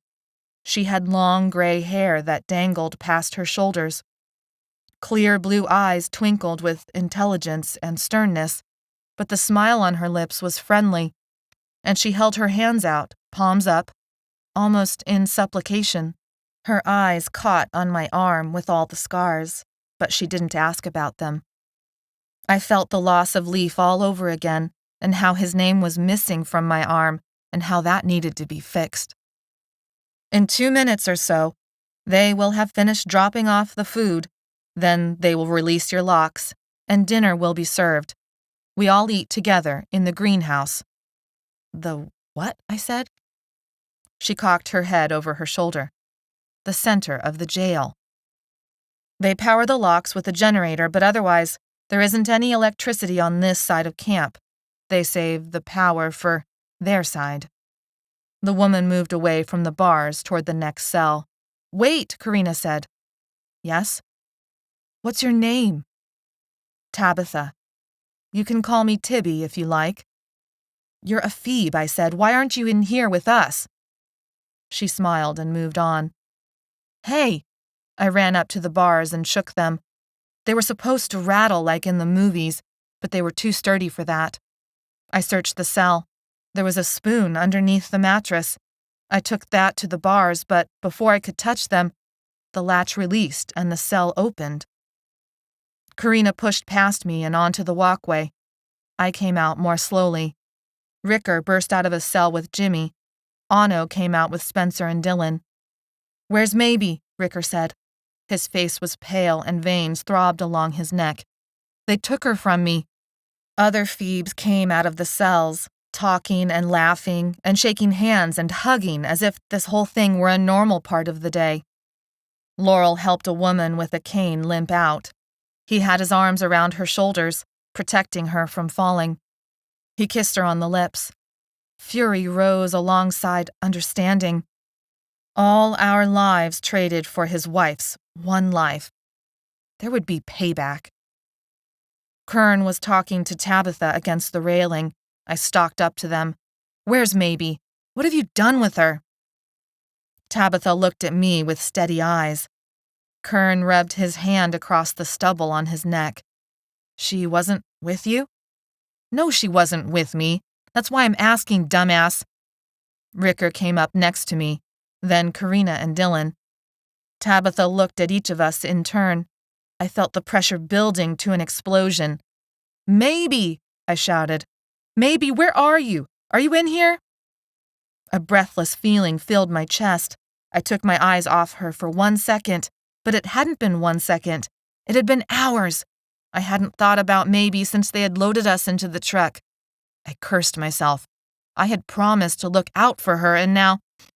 "She needed an IV and antibiotics," Tabitha said. "Where is she?" Ricker said. his voice cracking. Take them to her, son. Son? Had anything they said been true? I opened my mouth, but Anu grabbed my wrist and tapped. C-O-O-L.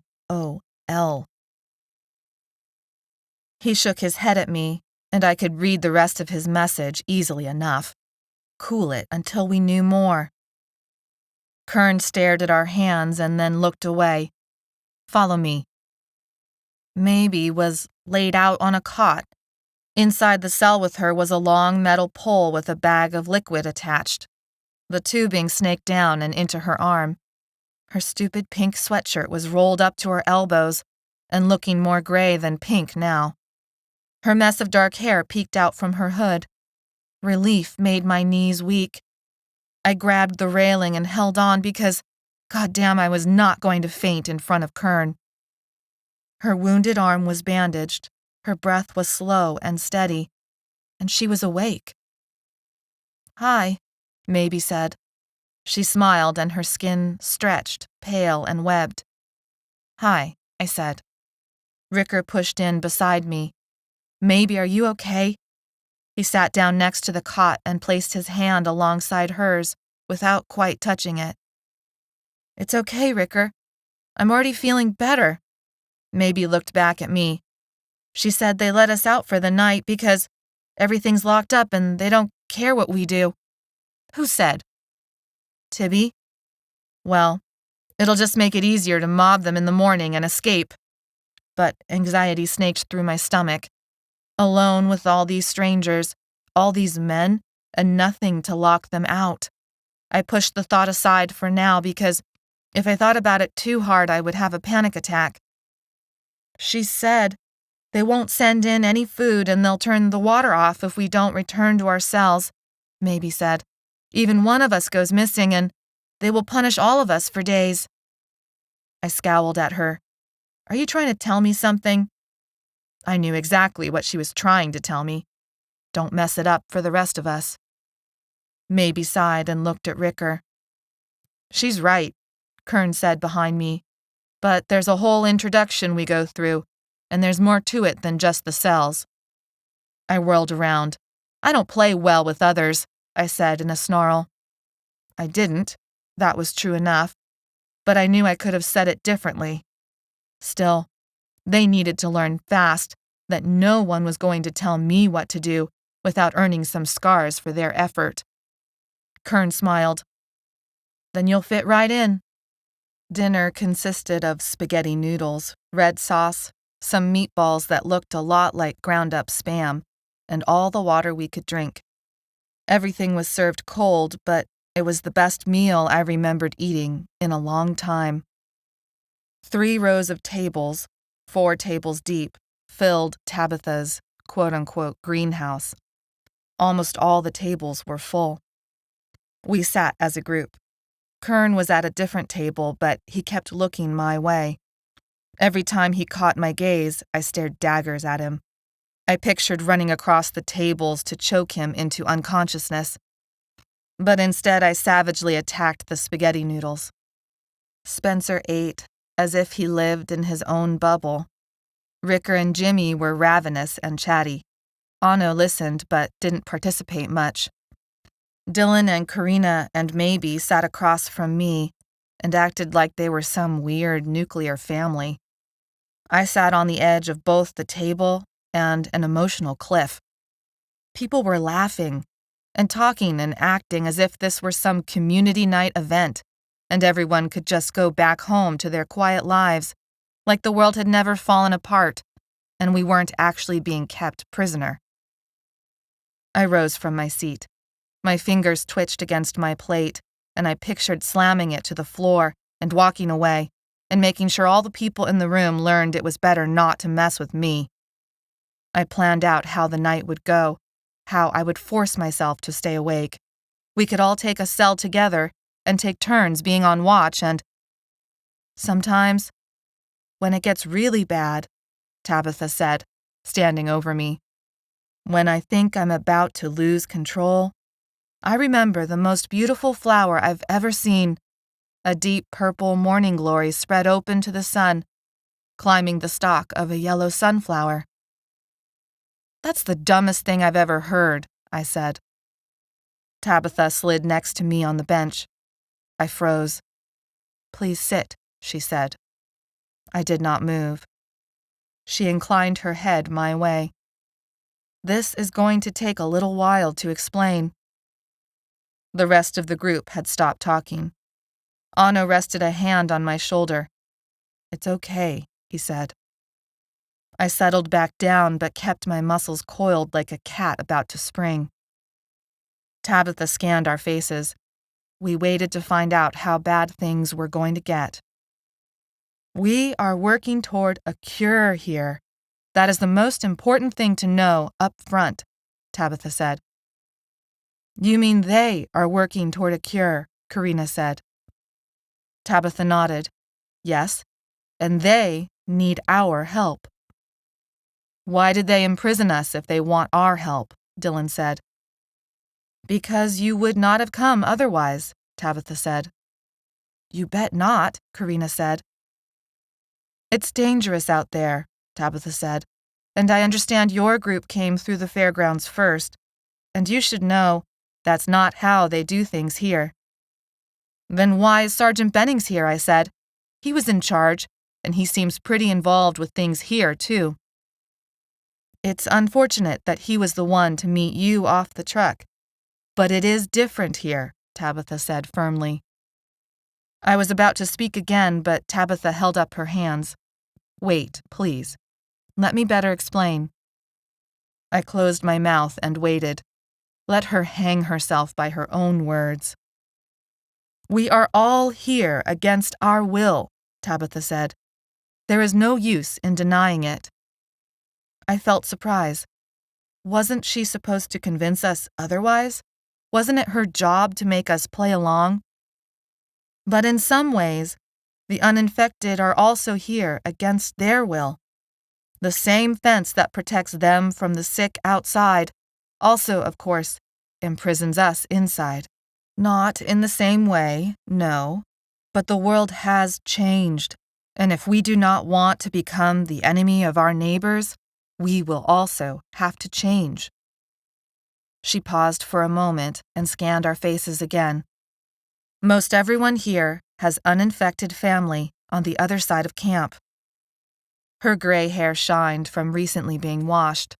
The wrinkles around her eyes deepened as she grimaced. "It is our lot to prove to them that we deserve to work alongside them, not as their prisoners. We will not allow our neighbors to dehumanize us." "They already have," I said. "We're nothing. We're less than human. Something to experiment on or get rid of because we cause too much trouble." "If you believe that, then you already are what they think you are," Tabitha said, focusing her stare on me as if trying to peer into my soul. "It's not what I believe that matters. It's what they believe," I said. "No," Karina said. "It is what we believe that matters." "We are their prisoners," Tabitha said. "Our neighbors, our own family in some cases, have taken us prisoners, but we only become the beasts they claim we have become if we also believe the lies." "They're the monsters," I said. "They are not," Tabitha said. "I don't understand," Karina said. "Where is everyone else? All these uninfected?" "The camp here is split into two," Tabitha said. "You cannot go on the uninfected side without permission. They cannot come here without protection. We work separately to keep the entire camp going." I turned away and looked into space, but Kern was there, across the room, staring intently, directly at me. He moved as if to get up, but Laurel whispered in his ear, and he settled back into his seat. "But," Dylan said, "what does that mean for us here and now? Are you saying we should just accept this? That it doesn't matter how they treat us, that—" "Of course it matters," Tabitha interrupted. I looked away from Kern's table and surveyed the rim of cells darkening around us in the evening light. No electricity. When the sun faded completely, everything would become pitch black. Do they lock the cells at night? At least the bars would offer some protection. Tabitha shook her head. We are only locked into the cells when the uninfected need to enter. We would not see anyone coming our way during the night. There would be no warning. We're all sleeping in the same cell, I said. Tabitha inclined her head. If you wish. There is a schedule, and there are procedures and jobs that everyone shares in. We are not criminals, and we will not act like ones no matter how much easier that would make it on our neighbors. She went on to explain the work chores everyone would get assigned tomorrow, how there were still hot showers but the toilets didn't work because the manuals had been replaced with auto flushers hardwired to the electricity. She explained about the pit toilets and the rules we were expected to follow. All right, Karina said. So we play the game. It's more than a game, Tabitha said. We all know that, Karina responded. Of course you do, Tabitha said. I apologize. So we do what they want. And then what? I said. Wait for a chance to escape? If someone escapes, Tabitha said, they will punish everyone here. But yes, that is your right. You could take such an opportunity and leave us to our fates. I turned back and slid my legs under the table bench. How do they punish us? Reduced rations, more work, taking away some of the small luxuries we have, like soap, clean water for bathing. This all sounds so nice, doesn't it? Spencer said, his first words spoken the entire conversation. And are they running experiments? Karina asked, ignoring Spencer. Tabitha nodded. There is no other better way to test for a cure. She stood up. I will not ask you to promise anything. This is a devil's deal. I know it. You know it. Everyone here knows it. But most of us are determined. We would rather die than turn into the monsters many of the uninfected already believe us to be. And we have hope that a cure will be found. Please consider my words, but, of course, this decision is a personal one that only you can make for yourself. We are putting our humanity in your hands. At this, she stood up and left the table. We were silent, stunned, thoughtful. I wasn't going to follow the rules. The first chance we got to escape, I would make us take it. But even so, I found I respected her a little bit for being so sure about what to do in an impossible, horrible situation. They hadn't broken her yet. Karina stood up from the table and said hurriedly, as her voice trailed off, I'll be back. I want to ask her. But she didn't finish, only brushed her hand along Dylan's upper back as she followed Tabitha across the greenhouse, over to Kern's table. Later, I said, I think we should all stay in Maybe's cell tonight and take shifts standing guard, 2 people at a time. This sounds good to me, Anna said. Ricker nodded. But Jimmy looked troubled. You think something's going to happen? I shrugged. Maybe. Maybe looked up at the sound of her name. I'm going to the bathroom. Not by yourself, Dylan said. Maybe looked about to protest, then said, All right, I need someone to go with me. Ricker looked at the other 2. We'll go, he elbowed Jimmy and Anno. I've had to pee for ages. Yeah, me too, I said. I'll wait for Karina, Dylan said. Spencer didn't say anything but made no move to get up from the dinner table. Meet back at Maybe's cell, Dylan said. We'll drag some more cots in and make it work somehow. We left Spencer and Dylan at the table and walked through the greenhouse to a hallway that led to the toilets. It was twilight and everything had lost its color, not that there had been much to begin with. Cement ground, a few basketball poles missing their hoops, white paint marking off the court, a tall chain-link fence with barbed wire, several lookout towers with armed guards. They flashed us with their lights and then moved on. The pit toilets were dug in the middle of the yard, walled off with plywood, and more plywood separating it down the middle. The planks were covered in artistic paint strokes and landscape scenes, including a purple-flowered morning glory vine twined around a sunflower stalk. "Who did this?" Maybe asked. "Tabitha," I said, rolling my eyes. "It looks nice," Jimmy said. "Why would they bother?" Ricker asked. I thought about it and weighed Tabitha's earlier words against the pictures in front of me. "Because she might mean what she says," I said finally. "She's not going to let them win." We used the crude facilities. Really not that bad considering what I was used to. On the women's side were several buckets of water and a sliver of soap. I poured a scoop of sand down the hole after we finished. Ricker and Jimmy could not shut up as we returned to the greenhouse. They joked around with Maybe until I wanted to swat all of their ears, but I kept my hands to myself because I also sort of enjoyed hearing them laugh again. Only a few people remained at the tables now. A half-dozen Feebs were at a sort of bucket washing station, cleaning up the plates and utensils, while a few other people scraped leftovers into a compost-type bucket. The light was almost gone, but people did not hurry.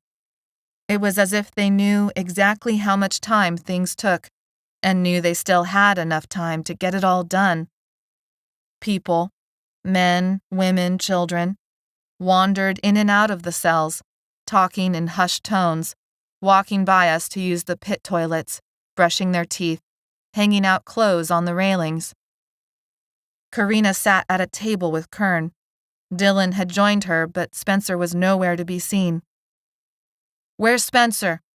I said in a too loud voice that interrupted people from their tasks.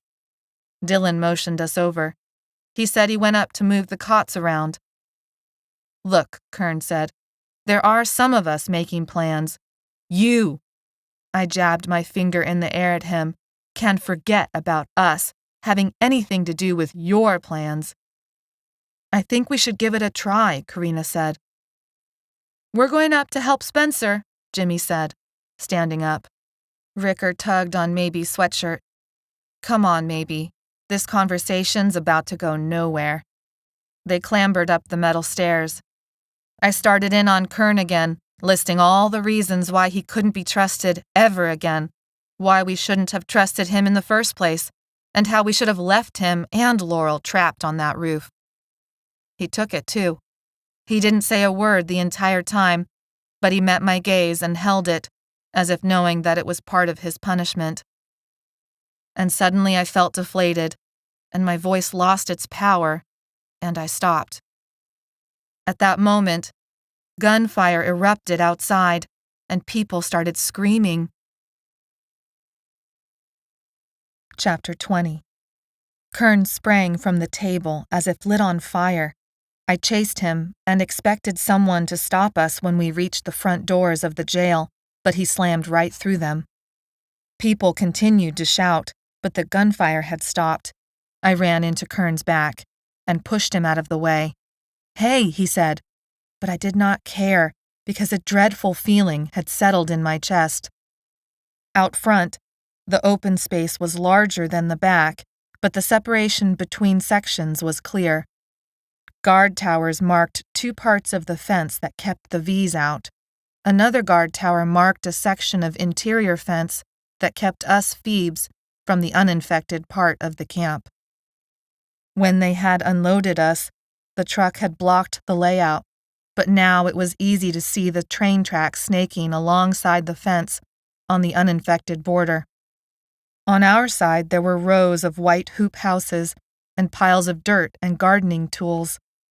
The fence on this side ran along a street with another fenced parking lot on the other side. Acres and acres of parking lot, with weeds growing from the cracks. Two guards in the tower had white spotlights blazing down onto a figure on the ground on our side of the fence, a dark, black puddle spread out around him. The guards were screaming for us to get back inside or get shot. I stepped forward and felt Kern grab my arm. "Gabbi." I shook him off. It was It was Spencer in the light. Spencer in the puddle. I stumbled to one knee because I couldn't feel my feet anymore. Ricker and Maybe came up next to me. Ricker turned and buried his face in her hair. Jimmy puked, and I noticed somehow that a chunk of pasta had landed on my leg. I stared at this little glob because I couldn't stare at anything else. Kern pulled at my elbow and lifted me into his chest. The warmth of his body burned me like the lights seemed to burn off the veins and webbing of Spencer's afflicted skin and smooth it all back out so that everyone could clearly see he was really still so young. "Careful," Kern said, his hot breath tickling my ear. He pulled me back through the crowd, through the front doors. He told my group to follow him quickly. Don't talk. Go into the cells and don't say a word. Even though he said it only to us, the entire jail filled up again. People rushed back into their cells and whispered about one of the new Feebs trying to escape, and punishment and consequences. We stuffed the 6 of us around Maybe's cot. I couldn't look at any of them. I buried my face into the rough cloth of the sheets and tried to stop breathing. What had he done? He knew they were out there. We had all been warned, and even I wasn't stupid enough to have tried to escape yet. And then I realized he hadn't tried to escape. He'd killed himself. I wanted to rage at him for leaving me alone. What was the point of running away all those years ago for him to just give up now? The anger I felt warred with the suffocating feeling that came over me. I did not want to be in charge. I would mess things up. Spencer was gone. I wished I had a knife right then to carve his name into my flesh, to at least give him the tribute of knowing he would never be forgotten. The bars banged shut. The sound of it shocked me. It was dark. There was sniffling, a couple of sobs. No one spoke. No one talked about what had happened. Minutes or hours later, there was no way to tell. The bars unlocked again and swung out. Tabitha came with a candle in her hand. The light bounced off her face and made her features ghoulish. "I am so sorry." She paused, staring at the candle. "They've given us 15 minutes to use the bathrooms and return to our cells for the night." We forced ourselves outside. I leaned against the plywood walls and stared at the guards in their towers and the lights they moved around, checking for Vs and Feebs like us. I waited out the 15 minutes. The stream of people tromping back and forth stopped. I waited for trouble to come my way for being late. Let them shoot me down like they did Spencer. Instead, Karina came out with a candle. The light made her frizzy curls glow orange. "Gabbi?" I did not answer her. "We're going to try and sleep now. I am sorry, but it would help the rest of us if you came back. They're afraid without you." She turned and went inside. I picked myself off the ground. I brushed my hand across the cold concrete to guide my way down the hallway and into the main part of the jail. The smells of washing soap and food waste hit me. Someone in one of the upper cells sang a lullaby in hushed tones that echoed. A bright point of light appeared as if out of nowhere, but once my eyes adjusted, I saw that it was a candle held by a man at the foot of the stairs I needed to climb. His body must have blocked the candle until he turned. I tensed my muscles, wondering if the night terrors would begin now, and how hard I would have to fight to keep my body intact. In another few seconds, my eyes adjusted to this new point of light, and I realized it was Kern. This did not make me feel any better. I kept my fists balled and walked up to his candle. He held it to my face for a moment, casting his own face into long, ominous shadows. "Gabbi, I'm sorry. Stop," I whispered. He moved the candle closer to his own face, and the light made his eyes glint. We can't do much tonight, maybe not for a few days, but as soon as they let us out, we'll give him a proper burial tomorrow. Is he still? No. He's in a different part of the building. It was the medical room. It still is, really. We have a few medicines and… He glanced up the stairs and then back at me. Not that any of that matters right now. Try to get some sleep if you can. There's another one of us at the top of the stairs. They're going to lock us all in tonight. He moved away from the bottom step and I began to climb. My feet felt like lead blocks and my heart ached, but I was so exhausted. I knew that even the nightmares I was sure to have would not keep me from sleep. Good night, Gabbi, Kern said from below me. The guard at the top step was an unfamiliar woman who I remembered laughing a belly laugh at someone's joke at dinner. Now she was somber. I'm sorry for your loss, she said simply. I counted the cells and held back when I reached ours. I wasn't good with small spaces. Closets and me didn't get along. It was so dark and small in there, and my breath hiccuped in my chest. Tears began to stream down my face. Please. I didn't want that memory right now, not after Spencer. Not right now.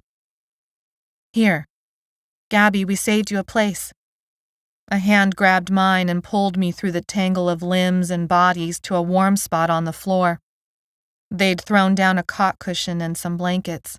Anno, Ricker, Jimmy, and Maybe surrounded me and patted my arms and head and legs. The memory rush faded. It was pitch black, and there was no way to see, but I could touch and smell everyone I still loved in the world. I wish I could say I fell asleep right away, but I stayed awake for a long time, listening to everyone breathe, listening to the silence, listening to the beating of my heart, as if it held a secret message that could fix all of this, if I only learned the code. I awoke first, even though I had fallen asleep last. There was light now. It streamed from the cell door since there were no windows in the cells. Someone's knee pressed into my neck. I moved it away and also repositioned a heavy leg that Anno had thrown across me. A swatch of Maybe's pink sweatshirt, looking decidedly grimy in the morning light, showed up between Jimmy and Ricker. Karina and Dylan were tangled together on a single cot. Her hair dangled across both their faces. Even in sleep, he held on to her as if she might evaporate at any moment. We had piled into the cell together like a colony of rats, a pack of dogs, a group of humans who needed to belong to somebody. An ache started in my throat as I surveyed the room full of people I dared not care about, and yet had fallen into that trap no matter how many times I'd raged against it. A click-clack of metal against metal drew my attention to the cell door. Tabitha stood framed by the bars. She looked over my group of hapless runaways and throwaways. She did not say anything. Are you in charge somehow? I sat up and pushed at Anno to wake up.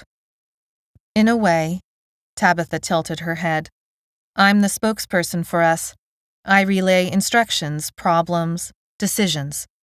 It's easier and safer for them to go through one person they trust than to send in uninfected all the time.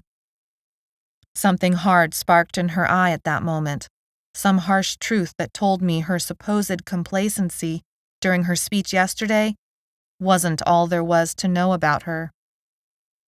What happens next? Anno said. There will be no breakfast today. Chores have been suspended. There will be a bathroom break at lunch. Is this because of Spencer? Karina asked softly.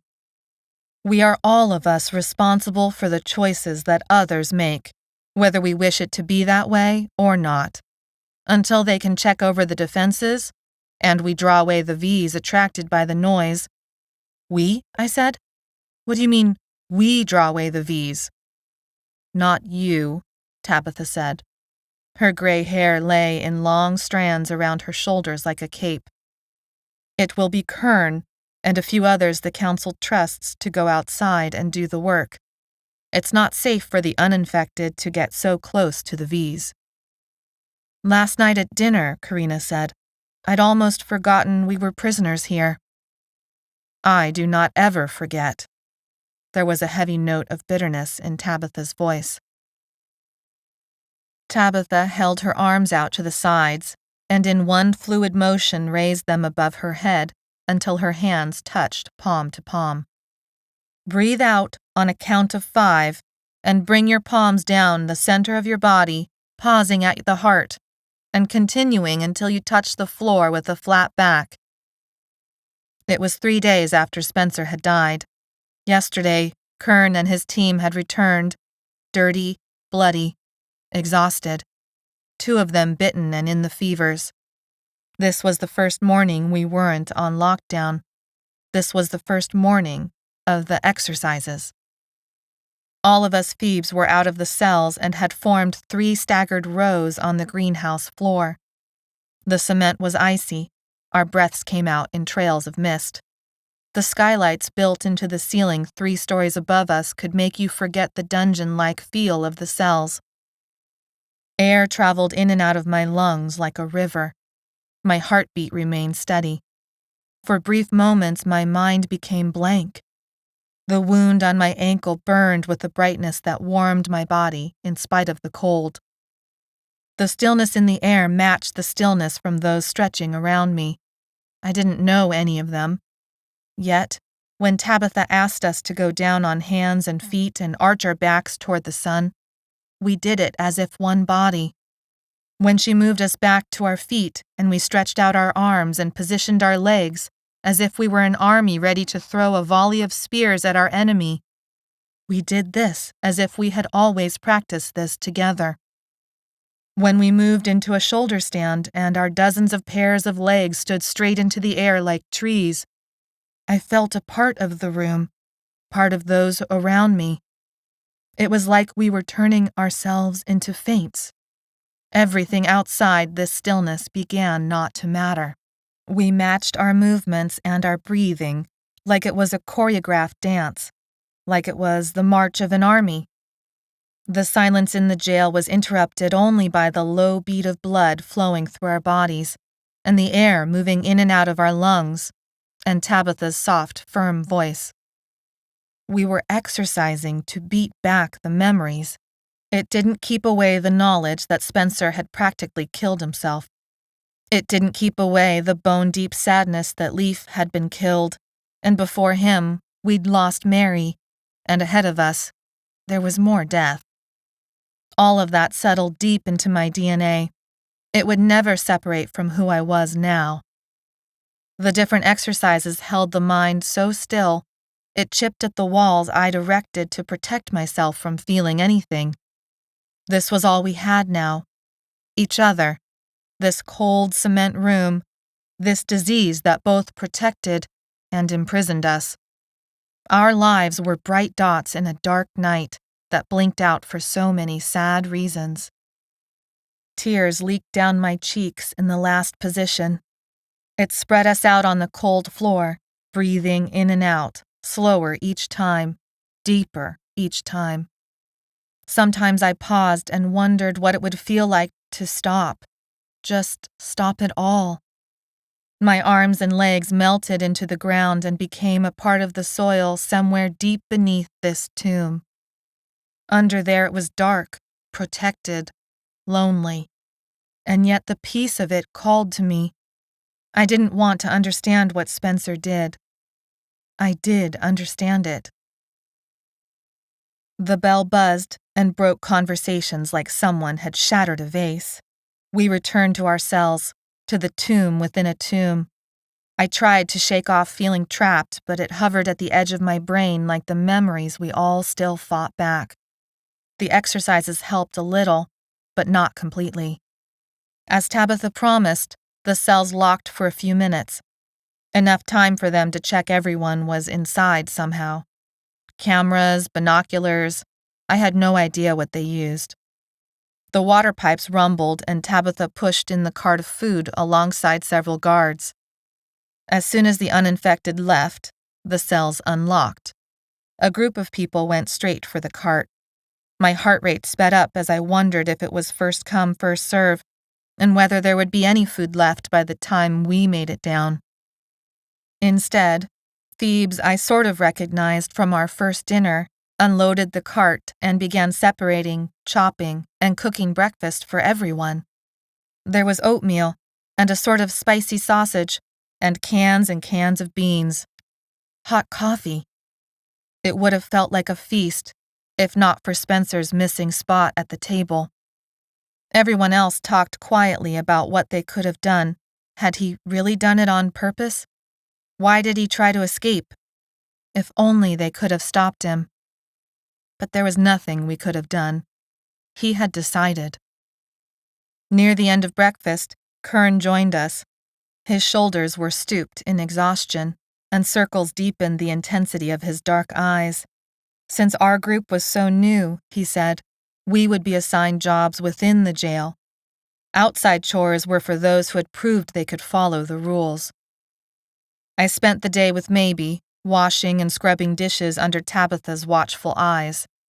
Jimmy, Ricker, and Anno were sent to clean out the bathrooms. Dylan had once done some construction work, so they set him on a few maintenance projects around the greenhouse with Kern. Karina was sent to help with the laundry. I planned for how we might all sneak away to memorialize Spencer properly. They didn't seem to be afraid of us having knives.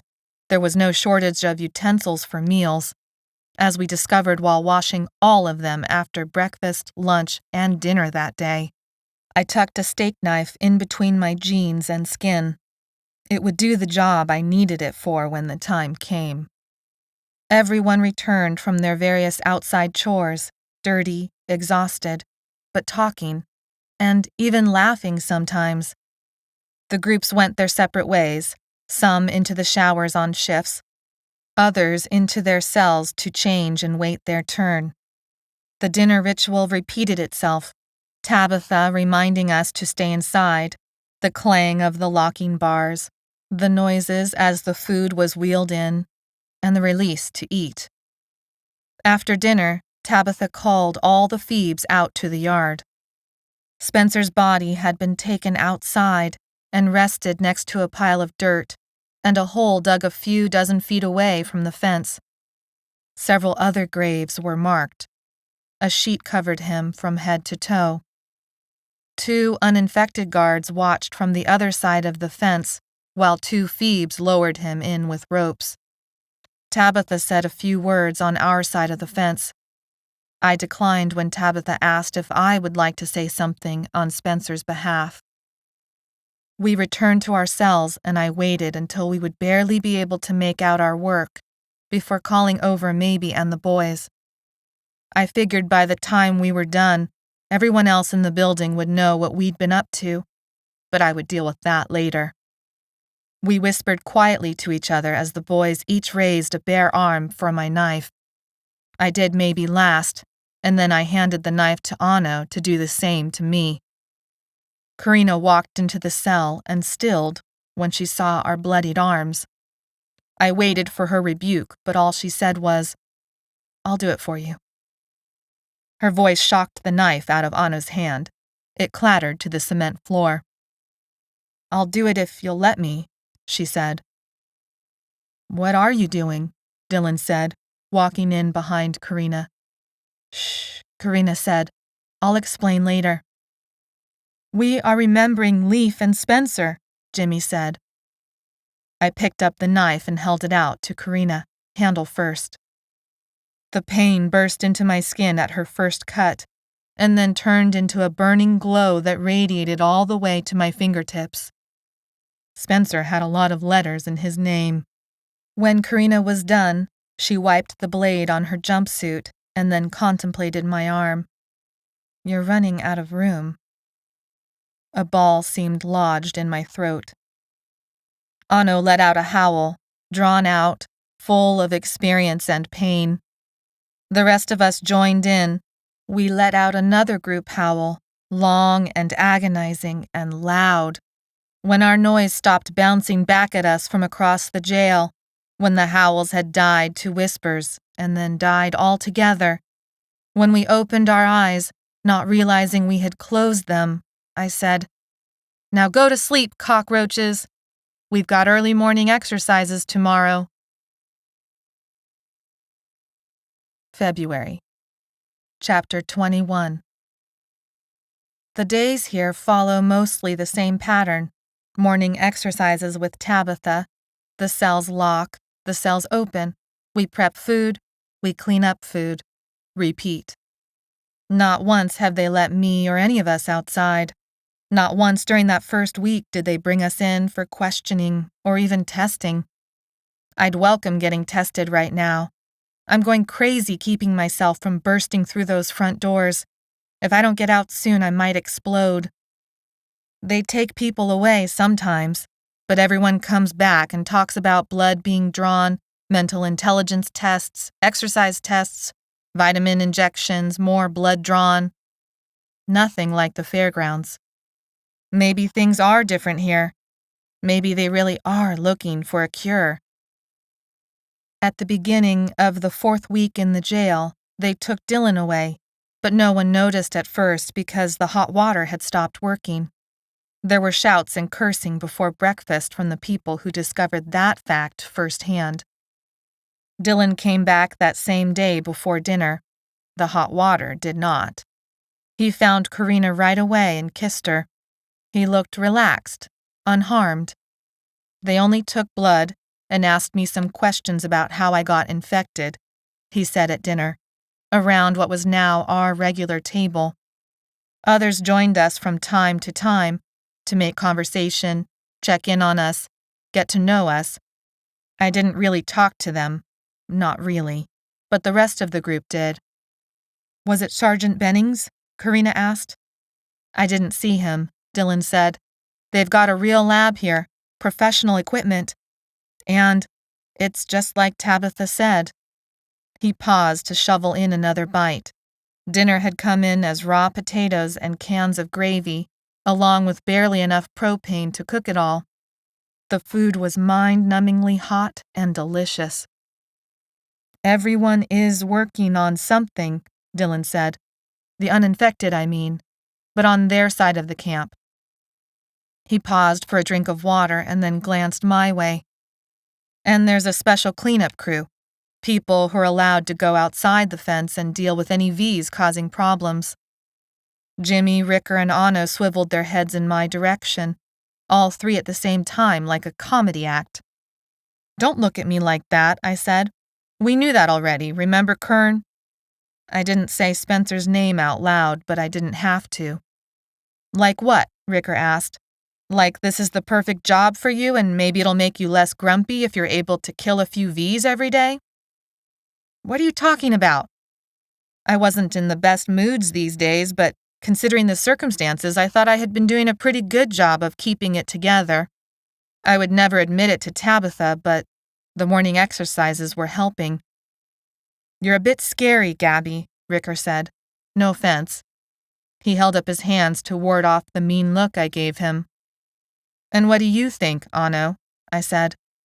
To his credit, he did not immediately answer, but then he said, It is a good idea. I want to join, Maybe said. Absolutely not, Karina said. Don't act like you can tell her what to do, I said, my blood rising. Don't ruin this for us, Jimmy shouted. He had stood up and was shaking. I felt stunned.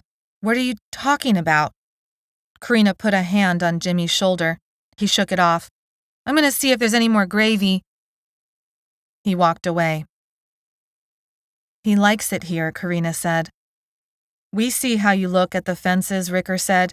You're thinking about running away. We're being held prisoner, I said. It should have been the most obvious thing in the world to them. We aren't supposed to be here. What about Dutch Flat? What about escaping? No one answered.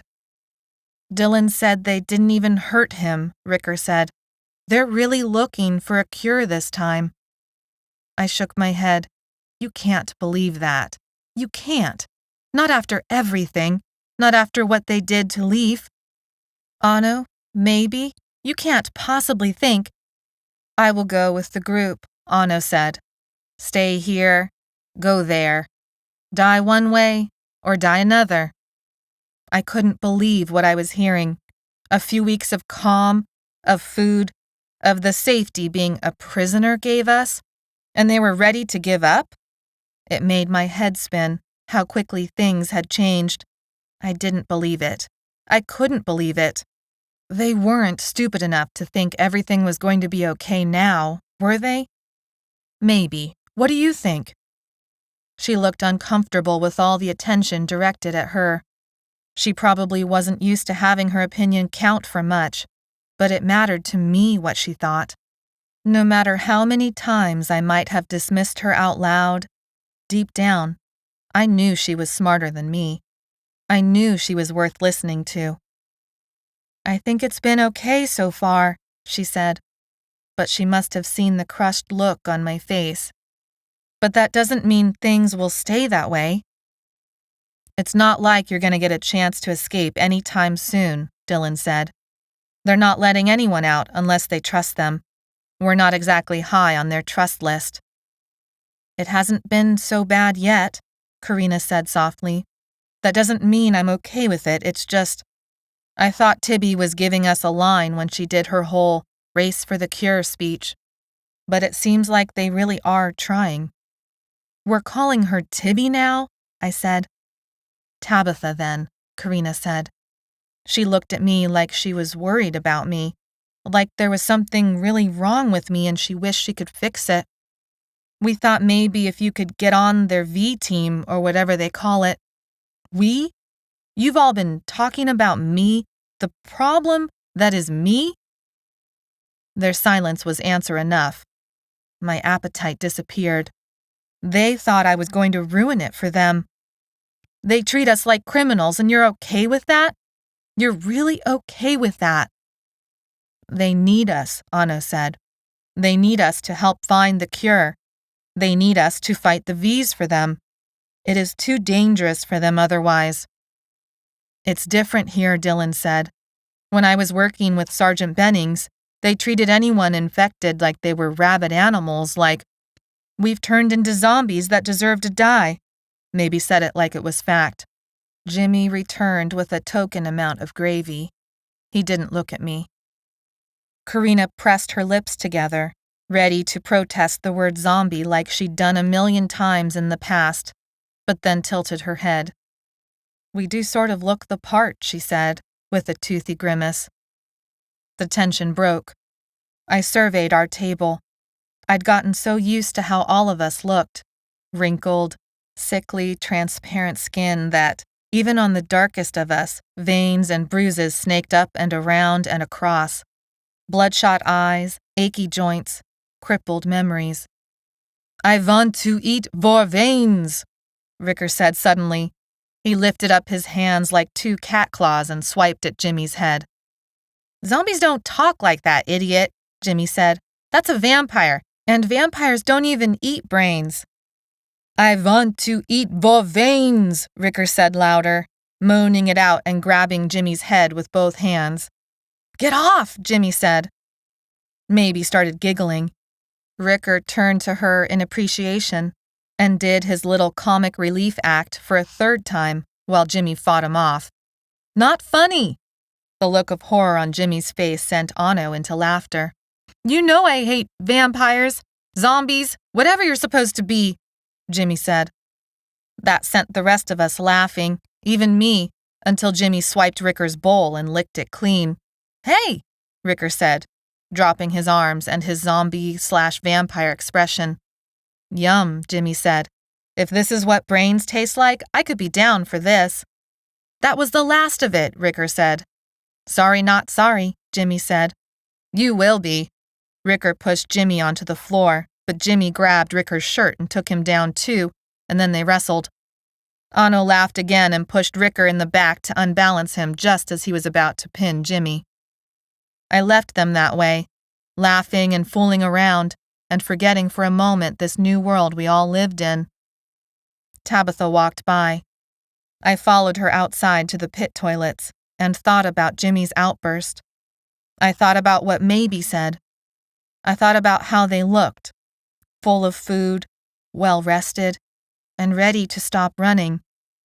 I want to join the team that goes outside, the ones that go after the Vs. Tabitha stopped in mid-stride and replaced her foot on the ground.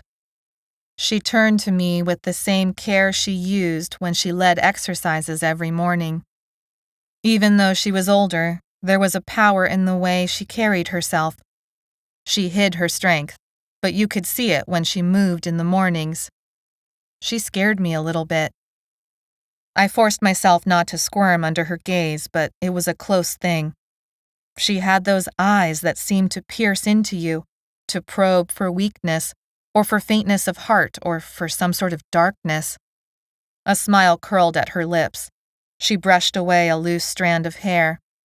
Why should they trust you? That was the question she asked. Those were the words she spoke. But I knew what she was really asking was why she should trust me.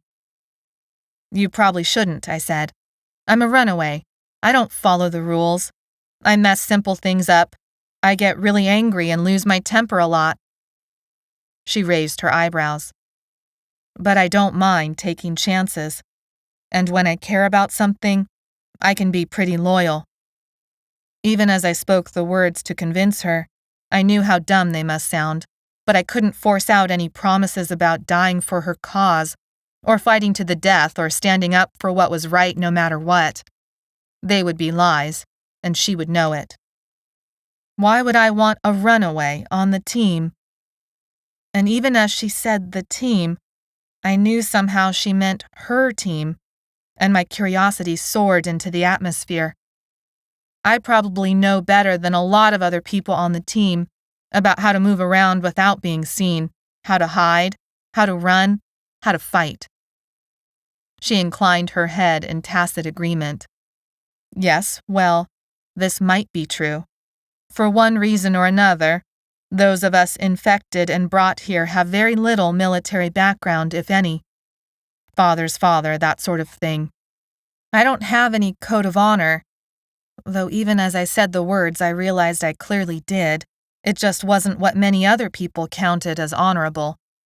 I'd be willing to take jobs no one else wanted as long as I knew why, as long as it made sense to me. I know what it's like to live on barely any food and to sleep anywhere I can, and to still take care of business. How many Vs have you killed? 12, at least, I said. With my own hands or a crossbow or bat. I don't mind getting my hands dirty. She nodded. I would kill Hush, Tabitha said. I stopped and pressed my lips together. I looked up at the guard towers. Surely they were too far away to hear any part of our conversation. But then I remembered the locked cells. How did they know everyone was inside if they didn't have a way to monitor us? Tabitha's face was like stone, and my shoulders sagged. I had almost convinced her, and then I misstepped, and I would be stuck inside washing dishes and following the rules for the rest of my life. A couple with their kid in tow passed us on the way to the bathrooms. They greeted us with warm hellos, and she nodded pleasantly in their direction. Once they had disappeared behind the bathroom's plywood walls, she stepped closer to me, and I flinched. Kern is team leader, she said in a low voice. Okay. You will have to work with him, follow his rules. A sour taste filled my mouth, like I'd just bit into a slice of lemon. It was hard not to look at him during dinners. It seemed like I kept catching his eye, no matter where I was or what I was doing, and I hated that I kept looking. I hated how an electric shock went through me every time he looked back. He was a traitor. He was a liar. He was a lot like me. This is non-negotiable, Tabitha said. Done, I said, and tried to say it like I meant it. If he says your actions put other team members in danger, if you jeopardize your missions, I'll throw you off the team. And how is it that you are the one who gets to decide such things? She looked at me as if I were stupid. Instead of getting angry, I felt embarrassed. Forget it, I muttered. I paused, took a deep breath, and then locked eyes with Tabitha and said, I will work with the team. I will follow directions. If Spencer or Leaf could hear me now, they would have been rolling on the floor, holding their bellies, laughing so hard. It was good Anno wasn't around to hear me.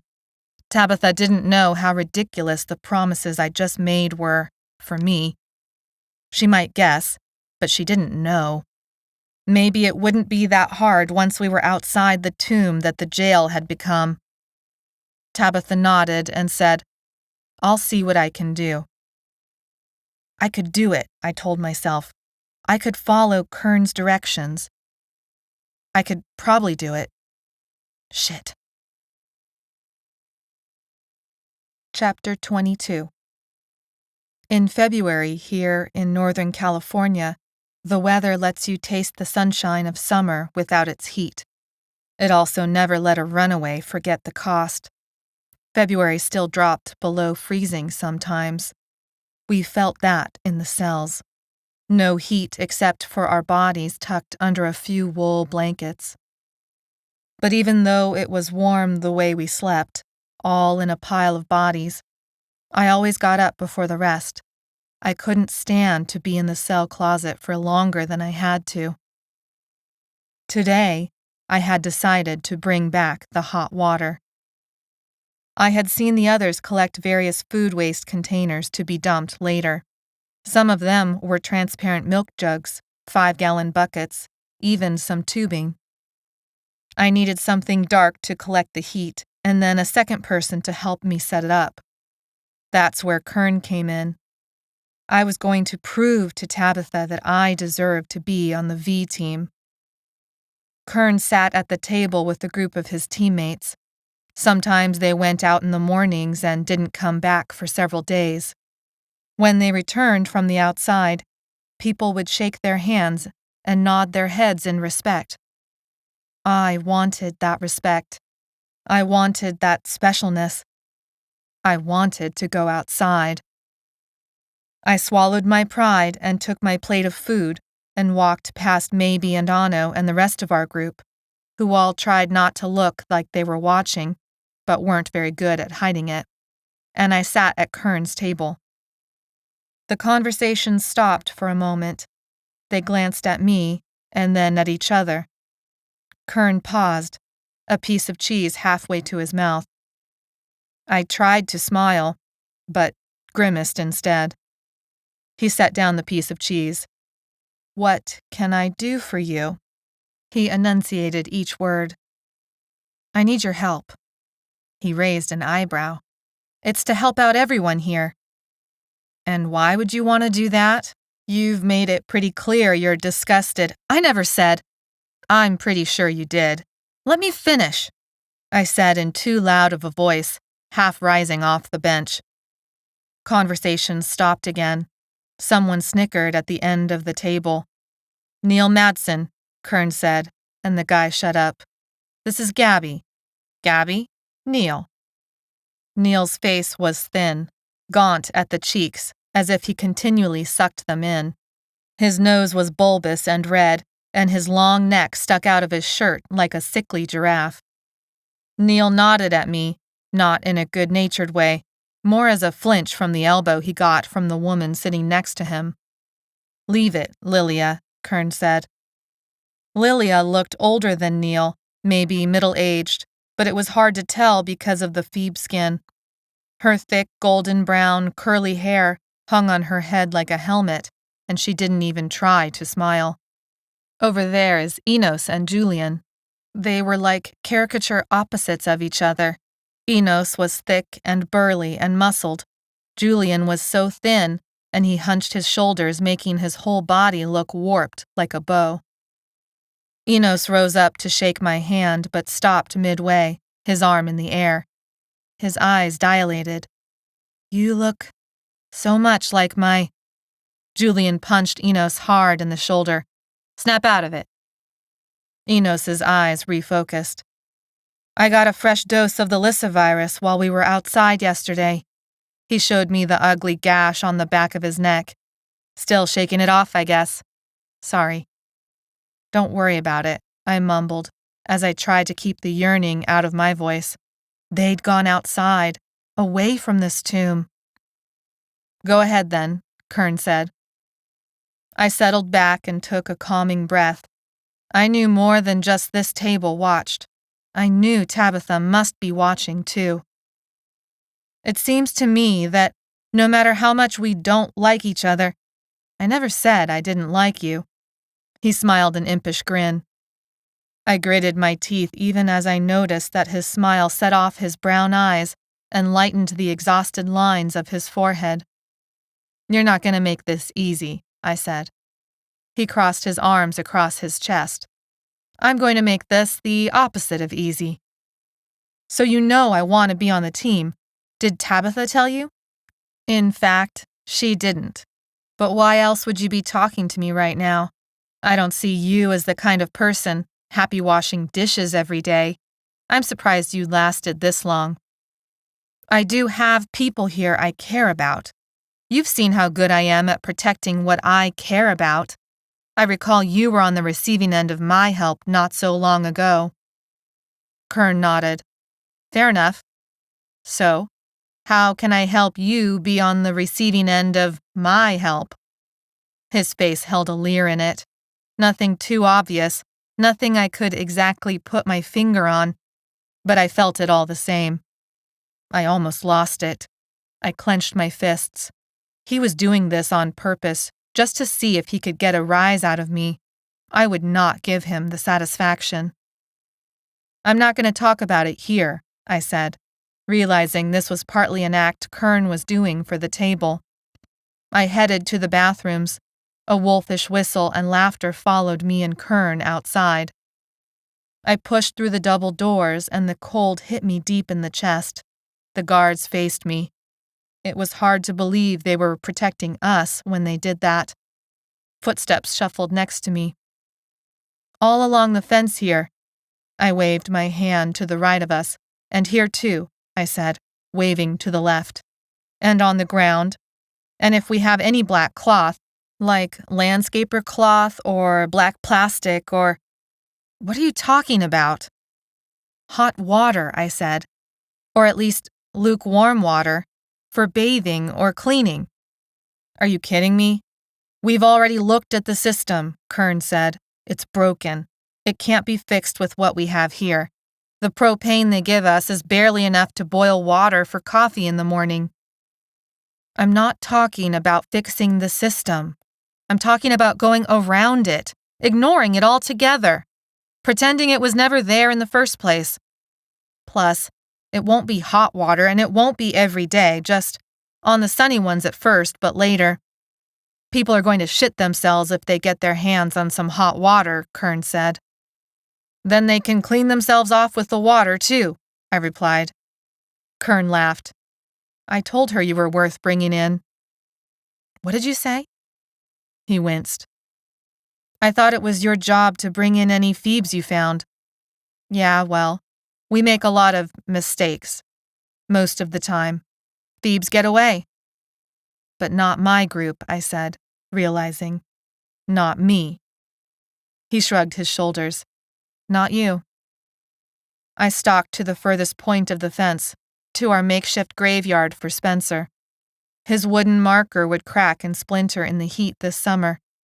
Eventually it would disintegrate, and all that would be left was the hump of dirt that marked where his body lay.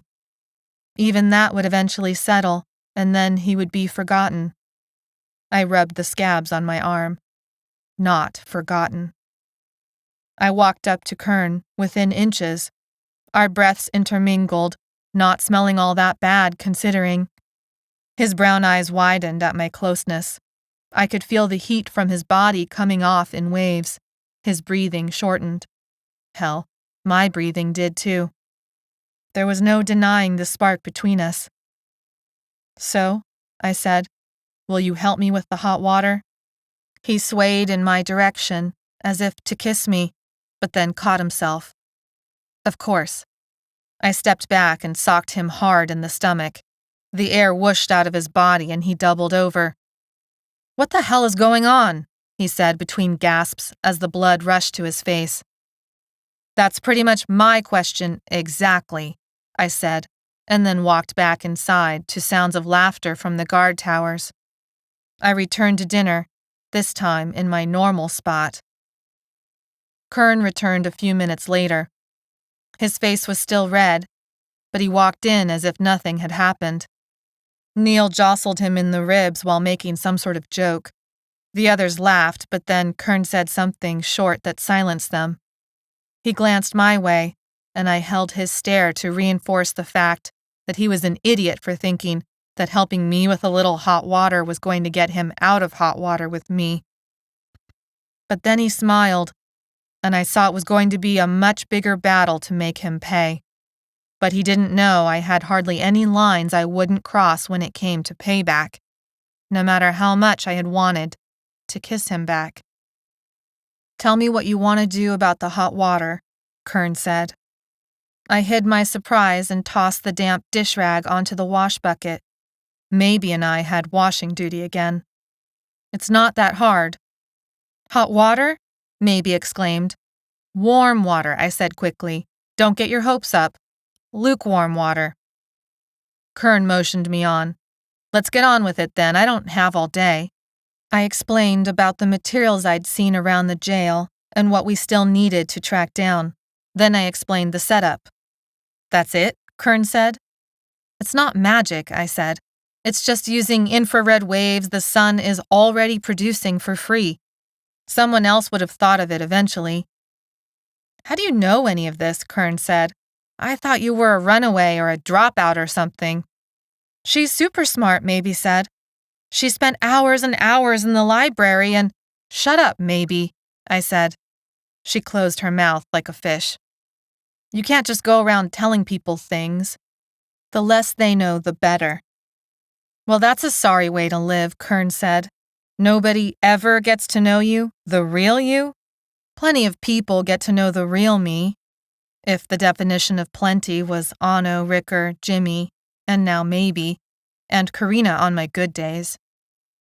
I guess I'm not on that list, Kern said. I gave him my most patronizing smile. Better luck next time. I don't give up easily, Kern replied. Yeah, I've noticed, I said. I didn't take you as very smart to begin with, so— I shrugged. Maybe's eyes widened. Kern smiled that damn smile of his and said, We'll see. By the time we finished, it was lunch, and we had scattered dozens of transparent jugs of water across the yard. Kern was pretty much allowed to leave the jail when he pleased. After lunch, he came back with rolls of landscaping cloth. We used this as a heat sink to help warm the water. Here, grab this corner, Kern told Maybe. She held the cloth flat as Kern unwrapped it from its paper barrel. She kept looking at him, as if about to ask something and then deciding not to. Just spit it out, kid, Kern said. Are they really looking for a cure here? Maybe said. Kern paused, then continued unrolling another section of cloth. Yes, they are. I don't know why, but when he said it this time, part of me believed it. A spark of hope rose in me. But it's not going to work, he said. How do you know? I said, not willing to give up the hope so quickly. What do you mean? Maybe said. Think about it, Kern said. So they find a way to make us not be sick like this anymore. So then we're like them again? We go outside and get bit and turn into a V? But the cure could make us immune, Maybe said. We'd get a vaccine or something, I said, and we'd never be able to catch it again. Kern shook his head. The scientists have been working for over a year on it. There are too many variations. Even if they come close to finding something that will work, it won't be permanent. I didn't know what to do. There were so many things wrong with what he just said. I couldn't process the cure stuff, so I stuck it on the other part. Did you say a year? But I only got infected in November, Maybe said. It happened to me in August, I said. I thought we were some of the earliest cases. They said we were some of the first. He looked up and then away. This camp was set up a year ago. That's when I was infected, he said, as if confessing some great sin. They were fearing the worst in case they couldn't stop the spread, and they were right. Whoa, Maybe said. I didn't even think. How come? This is as done as it's going to get, Kern said. He left Maybe and me to stare at each other in disbelief. He said a year, I said to Maybe. Had all of this been planned somehow? Did they know it was going to happen like this? Maybe shook her head. Something bright flashed across Maybe's face, as if someone had flicked a mirror. She blinked and the flash disappeared. I looked up at the guard towers, but none were turned our way. That was weird, I said. Yeah, well, Kern likes to make things weird, Maybe said quickly. She began dancing from foot to foot, as if playing hopscotch. That's not what I meant. I need to use the bathroom, Maybe said. You just went half an hour ago, I replied. Maybe shrugged. All this water makes me need to go again. I looked around at our crazy array of buckets, bags, and black cloth. Maybe the sun had glinted just right off the water in one of the jugs. Maybe disappeared into the pit's plywood walls. I scanned what I could see of the camp. 2 guard towers, the edge of the fence that separated us from the uninfected side, the gap of space where the graves were. A flash of light again. I went into the bathrooms. There was no one in any of the stalls, but a plank of plywood lay at a weird angle under one of the sinks. I kicked it and it moved. Maybe, what the hell are you doing? I crouched on my hands and knees and pushed aside the plywood. The hole was just big enough for me to crawl into. When I came through the other side, I was in this gap between the stalls. It backed up to a section of fence the guards couldn't see unless they came down off the towers and patrolled on foot. And Maybe was there against the fence, talking to Alden? Maybe, what the hell? She whirled around as if caught in the act of something she knew she wasn't supposed to be doing. She recovered and motioned me over. This is Alden. She nodded in his direction. He had Sergeant Benning's eyes. Blue, clear, cold. But he was all of 13 or so. His blonde hair peeked through the green beanie he wore. This is going to get you killed if Sergeant Bennings finds out. He won't find out, Alden said. I looked at him more closely. He stayed far enough from the fence that Maybe couldn't possibly touch him, but he acted like he wished he could get closer. Then Ricker's gonna kill you when he finds out. Who's Ricker? Alden said. No one, Maybe said. Yeah, I said. Just like Kern is no one, Maybe shot back. And that shut me up. I don't have much time, Alden said. I just wanted to give you this. He pushed a thin package through the fencing. It was a chocolate bar. He'd gotten her chocolate. Maybe took it and thanked him. He smiled and said, Dr. Farad has a whole drawer full in her lab. She won't miss it. Dr. Farad is here? I said. But she's the one who experimented on Leaf. How could you? I know, Maybe said, cutting me off. I've been asking Alden to watch her for us. He's been telling me what he knows about the uninfected side of the camp, and I've been telling him about this side. You've been telling him? About us? I looked at her in disbelief. This whole time I thought she was this scared little girl who could be tough when she needed to, but otherwise just wanted to be safe. Here she was, proving me totally wrong. A little bit of pride rose in me. Chapter 23. When people discovered the warm water that afternoon, there were shouts of joy and laughter, and Kern gave me all the credit. Tabitha looked at me in the sort of way you look at a dog you're considering at the animal shelter. Come with me, she said finally. I followed her out the front of the jail. Tabitha waved to the guards and they returned the wave and let us through. Just like that, I was past the doors and outside. We stopped in front of a ramshackle shed with spider webs that hung from the outside rafters. The door opened and Kern blocked the opening. "Good, you're already here," Tabitha said, walking by him. I moved to follow, but he blocked my path. I waited, daring him to speak first. I would not. I would wait all day in silence and burn a hole through his jacket. He braced his arms on either side of the doorway, as if it were the most natural thing in the world to take a break right in my way. I looked up at him and gave him that look I saved for those really special people who like to give you trouble while you were spanging. "She's on the team today," Tabitha said. Kern stepped aside and bowed. "Well then, come right on in." I entered the room and saw candles lighting up the table. Shadows danced on the walls and across the half-dozen people in the room, the same half-dozen people at Kern's table the night before. "The council wants us to raid another grocery store, but the next closest one is 6 miles away," said Kern. Tabitha glanced up from the pile of papers on the table. "Our secondary target is here." She tapped the map. "That's 10 miles away," Kern said. "Yes, but there's a grocery store on the same block," Tabitha said. Kern nodded and folded up the papers. He held out one map to Neil and Lilia. "Get her outfitted," Kern said to Neil. Neil motioned me over to a metal trunk. It creaked open to reveal vests, gloves, knives, and goggles all arranged in neat piles. "This one should fit," Neil said. "You'll get a knife but no guns, and you're on lookout today with Lilia." At the sound of her name, Lilia turned and examined me like a lab specimen.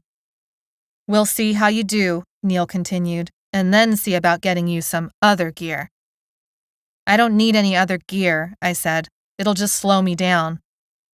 He eyed me carefully and then shrugged his shoulders. "You were out there a long time then, before coming here?" "A long time," I said.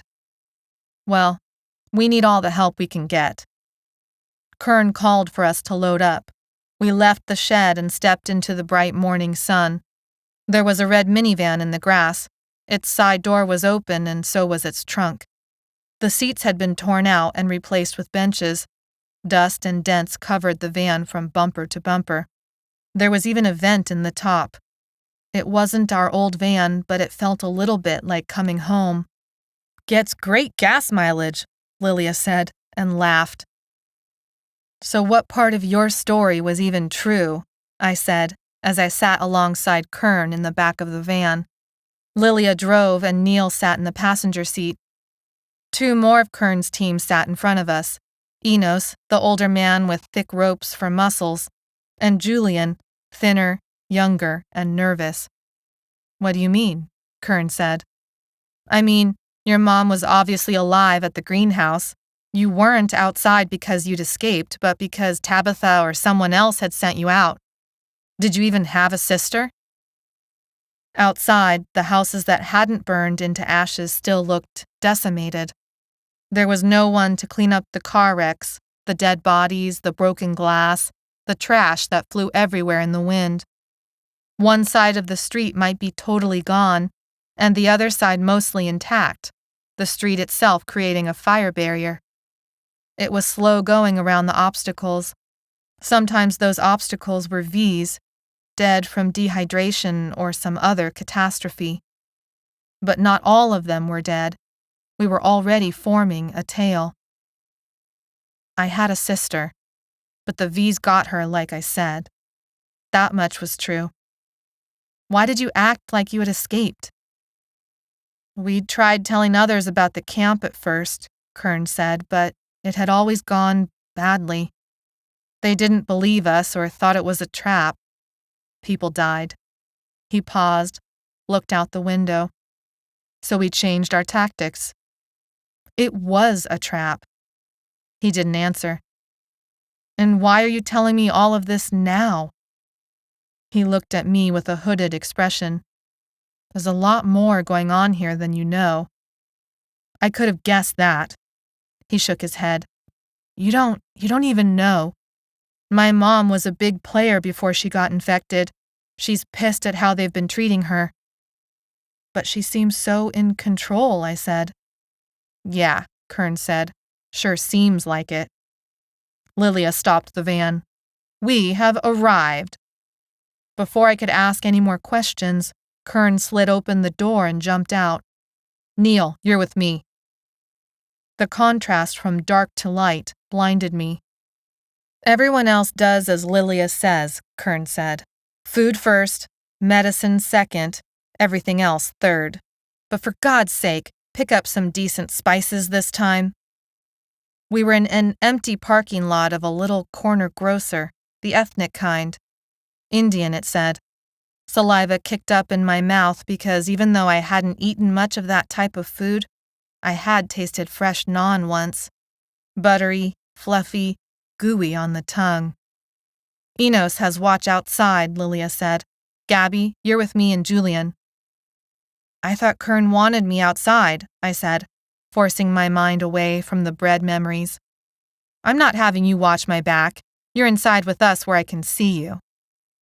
Fine with me, I said, smiling and showing her my teeth. She grunted. How big is the tail? Enos said. Too big, Lilia said. Get moving. We hurried to the market. One window had already been bashed in. The glass shards crunched underfoot. The interior of the shop smelled wonderful in spite of the underlying layer of rot. Some food had gone bad, a back section of prepared foods that had turned into a black mess.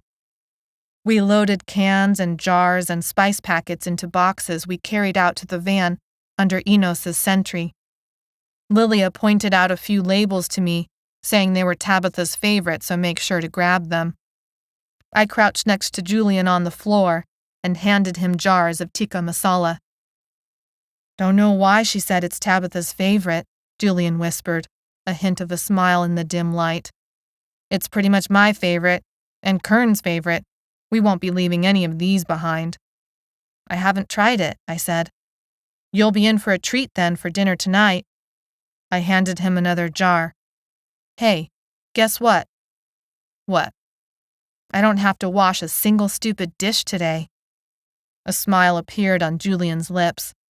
Yeah, I had that job when I first came to camp too. How'd you end up here? He shook his head. Don't remember. Got sick, fell into the fevers, and then woke up in camp. So, what are Kern and Neil doing right now? I asked. Julian's hand froze in midair. Then he grabbed the jar, fit it into the last slot, and closed the cardboard flaps. Stuff for Tabitha. He jumped up and walked the box out of the market, then returned with an empty one. Here. He pointed to the next aisle over. Go pack those chickpea flour boxes. Suddenly, there was a pop, pop, pop outside. They're here, Enos said, running inside. We packed up and scrambled into the van. Kern and Neil hadn't yet returned, but that didn't seem to worry Lilia. She drove the van in a donut and peeled out of the parking lot, sideswiping one of the V's who came at the passenger side at a dead run. She slammed on the brakes. I flew forward and hit my cheek against the driver's seat. Enos crashed into me, bending my back into an awkward angle. Lilia was yelling. Enos grunted and pushed himself off. I unwound and turned upright. Black spots dotted my vision. I shook my head, trying to clear them. It didn't work. I realized the black dots weren't in my mind, but were the faces of all the V's that had surrounded the van. Where'd they all come from? Enos said. There shouldn't be this many. We cleared this area 2 weeks ago. Lilia's hands shook on the steering wheel. She turned around, her face white and splotchy and webbed. We're going to get trapped. We have to get out before... We're already trapped, Enos said. Lilia, snap out of it. Breathe it out. Lilia reached for the door's handle. I shouted for her to take her hand away.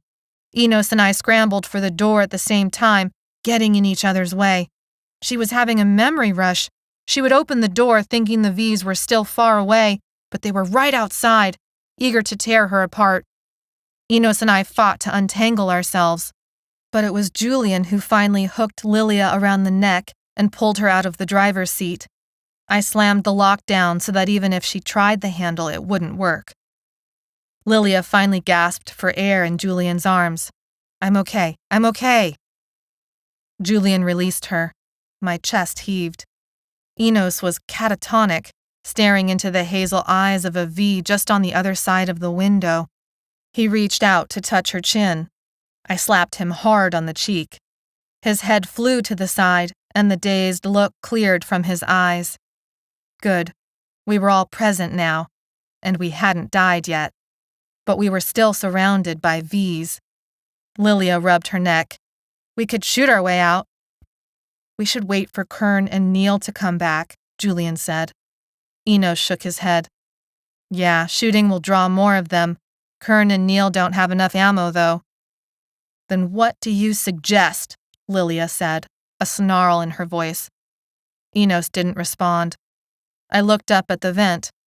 If it worked once, why couldn't it work again? We go through the vent.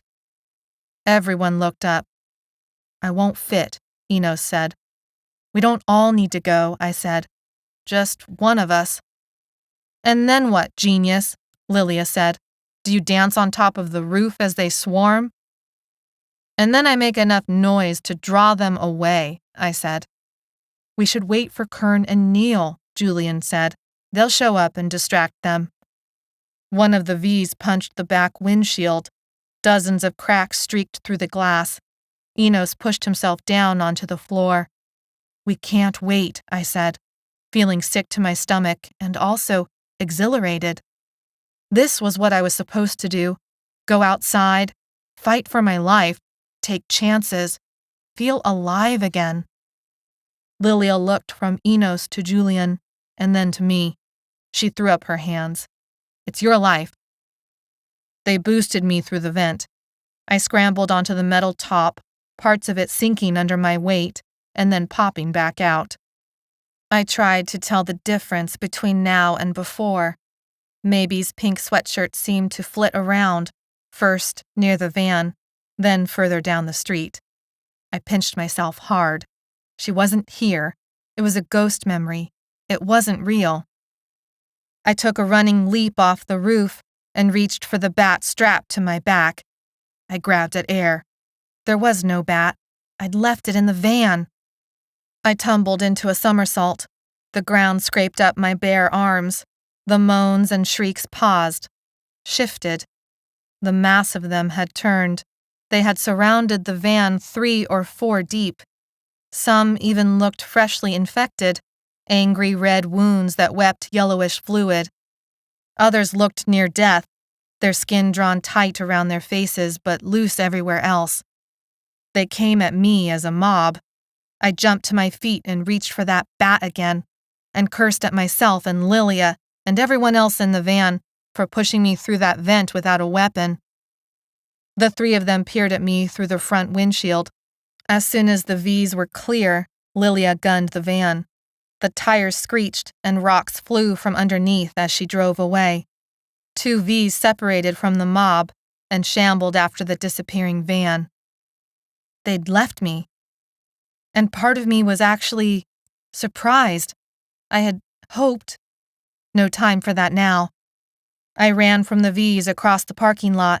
I veered back to the store we'd ransacked for supplies. The V's veered with me, so sharp and precise. There should be a back door. I could lose some of them through the aisles, come out the back, maybe climb the roof or find another vehicle that worked. I was grabbed around the ankles and I went down hard. My chin split open and the hot gush of pain flooded my brain for long seconds. I twisted around and beat at the V around the head. His fingers clawed into my legs and reopened my wound. His nails were long and yellowed, his teeth brown and disgusting. He bit into me, and I howled and kicked away, still on my back. 2 other V's caught up and circled me, blocking out the light. I screamed again and fought with my teeth and feet and hands. I got past them, but a third caught me and slammed me to the ground again. I was so tired, so hot. I turned my head to the side.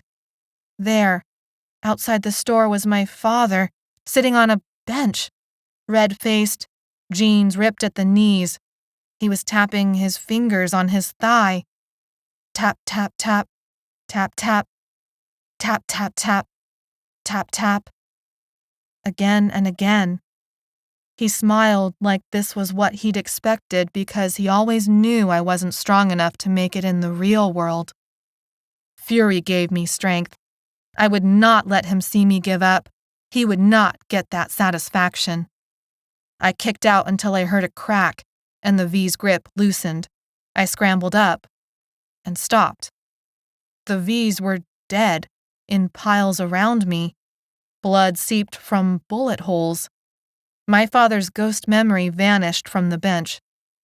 Neil and Kern were there instead. Behind them, the van waited, engine running, door open, cardboard boxes spilling medical supplies onto the ground. Chapter 24. What happened? Everything was dark, and the voices spoke as if from a distance, as if muffled by something. We said you'd be coming back. We told her to wait.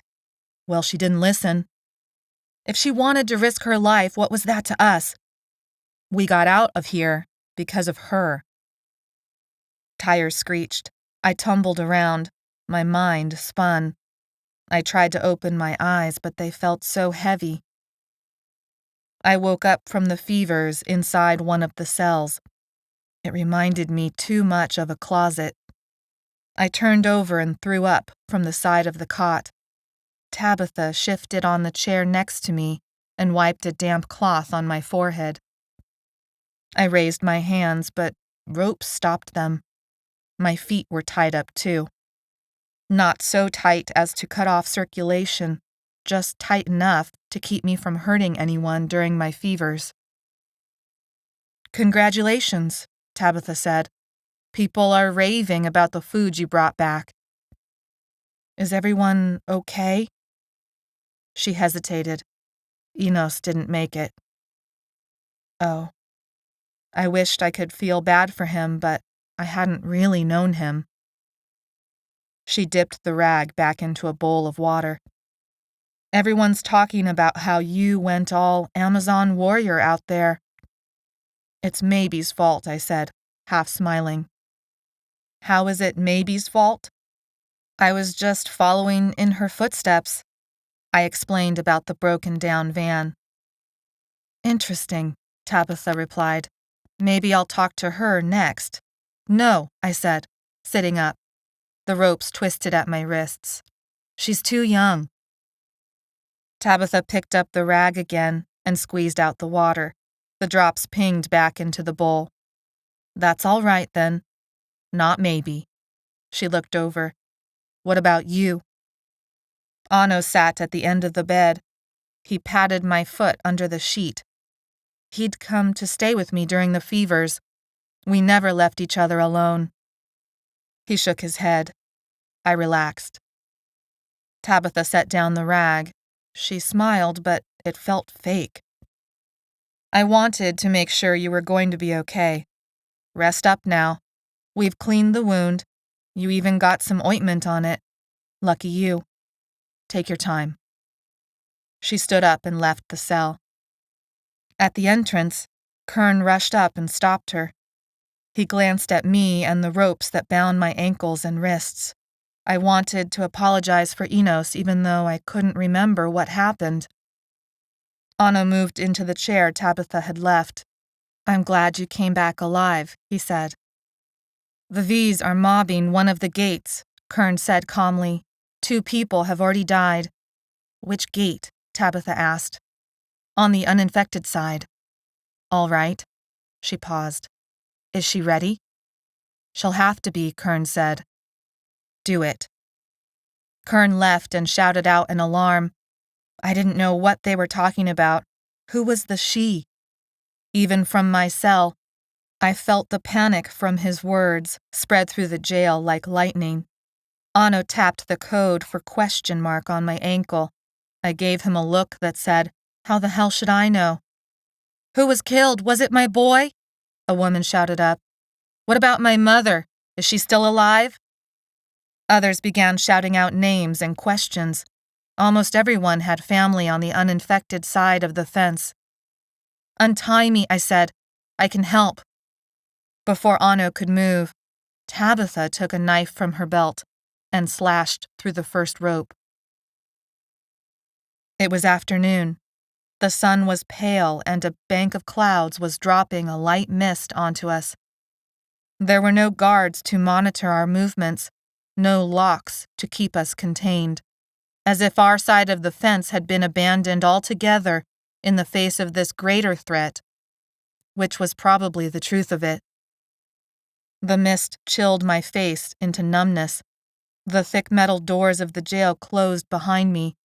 I was in the middle of the group, near Ricker and Ano and Maybe. I couldn't see much over the heads of those ahead of us.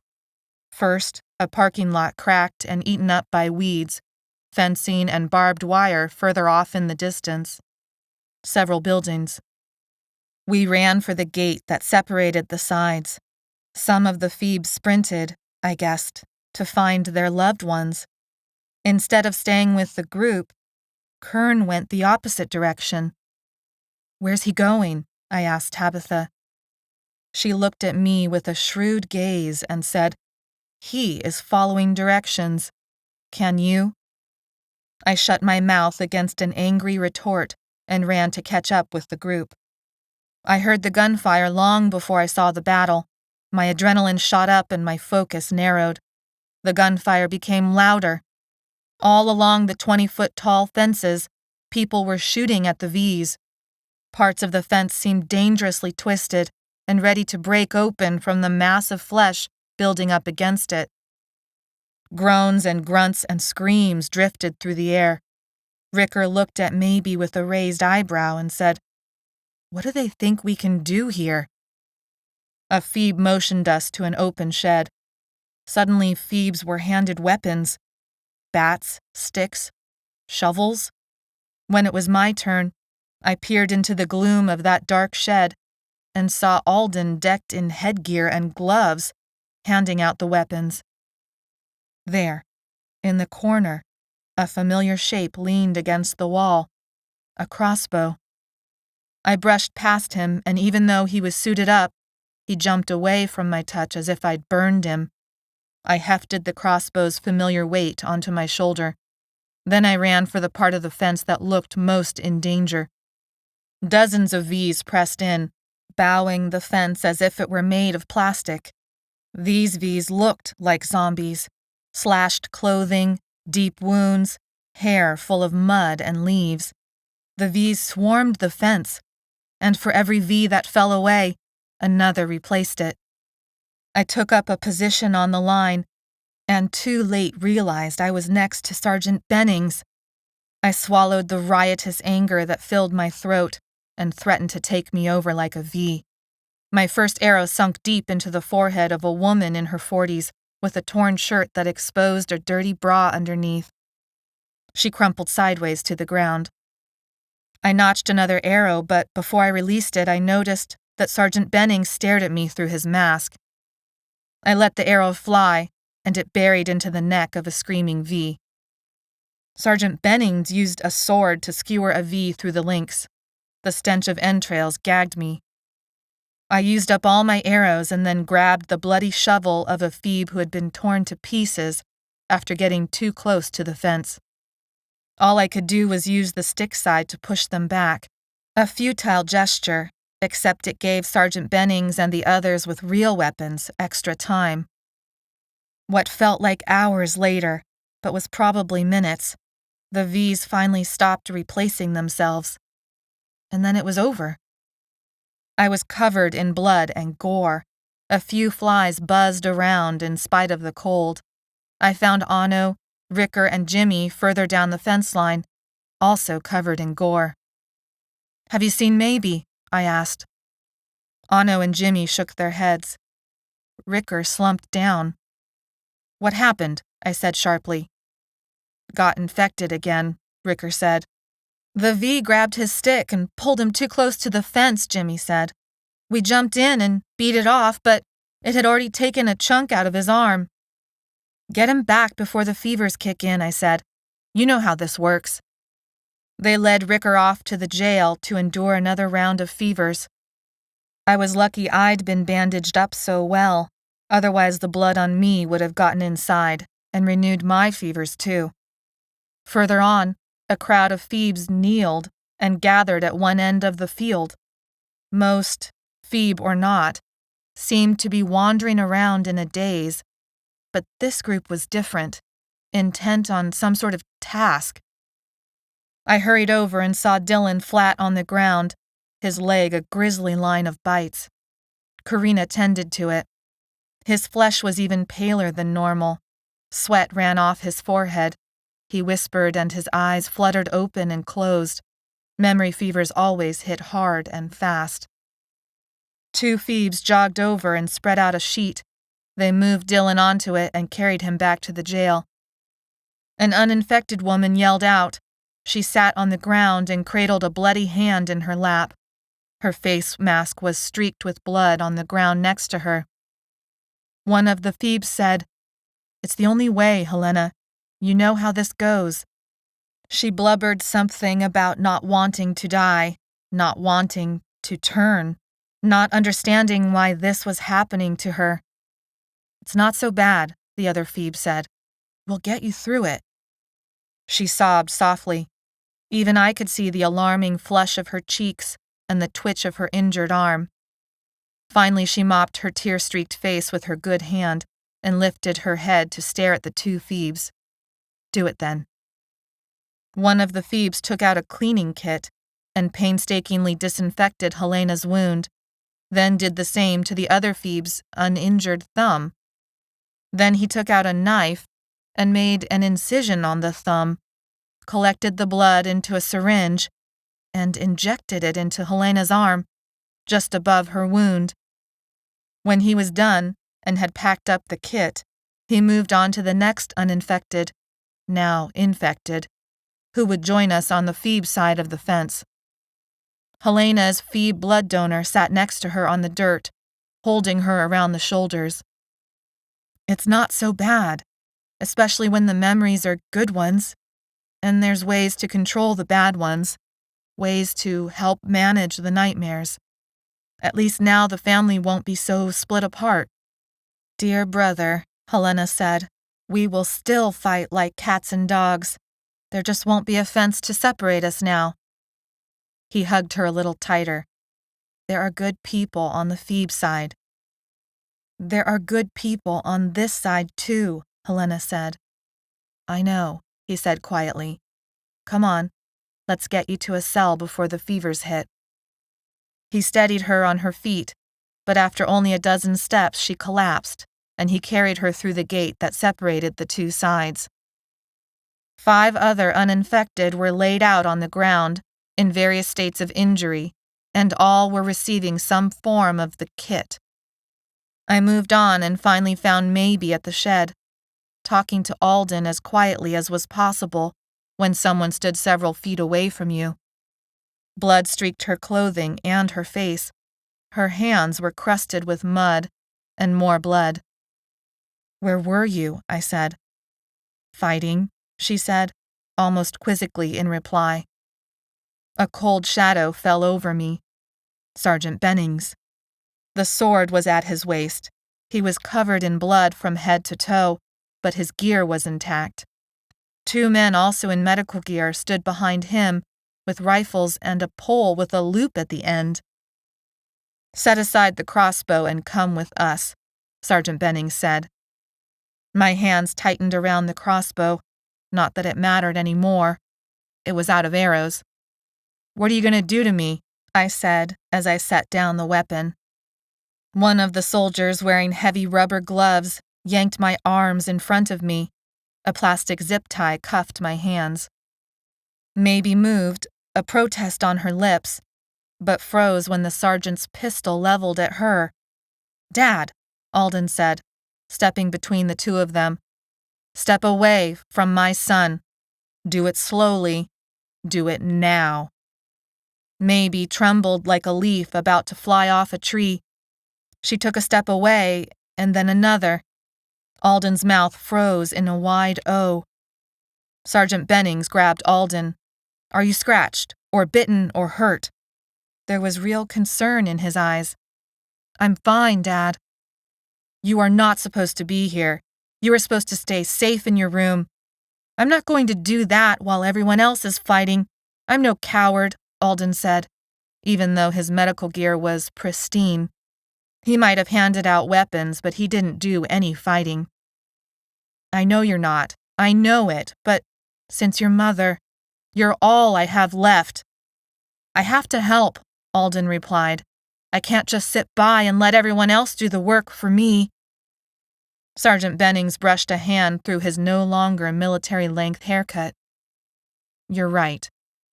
But not her." He jerked a thumb at me. "This one killed one of my guards."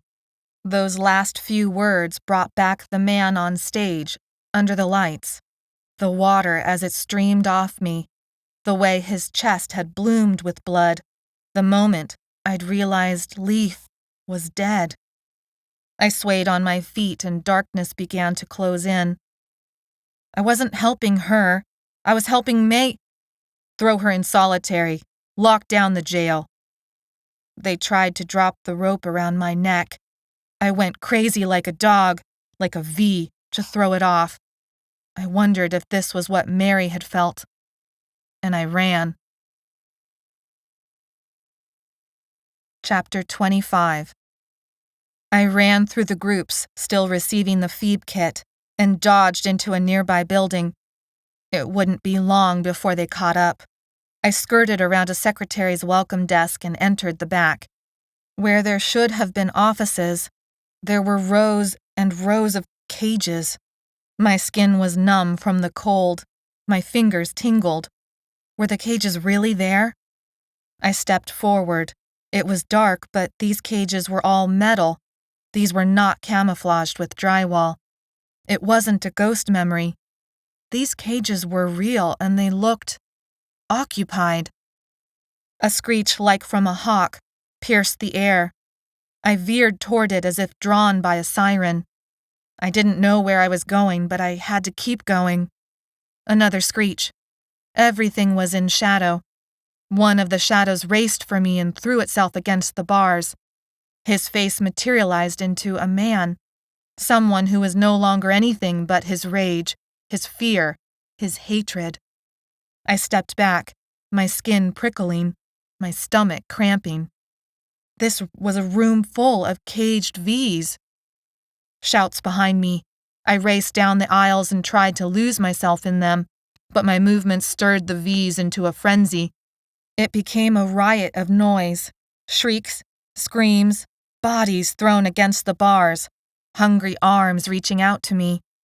I swore my heart stopped beating, but then I realized the noise was good. The noise would cover any sounds I made. "You have to leave now, or not at all. Now is the time." "I'm not ready.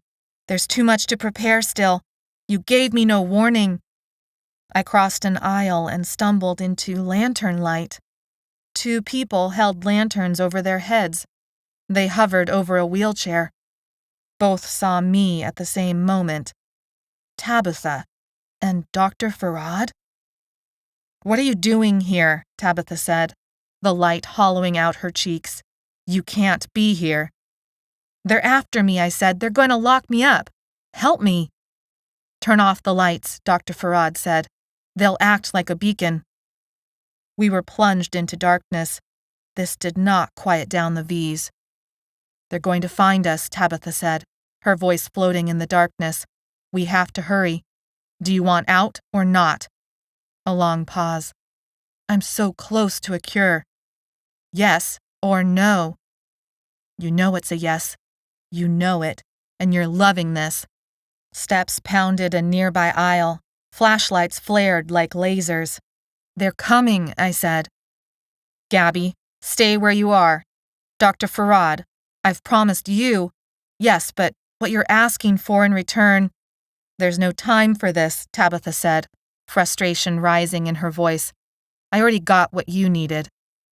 I decided if they weren't going to do anything, I could still run. I worked my way around where I thought the wheelchair was. A shuffle, a screech. Hold her! No, I need her! Something wrenched at my hair. I reached up and felt hands formed into claws. I stumbled backward and fell onto the ground. My head burned and blood dripped warm down my cheek. Tabitha turned on a lantern and flooded our section with light. A V stood over me, my chunk of hair and scalp in her hands. She flung it aside and reached for me, and I felt my world crash apart. Mary's black, straight hair was in mats around her head. Her shirt was torn, her jeans practically non-existent. Mary? It was Mary. She had bruises everywhere, and the IV snaked into her arm. She looked at me but didn't see me. Panic threatened to choke my throat. Was it her? Or another V, and I only wanted it to be her? My friend, the one who looked after me and made me laugh when I felt my lowest. The one who dreamed about living out in the country, surrounded by friends. The one I had promised never to let down. The one I had abandoned when she had told me to run. I wanted to cry out. I wanted to kill them. I wanted to gather her up in my arms. I wanted to die. The blue light of the lantern washed out her skin. Her hands came around my neck and squeezed. She cocked her head as if listening to a small animal scream. So I tried screaming, "Mary, it's Gabbi!" I swore I heard my name from her lips. Her hands loosened. I sprang out from under her and pushed her off. She snarled, her face turned into a hateful grimace that made me shudder. Dr. Farad lifted a needle into the air and shot Mary up with something that made her crumple. "Leave her." "I'm not leaving without her. That was the deal," Dr. Farad said. Tabitha raised the lantern higher, and their faces turned into skulls with holes for eyes and mouth. Tabitha stared at Dr. Farad. There was a mean set to her chin and a dangerous gleam to her eyes. I shivered. I had never seen Tabitha like this before. Shouts came from far away. "Over here! Go around! Cut her off!" "I'll bring her," Tabitha said. "Kern is waiting. Go now or never." Dr. Farad opened her mouth to argue. The blue light disappeared into the black cave of her mouth. She turned and ran away into the dark. Tabitha dragged me up by the arm. Mary was crumpled at our feet. I struggled, but she dragged me down the aisle. Boots stomped up. Flashlights blinded me. "Trust me," Tabitha said in my ear. She pushed me so hard, I fell forward onto my knees. "Here! I've got her! Here she is!" March. Chapter 26. The long, slow drawl of a train whistle interrupted my meager breakfast. I wondered at the noise that would surely draw V's to it. I sat cross-legged on the cold floor and knew I would need to stretch to limber up again and be ready for whatever came next. The first time they opened the door, they asked me what I knew about Dr. Farad disappearing. I said I didn't know anything. I asked about Mary, about the V. The guard said he didn't know anything, mimicking me and laughing. They had delivered 2 breakfasts since then, along with some water for me to wash off the gore dried into a hard crust on my clothes and skin. I didn't understand what had happened between Dr. Farad and Tabitha. What I did know was that Mary was alive, and somehow they were all working together to get out of this prison. That was enough for me to take a chance that maybe Tabitha had a plan after all, that maybe she hadn't just sacrificed me and Mary so Dr. Farad could escape. 4 breakfasts later, they told me they weren't going to kill me. They were going to send me somewhere else to be useful, they said. 2 guards came in full face masks and gear that covered them from head to toe to finger. They brought me out to the train platform, some plywood planks alongside the tracks. The uninfected wore face masks and covered their skin, but there were other Feebs. Some I recognized from the jail, but others not at all. And then I saw Karina and Dylan. They stood ahead of me. Tabitha must have sent them. Somehow they were here to help me escape. And then I saw how their hands were tied in front of them. Their clothing was dirty and torn. They were prisoners like me, and my hopes deflated. The air stunk of exhaust. The train was 7 cars long, with a yellow engine at either end. The engines had attachments almost like snowplows, like we'd put on Old Bully. Metal grates covered the windows of the cars, and a sort of metal bumper ringed them as if to hold back a paparazzi crowd. The next 2 cars were freight. There was 1 car left, and it was also a passenger car. They marched all the Feebs inside this last one. A hazel-eyed guard zip-tied the hands of any unbound Feebs as we entered. When it was my turn, I held out clenched fists, palms facing down, and held my breath. Leaf and I had researched once how to break free of different restraints after a bad run with bad people. When the guard wasn't looking, I'd be able to squeeze out my hands and get free. There was debris everywhere on the floor, papers, broken glass, bits of metal. The car stank of unshowered bodies and a thick, musty smell. In the back, some of the chairs and tables had been replaced with a cage. "Gabbi?" Karina said, shocked to see me. They let me sit next to her and Dylan. "What happened?" I said quickly. "What happened to you?" she said. We didn't know what to think. They wouldn't tell us anything." Karina looked behind me, craning her neck. "Where's Maybe?" "What do you mean, where's Maybe?" "I thought she disappeared when you did. I thought you 2 must be together." "Maybe's gone?" I slumped against the seat and tried not to listen to the voice deep inside that told me it was my fault. "Sergeant Benning's son is gone too," Karina said, "though we only know that by rumor. No one's talking about it." I finally noticed something was wrong with Dylan. He moved in a rocking motion and sweat poured down his face. "They'd locked down the jail since the V attack," Karina said, "since you and Maybe disappeared. They slashed the containers you made to warm the water." She shook from anger, exhaustion. "We were going to escape this morning, or try to anyway, but Dylan got reinfected and we had to go back. We're lucky they're sending us to another camp instead of shooting us." She was talking about Spencer. I shook my head. "Forget it." "We have to find a way to escape," Karina said. But even as she said it, her eyes slid to Dylan. There was no wheelbarrow this time. "And the boys?" I said. Karina didn't speak for a long moment. "I don't know.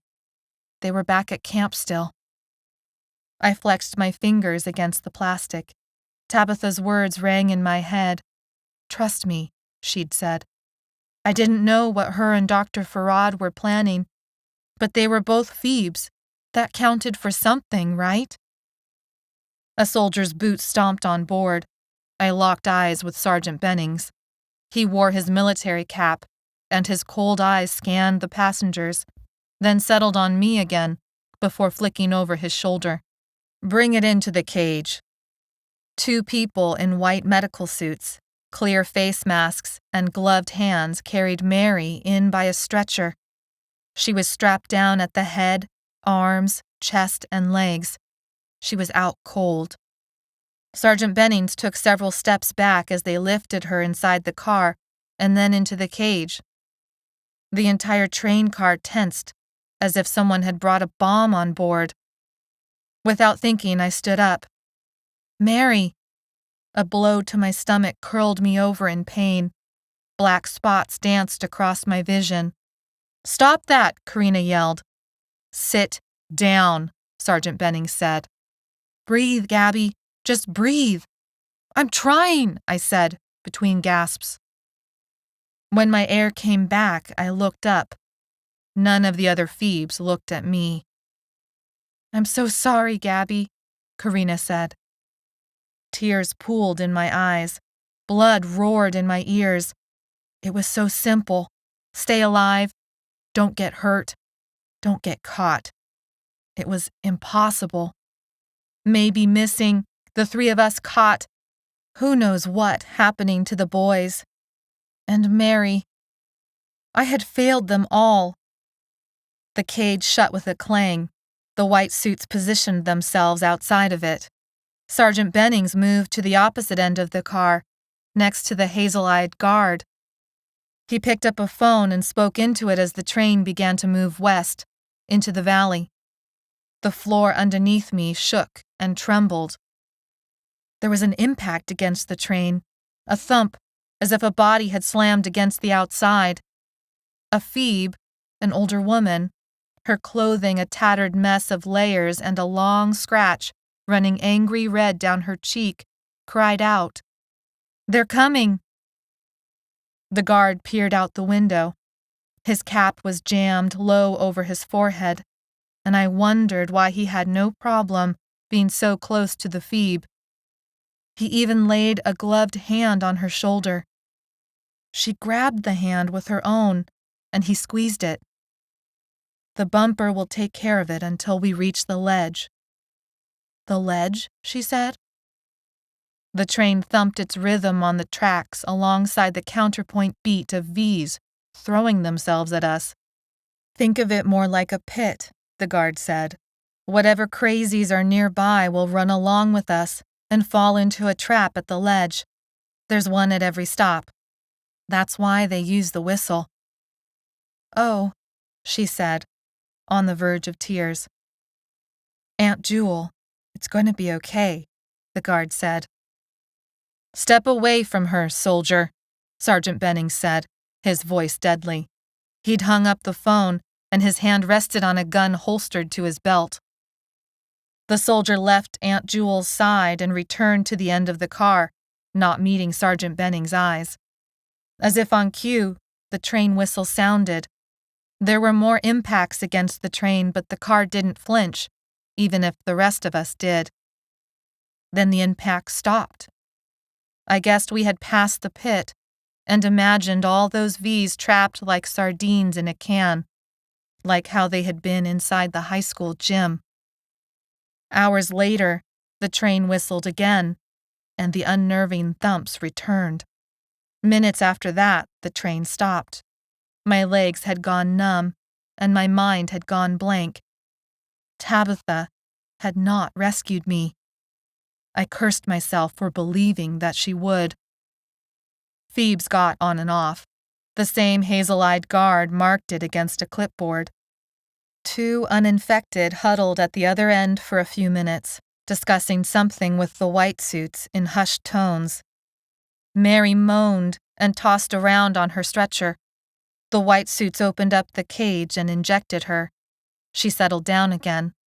Saliva dribbled from the corner of her mouth. I felt sick to my stomach. Fences glinted in the distance. So much noise. Voices, shoes, the train engine, shouts of recognition. "What camp is this?" Karina asked. "Camp Potomac, I think," said Aunt Jewel. "They're supposed to be taking me to my youngest nephew. Said they found him hiding in the attic of a house they were clearing. My sister turned V. But he's safe, and they're bringing me to him and his brother." I began to work my wrists against the plastic. I got my thumbs out, and then got the rest of my hands out. Karina hissed at me. "What are you doing?" Sergeant Benning's voice. His eyebrows drew together and his skin wrinkled into deep grooves. The plastic of his mask glinted. He hadn't shaved in days. "Hold out your hands," he said. I held them out like I had before. "No," he said. "One wrist on top of the other, hands flat." My stomach sank. I did as he told me. His gloved hands tightened the plastic around my wrists. He used a second one to tie my wrists to the metal rail on the seat in front of me. "Do you know where they are? Alden and maybe," Sergeant Benning said. His gloved hand pinched mine. "Even if I did, I wouldn't tell you." Karina drew in a sharp breath. She didn't have to say anything for me to get that she thought I was acting like an idiot. Sergeant Bennings drew out a knife. Karina yelled. He slashed down, cutting the plastic he'd just used. He dragged me into the aisle by my hair.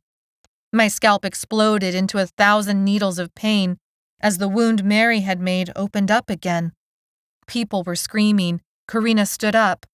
He released my hair long enough to punch her in the gut. She fell over, gasping for breath. He used his knees to hold me down, my back to the ground.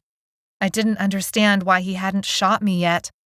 One hand held my zip-tied arms over my head and pinned to the floor. The other held a knife to my throat. The hazel-eyed guard hovered in the background. "Tell me where Alden is."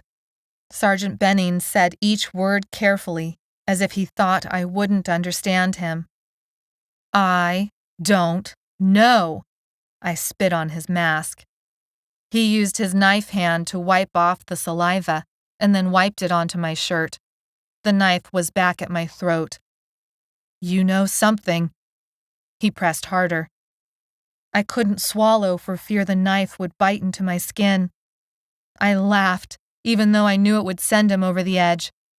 The gleam in his eye went all crazy bright. But then there was a commotion near the front of the car. It distracted him enough that I tore my hands from his grip and punched him hard in the throat. He made a choking noise and the knife clattered to the floor. Karina's bound fists flew through the air. They thumped Sergeant Bennings hard on the side of his head, and he went down. I jumped up just as the hazel-eyed guard and the white suits jumped off the train car. Feebs crowded the windows. I began tearing at the plastic with my teeth. Karina grabbed Sergeant Bennings' knife and slashed through the zip tie. I searched Sergeant Bennings' pockets for the key to Mary's cage. Nothing. "Find me 2 thin pieces of metal," I told Karina. She scrambled onto the floor, searching through the trash for what I needed. She brought back 5 pieces. I took 2 of the long ones and bent one in several places. I'd learned how to pick my first lock years ago. I would rake the lock on Mary's cage until it opened. Between Karina and me, we would carry Mary and Dylan out of here somehow. I stopped. There was no way the 2 of us could carry out 2 people, especially 2 people who acted half dead and crazy. Aunt Jewel shot up from her seat at the window. Her eyes were glazed, and she began slapping at her shirt and pants and arms. "Oh my God! Oh my God!" she screamed. The car of Feebs turned away from the spectacle outside the windows. She was in the grip of a memory rush. Anyone could see that. Before we could stop her, she ran out of the car, flapping her arms as if she were on fire. In her mind, she probably was. Then gunfire sounded in a quick burst. The train window was smeared with skin oil and fingernail scratches, and it blurred the shapes outside. People in masks and dark clothing held weapons, AR-15s, hunting rifles, handguns. They aimed the weapons at a group of uninfected soldiers. One long rifle pointed at 2 people kneeling on the ground.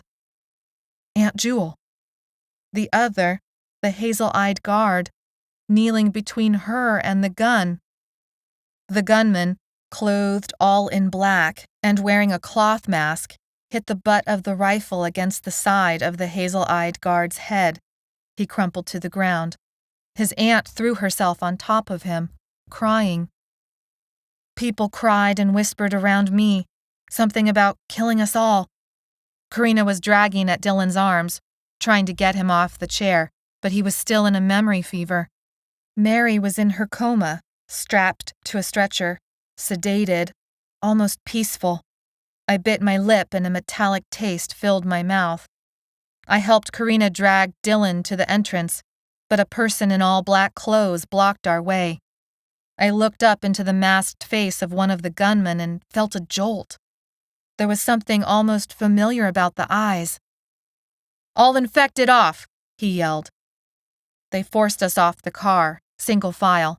2 of them dragged Mary out of the cage on her stretcher, and she disappeared before I even realized they had moved her. We huddled in front of a freight car until they shouted orders for us to form a line. They cut the ties from our wrists and forced us to transfer supplies from the train to 2 pickup trucks. We had filled the truck halfway when a siren sounded, and the masked gunman yelled for us to stop. Mr. AR-15 jumped on the top of the truck roof and shot his weapon into the air, then whooped and shouted, "All infected, and those working with the infected, will pay for bringing this curse upon us." The other gunmen jumped onto the trucks, firing off their own shots and yells.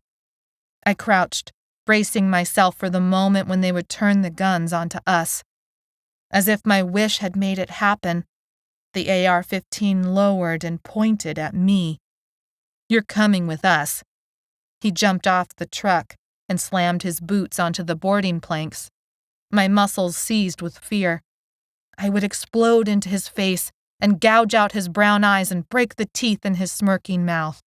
"Gabbi, get up," Kern said quietly out of the lips of the guy with the AR-15. And I thought I might as well die there as anywhere else if Kern was going to start haunting me.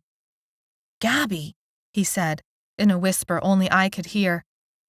I waited for Kern's ghost memory to superimpose over the masked man's face, and it was there, in the brown eyes, the lines of his mouth. But his face stayed masked, and that wasn't how a ghost memory was supposed to work. Suddenly I was lifted from the ground and thrown onto the back of one of the trucks. Mary was on the stretcher next to me, surrounded by boxes. Dr. Farad had wanted Mary. They'd come back for her and for me. They were here to save us after all. Cardboard corners dug into my side and thigh and arm and cheek. It was going to be okay. They were going to get us all out. Karina and Dylan and the nephew and his Aunt Jewel. Gunfire erupted, sustained bursts that made me want to clamp my hands over my ears. The engine rumbled and the truck's movement threw me flat on my stomach. Acid burned in the back of my throat. Kern yelled above me. The truck lurched, then straightened out and gained speed. I pushed myself up and looked back, and swallowed a scream. The V's had pushed over the fence and broken through. They ran for the train, for the trucks, for the people on the ground, for Karina and Dylan. The Feebs and uninfected fought back with hands and feet and teeth, and the truck raced away. Karina stood up, her hair wild, her face blank, her hands weaponless. Dylan, useless at her feet. "Wait," I screamed. "You can't do this. You can't just leave them. You can't just—" The truck picked up speed. A V jumped and held onto the edge of the bed. No one could hear me over the shots Kern's team fired at the Vs, but they hadn't seen this one yet. The shots were so loud, they called Vs from blocks away. More Vs overwhelmed the tracks, the train, the cars. Karina and Dylan disappeared underneath that darkness. They were dying. They would die. Kern and his people couldn't shoot fast enough. The world closed in around me, until all I could see was a narrow, dark tunnel of Vs running me down, hands reaching out, wounds, physical and mental, on display for all to see, ready to crush me under the weight of their hate and violence and despair. The V held onto the side of the truck and pulled himself up. I held on to Mary's stretcher. She'd wanted a garden and a place for her friends to live all together. Her face was twisted now into a grimace. Her eyes fluttered open and closed. Leaves and twigs were tangled in her hair. The camp was gone. Karina and Dylan were gone. The V's were not. They still ran for us from behind, along the sides, in front of us. The V locked eyes with me like a predator does with its prey. He looked like a rather nice old man in cargo pants and a sweater that once might have been a coral color, but now was caked in mud. I didn't know why I couldn't move. Karina and Dylan were gone. Kern had let them die. I hadn't saved them. I hadn't saved Mary either. I wanted to die. I held out a hand and the V grabbed it and pulled himself up. Kern slammed into his shoulder and pushed me out of the way, on top of Mary and a box corner that dug into my thigh. Mary screamed out, a horrified screech, and her hands reached for anything to grab and pull and tear apart, but there was only empty air. Kern flipped me over. I saw blue sky and the V tumbling off the side of the truck. Kern had unmasked his face. His hair was wild, and his black vest ripped near the collar, showing bare skin underneath. In his eyes was a ferocious, bewildered light. "What's wrong with you, Gabbi?" In reply, I bit his leg. He howled, "What the hell?" I didn't let go until he knocked me unconscious. Chapter 27. I could not remember the last time I'd brushed my teeth. This bothered me. I opened my eyes to see if Spencer had snagged toothpaste like he'd promised. I sat up and brushed off the comforter. This motion made me dizzy. No, it wasn't the sitting up that made me dizzy. I was still moving. I was on the bed of the truck. Cardboard boxes surrounded me, obscuring everything except for the blue sky and a pant leg at the edge of my vision. Kern sat on the wheel well, rifle resting on his thigh. A strip of cloth was wrapped around the leg I'd bitten. He looked at me but didn't say anything. The driver took us fast enough down the street to outpace the V's that followed, and slow enough to avoid the wrecked telephone poles, crashed cars, dead bodies. I remembered the train and Kern. Karina and Dylan gone. Maybe lost. Jimmy, Ricker, and Anno still imprisoned in the camp. Everyone on the trucks were dressed in black. Jeans, shirts, vests, shoes, all black. As if there'd been a clearance sale at the local goth store. Some wore professional gear, a bulletproof vest, a utility belt, military-style boots with the pants tucked in. They had their masks off now, and I recognized them. Neil and Lilia and others. They were Tabitha's team. "I'm sorry I hit you," Kern said. "You wouldn't let go." He maneuvered around the boxes and stood next to me, one hand holding the truck railing to keep himself steady. Yet another Kern stood over the woman and her nephew, and another Kern took off his mask and stood over me while I let the V grab me. "Are you okay?" Kern asked. I raised my fist to punch him. He grabbed it halfway in the air and held it. We rocked in the same direction when the truck took a sharp turn around a crushed mailbox. Every few seconds a shot rang out when a V got too close. "You killed them. Karina and Dylan and the others? You killed them," I said. But there was no energy in my voice. Not really. I felt dead inside. I didn't know if I was accusing him or me. "I'm sorry, Gabbi." And he did look sorry. His eyes were sunken and his jaw was tense, as if he were gritting his teeth to keep from crying. "But we were going to save them. but the V's were too many. It was get out or die. He let go of my hand. Hit me if you want. I deserve that, and more. I dropped my arm back to my side. The ache in his eyes told me he meant what he said. I told myself there were others who still needed saving, but I wanted to cry anyway. Karina had been a good person. Dylan, too. I wished I'd told them that. You said you were going to kill all of us, make us pay. We were acting, Gabbi, pretending to be them. Pretending to be who? I said, confused. The Feeb haters, Kern said. Laurel and I have run into them a few times. A nasty group of uninfected. Survivalists, I think. Some of them were in the camps at first and left. They want to exterminate every type of infected person and anyone who works with them. But why did you pretend? He looked at me like I was stupid. The uninfected can't know it was us. They'd turn on Tabitha and the rest of us. I pressed my fingers into the inside of both eye sockets to relieve my headache, but also to clear away the kerns that still overlapped in my brain. I wanted to sweep away everything off a cluttered table to make room for the puzzle parts to fit together. Trains, imposters, Tabitha's power, Kern's followers, Dr. Farad's mission. Here.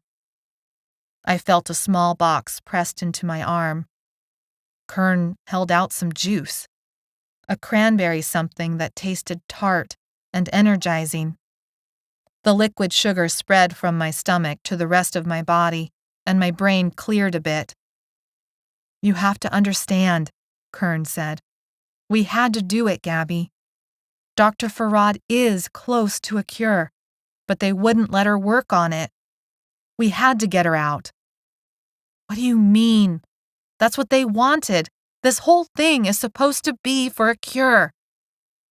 I don't know, but Tabitha, your mom. Kern paused. Yeah, my mom says it's true, and she wouldn't believe Dr. Farad if it wasn't true. They hate each other. I still couldn't put the puzzle pieces together. What are you talking about? My mom was a director-type person where Dr. Farad worked. I don't know. They have a history. My mom wouldn't just believe her. Just stop, Kern. You know what? It doesn't even matter. I have to get back to Camp Pacific. I have to get back to Ano and Ricker and Jimmy. If you go back, Sergeant Bennings will kill you. No, he's dead now. He was in the train car, I said, with Karina and Dylan. Kern paused. It doesn't matter if it's him or someone else. They sent you away. If you go back, they'll kill you. If I don't go back, he'll punish my friends. I finished the juice. Kern watched me without a word. Finally, I said, What? Why did you let that V grab you? My hold on all of this felt so tenuous, like a string ready to break. He looked at me as if he really cared, as if it had hurt him that I'd tried to hurt myself. A memory rush, I guess. I saw a man who'd hurt me once years ago, and I had to get away. I lied because I couldn't bear to admit out loud that for one brief second, I'd decided to give up. After a long moment, he relaxed his shoulders. There was a shout from inside the cab. I tensed, but Kern didn't look worried. We're here. We passed through a narrow opening in the street. On either side was a barricade of cars and debris. When the two trucks passed through, metal gates closed behind us. The V's hit the gate soon after. The metal creaked and bulged. That won't hold for long, I said. Long enough, Kern said. The trucks slowed and stopped. A small RV and 3 trucks drove up and formed a circle. Kern jumped down and helped 2 other Feebs lift Mary's stretcher off the boxes. Hey, where are you taking her? Come and see, Kern said, without pausing. I jumped off the truck and followed them into the RV. Inside were Dr. Farad and Tabitha, arguing. They stopped when they saw Mary. "Put her over here," Dr. Farad said. Mary moaned when they set her on the bed. Dr. Farad checked her pulse, opened up a metal case, then pulled out a needle. She checked the fluid level and reached for Mary's arm. I grabbed for Dr. Farad's wrist. "What are you doing?" Dr. Farad froze, and for a moment I knew she didn't see me. Her eyes cleared and she shook her head. "It's to sedate her. I don't want her to hurt herself against the straps." Kern pulled me away. "Gabbi." I shook him off. "What's going on?" Tabitha looked at Kern. He nodded. I told her. "Then you already know this is all for a cure," Tabitha said. The RV's engine rattled to life. Tabitha glanced out the window. "V's are in." She said it like she was pointing out someone had knocked at the front door. Kern jumped down the RV steps. "Come on, Gabbi." "I'm staying with Mary."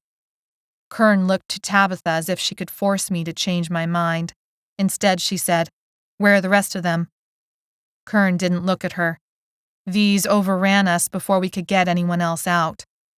Tabitha sucked in a breath. "It doesn't matter." "It matters," he said. "Get moving, son. We still have a lot to do." Kern looked as if ready to argue, but then left. Tabitha turned to follow. "Where are my people?" Dr. Faraz said. "My assistants." Tabitha paused at the door. "There is one truck of your people going with you now. The rest of us will meet up with you at the designated spot. Don't be late."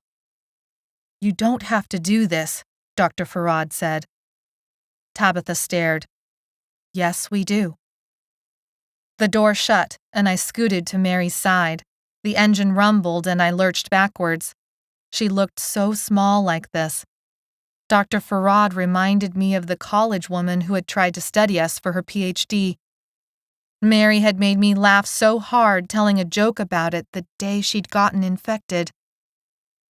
"You said she was different?" I asked Dr. Farad. The doctor sighed and looked up from a map she'd spread across a table. "I gave her a megadose of the bacteria, but it was outside the window. It shouldn't have worked. It didn't work, not completely, but she's aware more than other Vs are. I need to find out why." "That will help you find a cure?" "I remember you and your friends," Dr. Farad said. "Mary helped save you from the Lissa virus." I flinched. "Where are the rest of your friends now?" My face must have crumpled because she took a step forward and held out her hand. "I'm sorry, I didn't mean—" "I don't know where they are. Some of them are dead. The rest are missing." Dr. Farad looked out the window. It was just the RV and the truck. The other vehicles had separated, drawing the Vs away from us. "Do you know what I traded Mary and my freedom for?" She stared at me, her eyes an abyss. "Tabitha wants power. The cure will give her power." "What?" "I aerosolized the double infection. She plans to use it to infect everyone at Camp Pacific." Chapter 28. I made a delivery device that allows you to catch it in the air, but only if you breathe in the spray. You can't pass it like a cold or flu, theoretically. "What do you mean, theoretically?" I said. "Is it in the air or not?" "I haven't done all the necessary tests," Dr. Farad said. "It's not like I can work under standard experimentation guidelines." She looked over to the driver. "Anton, turn left here." "The meetup point is further on," he said. "I know," Dr. Farad said. "Just turn." His hand stayed on the steering wheel for a moment, then made the turn. We swayed as he maneuvered around a burned-out car that had exploded glass in every direction.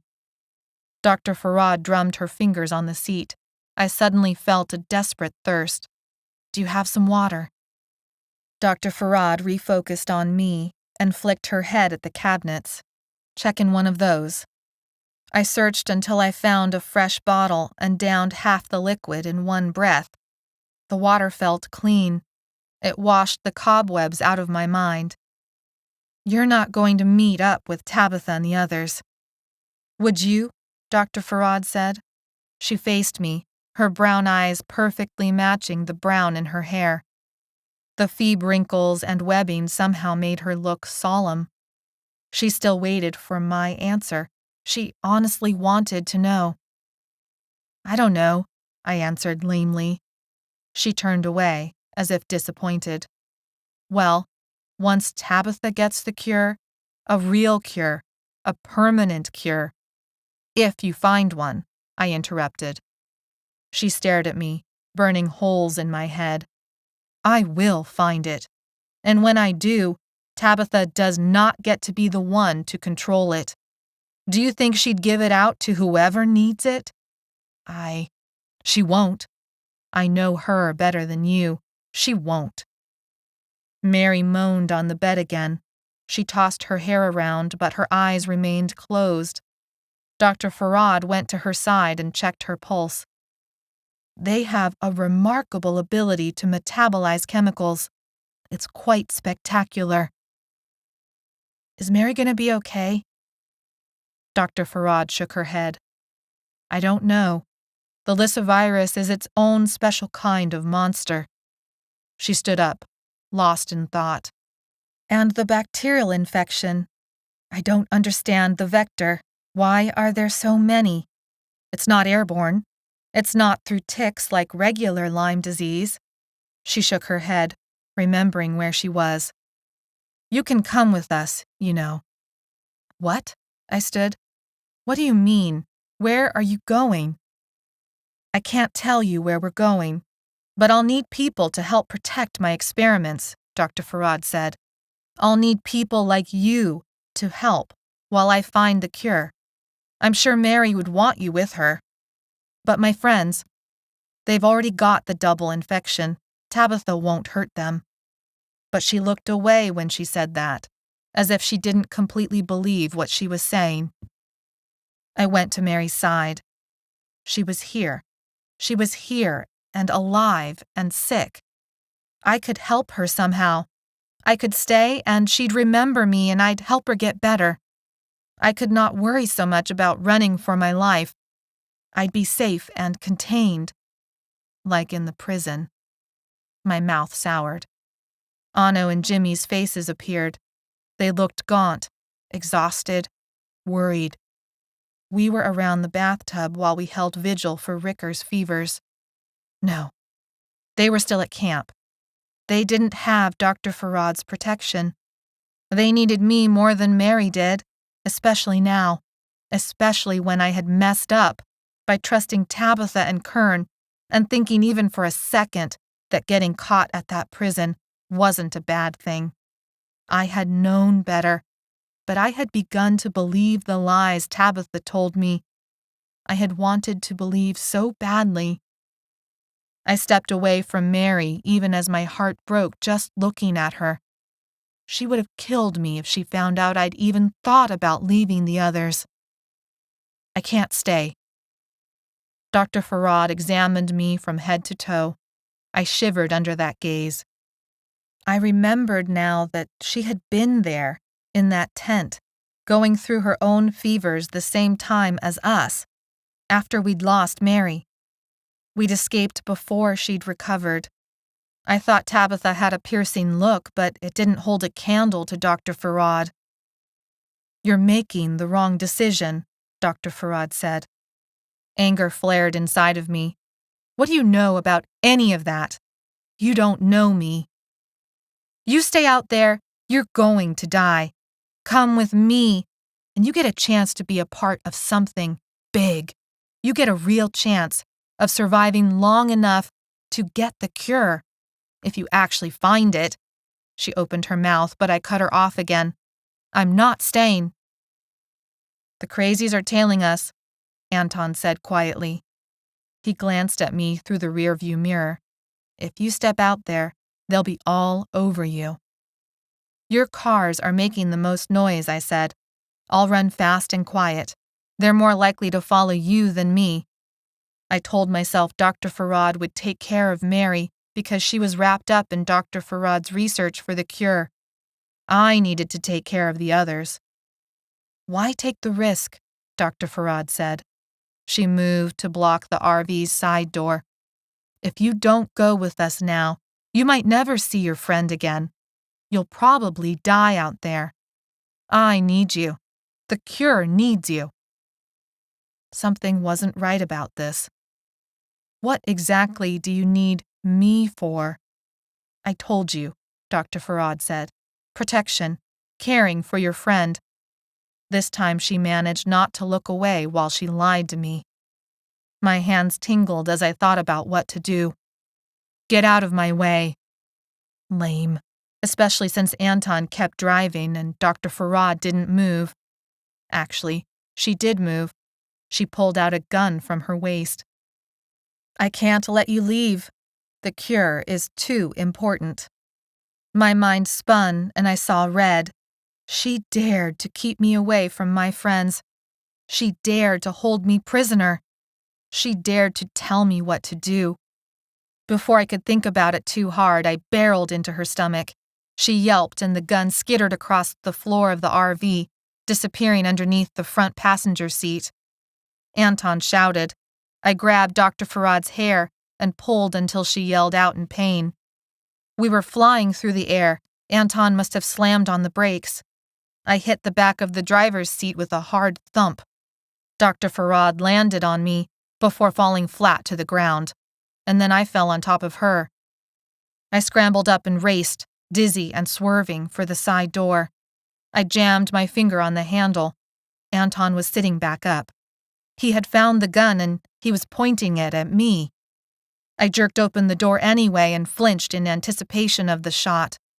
A man blocked my path, his left cheek torn into shreds. He reached out with ugly, bloody fingers and clawed at my neck. I cried out as he broke skin. A loud bang deafened my ears. His head puffed out a cloud of a pink mist that seemed to hang in the air for several awful seconds. He dropped away. I ran through that mist, slapped a hand to my bleeding neck, dodged another V, and another one who clawed at my shirt, almost catching it. 2 more shots rang out. The RV roared back to life and sped down the road away from the Vs. Dr. Farad stood in the doorway and gave me a look that made me shiver, as if she would make sure I would regret this. I tumbled onto the hood of a truck. The 5 Feebs stuffed inside the cab just stared at me, eyes wide, guns drawn, looking confused. Then they looked past me and I didn't bother turning around. It had to be more Vs. I pushed myself off the hood. Follow Dr. Farad! I slammed the window as I screamed it. My hand left blood behind. I ran around a half-burned house that spilled its interior onto the yard like animal guts. Clothes and furniture and insulation that hung in strips and floated in the air like cobwebs. I heard the truck's engine fade as it disappeared after Dr. Farad. I didn't understand what had just happened. I didn't want to understand. Why had Dr. Farad pulled a gun on me? Was Mary actually safe with her? The sinking feeling in my chest said that I had made the wrong decision. And now Mary had no one to protect her and they were gone. I noticed the garage window was still intact. I used my sleeved elbow to break it and climbed inside. The garage was empty. I pressed in between 2 benches and waited and prayed for the Vs to pass me by and for my pulse to slow down and for the fever to hit from the wound on my neck. I wanted that water again. I wanted so desperately to pour it over my neck and scrape the wound clean. I began to drown in the heat of the fevers. They rose like waves when the tide comes up, higher and higher each time. There was no time for this. Anno and Jimmy and Ricker needed me. Tabitha and Kern were ahead of me. They had too much of a head start. I couldn't stay here, and there was no one to go through the fevers with me. Just stay back. I'll help her. Are you sure? There's blood. You can't risk it. Give me the water. What's going on with her? She's in the fevers. I felt a cool splash on my neck. A rough scraping renewed the pain that had turned into a dull throb. I opened my eyes. A grotesque face swam before me. Weird, oversized eyes that shined. Blonde fur that hung over the face like hair. A huge snout covered with dirt. No mouth. I blinked. The shape swam into better focus. Safety goggles and a painter's mask, but I didn't recognize the face. It was too well covered up. Another face zoomed in. I flinched backwards, but the wall stopped me. Oh, good, you're awake. Her voice. Her voice. Her hair framed her face like Mary's had. Long, dark, matted. Her pink sweatshirt was torn at the shoulder and looked brown now, crusted over in dirt and blood. Maybe? She smiled. I decided that even if it was a ghost memory, I'd enjoy it while it lasted. She pressed a rag to my neck. Ow! I slapped my hands over it. It'll get infected, Maybe said. It's a little late for that, I said. Ha ha, Maybe said. You're such a comedian. Blood poisoning is so funny. I waited for her to disappear, but she pushed my hands away and doused the rag in water again. She attacked my neck. I gritted my teeth and let her work. I decided she wasn't a ghost memory after all, mostly because I had never seen Alden dressed up in this ridiculous getup before. Ghost memories conjured up what had already been experienced. As far as I knew, they didn't make up new stuff. How are you here? I croaked. We've been following you since the train station, Alden said. What? By yourselves? I'm getting much better at this surviving thing, Maybe said. She patted the bat strapped to her back and smiled. About time, I said, trying to crack a smile, but it only managed to crack the skin on my lips. Alden stepped forward. He wore jeans several sizes too big and rolled up at the cuffs. The t-shirt was this collared polo with a logo embroidered on the front. A ridiculous heavy-duty painter's mask and suction goggles obscured part of his face, making him look like the monster I'd first thought I'd open my eyes to. Did you see my father? I turned my head away. He was there, in the train car when the V's came. Alden slumped his shoulders. Maybe reached out to put a comforting hand on him, but stopped when he flinched at her touch. She was infected. Dylan and Karina were in the train car too, I said, wanting to get out the bad news all at once. And Tabitha is going to infect everyone at camp and turn them into Feebs. Maybe locked up, stunned. They were supposed to be at camp. I left them at the camp. Karina said they got in trouble after you and me disappeared. I didn't say because they were trying to find her, but the look on her face said she'd already figured that out. They were being moved to a different camp when Kern and his people took the train. I couldn't bear to continue. If they hadn't taken the train, the V's wouldn't have overwhelmed the area. Sergeant Bennings and Karina and Dylan would still be alive. Alden retreated to a corner of the garage. Tears slipped down Maybe's cheeks. I felt it too. The pain carved a hollowness to my chest that I hated. I couldn't stand it another second. I forced myself onto my feet. I was woozy, dizzy. My neck felt hot to the touch. My scalp still burned. Tabitha's gone crazy. We have to stop her, Alden said. He waited for me to agree. I didn't really care what happened to everyone else, except that it made me sick to my stomach to let her get away with it. I realized I wanted to help. I wanted to finally stop something terrible from happening instead of picking up the pieces afterwards. We have to get back to Anno and Ricker and Jimmy, I said. Mabie stood a little taller. She wiped the tears from her cheeks. I glanced at Alden. We have to stop Tabitha. We found bicycles. I felt the pressure of getting back to the boys like a pair of strong hands squeezing my throat closed. Sometimes we biked down the blocks and faint shadows passed by curtained windows, or crossed streets in a slow, rambling gait, or puttered in the front yard, as if acting it were spring in the garden instead of the end of winter. Some of them shut down in mid-motion. Others looked strangely doll-like. Others even looked normal. The V's didn't attack them, as if somehow the V's knew the feints carried something that would harm the lyssavirus. I brushed off the jitters from all the feints wandering around like zombies of old, slow and brainless, and trapped by the need for motions they could no longer control. I focused instead on making the exercise clear away the cobwebs in my brain. We stopped at a hardware store and stocked up on weapons and a bolt cutter. When we left, we picked up some V's on our tail. At first glance, they'd looked like feints, and we'd gotten too close. Before the fairgrounds, we had been able to move around without getting noticed. Now, the world had become infested with the infection. Every move drew them to us. We pedaled as fast as we could. The houses were like burned-out clown masks. Beams and studs tumbled about like matches with burned ends. We lost them around a corner and then another corner. But they caught up at an intersection blocked by a dozen crashed cars we had to hike the bikes over. I couldn't keep my hands dry. Every few seconds they slipped off the handlebars and I wiped them on my pants. My legs were getting tired now.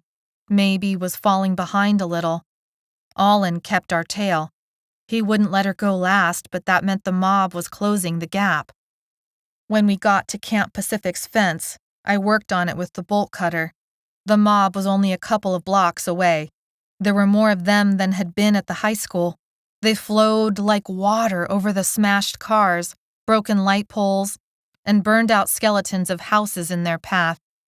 I had never seen a group that big. Even when we made it to the other side of the fence, it wouldn't hold them back for long. You need to get up on a roof, Mabie said to Alden. My hands slipped off the bolt cutter. I wiped them again on my pants and went back to work. It was only a third of the way done with what we needed. No, I'm not a coward, Alden said.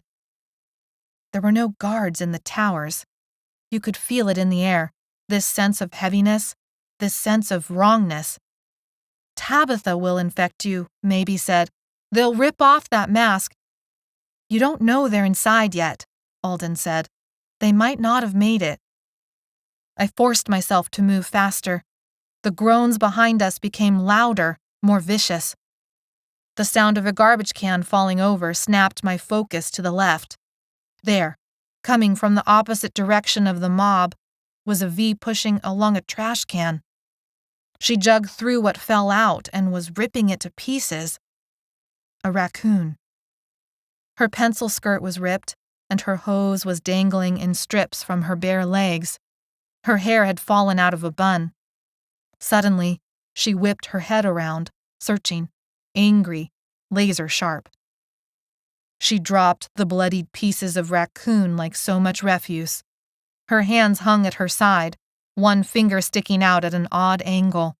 Broken, but she didn't notice. She sprinted for me.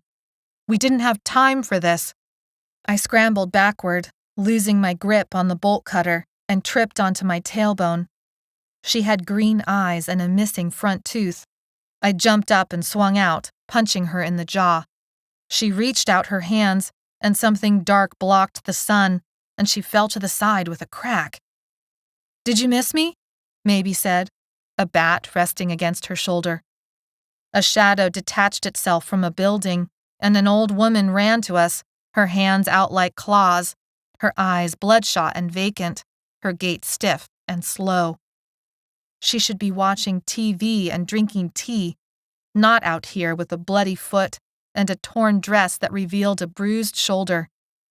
She ran for Alden, but maybe stepped in front of him and used the bat again. The woman fell flat on her bottom, her dress hiking up to thighs covered in more bruises and scratches. The old woman growled and tried to get up. Maybe walked backward, facing her. She glanced at me for a second, then turned back and screamed, "Alden!" He stood there, white as a sheet, frozen to the ground as the V crawled on her hands and knees to him. She grasped at his shoes and caught her hands in the laces somehow, so that when she tried to stand, she fell onto her face. I ran and threw her off, and then slapped Alden hard enough to skew the mask sideways. "Do you really want to become a Feeb after all we just did to keep that from happening? Are you serious with this shit right now?" I straightened his mask and made sure his goggles were on tight. I. He waved a gloved hand in front of his eyes. I pushed him to Maybe, but she was looking at something over my shoulder. The V's were half a block away now. Maybe picked up the bolt cutter. I took it from her and attacked the fence. Chapter 29. We hurried through the gap and ran for the uninfected side of the camp, Alden with his ridiculous mask and goggles, Maybe with the bat, me with the bolt cutter. The light was fading. I'd lost the morning in the fevers, and we'd lost more time getting back to Camp Pacific. My body vibrated with dread. There was no going back, not through that V-mob. But what we would find inside? It might be worse. As if the world wanted to emphasize just how awful a place it was now, a train whistle sounded close by. I thought that might mean there would be a battle soon between Tabitha's people and the uninfected coming back with reinforcements. The whistle rang strong like a horn and made the V's go into a frenzy. Some of them screamed. Others were climbing up the chain link. The fence swayed and wobbled. A few had found our gap and were already inside. The light was fading. The chill sunk into my bones even though we were running. "Gabbi!" Maybe yelled at me. I pivoted and saw she was leading Alden into a building. I didn't know what her plan was, but since I had none, I changed direction. The building's shadow swallowed them up. I followed into an old community hall, the kind of place that held dances and exhibits. It was empty. Our shoes made crazy loud slaps that echoed off the walls. My heartbeat felt out of control, and our breathing. We sounded like V's. The train whistle rattled the glass windows. Maybe an Alden raced through a door on the other end. I bounced hard on the outside wall and came back. I held out my arms and slammed through it to the outside. There was a row of trailers, empty. I turned back, but the V's had already cut off that retreat. A light flickered hundreds of yards away, in the jail. Fear clogged my throat. It was too far. We would never make it, and even if we did, the V's would lay siege to it. "This way," Maybe said. She had stopped next to one of the trailers and was motioning me over. I wanted to strangle her. "You got us trapped." Maybe's face went pale. "This is how we got out. We can get back into the jail this way." V's burst from the building, small, large, fast, slow. Their shadows were everywhere, outlines of heads and arms and flashes of teeth. We were surrounded. Maybe dragged me behind the trailer. They grabbed at my clothes and hair. I wrenched myself away. I followed Maybe as if she were the only thing alive in the world. We shimmied under the fence that sectioned off the toilets from the jail. Suddenly we were in that little gap and through the hole in the plywood near the toilet pit. It smelled overwhelmingly like diarrhea. I covered my nose with my sleeve. Alden was already there. Fear made the whites of his eyes huge, even behind the goggles. Maybe was bent over, hands on her knees, breathing hard. We didn't rest for more than a few seconds before we were racing into the jail, I was the last one in, and I made sure to lock the doors behind us. I grabbed a metal bar and jammed it between the handles. It would hold for a little while, but even still, through the little windows I could see dark figures pressing up against the fence. We entered the greenhouse, where we had eaten meals and done our exercises every morning. The moans grew louder. They were going to drive me insane. I clapped my hands over my ears. I was losing it. I had to get it together. Each cell contained a messy pile of sheets. Not just sheets, I realized, but someone in the sheets, going through the fevers. Time seemed to stop as I saw the glass of water set next to each cot, on the ground, because there was no table in the cells. Some of them had IVs hung from the top of the bars and dripping into a vein. Others had a Feeb in their cell, keeping watch, sponging off foreheads, helping the sick sit up and sip water. The uninfected men and women I had only seen from a distance were transforming before my very eyes, their skin becoming thin and dry, their veins more pronounced. Some of them screamed in agony, others sobbed, and others babbled in replayed conversations. It was like the whole world had gone mad, and we were in the center of it, and the first ring was these new Feebs, and the next ring was the Vs outside, anxious to tear us into pieces. We'd come too late, and now there were too many pieces to pick up. These people couldn't be moved, and there were hundreds, maybe thousands of Vs trying to get in here, Vs that we had led here. Lanterns set up on the tables created little glowing circles of light that revealed Feeb scurrying around, carrying supplies up and down the stairs and into the cells. One of the lanterns revealed a familiar face, Ricker. He saw us too, and dropped the blankets from his arms. He shouted over his shoulder, and Jimmy and Anno appeared. Ricker came up, eyes glowing in the light. He moved as if to hug Maybe, but then got shy and just smiled the biggest smile. Then his eyes flickered to Alden and narrowed slightly. I met Anno's solemn gaze, and my heart sunk a little. "She did it," I said.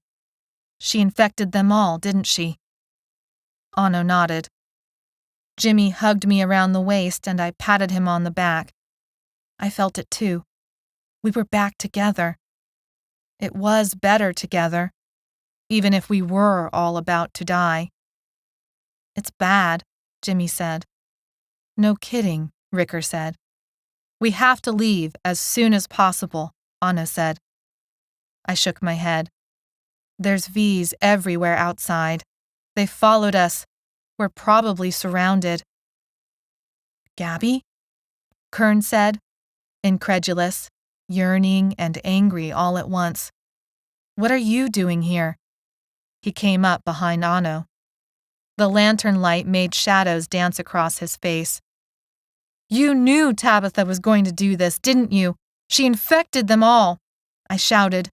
"She's as bad as any of them." "She's my mother." But he looked ashamed as he said it. It took everything in me not to lash out and strike him. He'd brought the Vs that had killed Karina and Dylan, but that thought only lasted for a moment. I'd brought these Vs with us, the ones even now pressing in from all sides, closing off any chance of escape, darkening every window. But I wanted to hurt him, because he'd made me want to believe him. He'd made me start trusting him, and all of that was destroyed. Just so you know, Mary's long gone with Dr. Farad. She's not going to let you get anywhere near a cure. "Mary?" Anno said. His eyes gleamed. "What about Mary?" "What is this about Dr. Farad?" Tabitha appeared next to Kern. Her voice was cold. Neil and Lilia were with her and looked nervously between Kern and Tabitha. I tasted salt on my lip. Tabitha was staring at me, waiting for an answer. She would be waiting a long time. I flipped her off. "Come on," I said, to the only friends I had left in the world. "We're getting out of here." Tabitha's eyes narrowed. She looked ready to strangle me. "You have bigger problems than me right now," I waved around. "Can't you hear that?"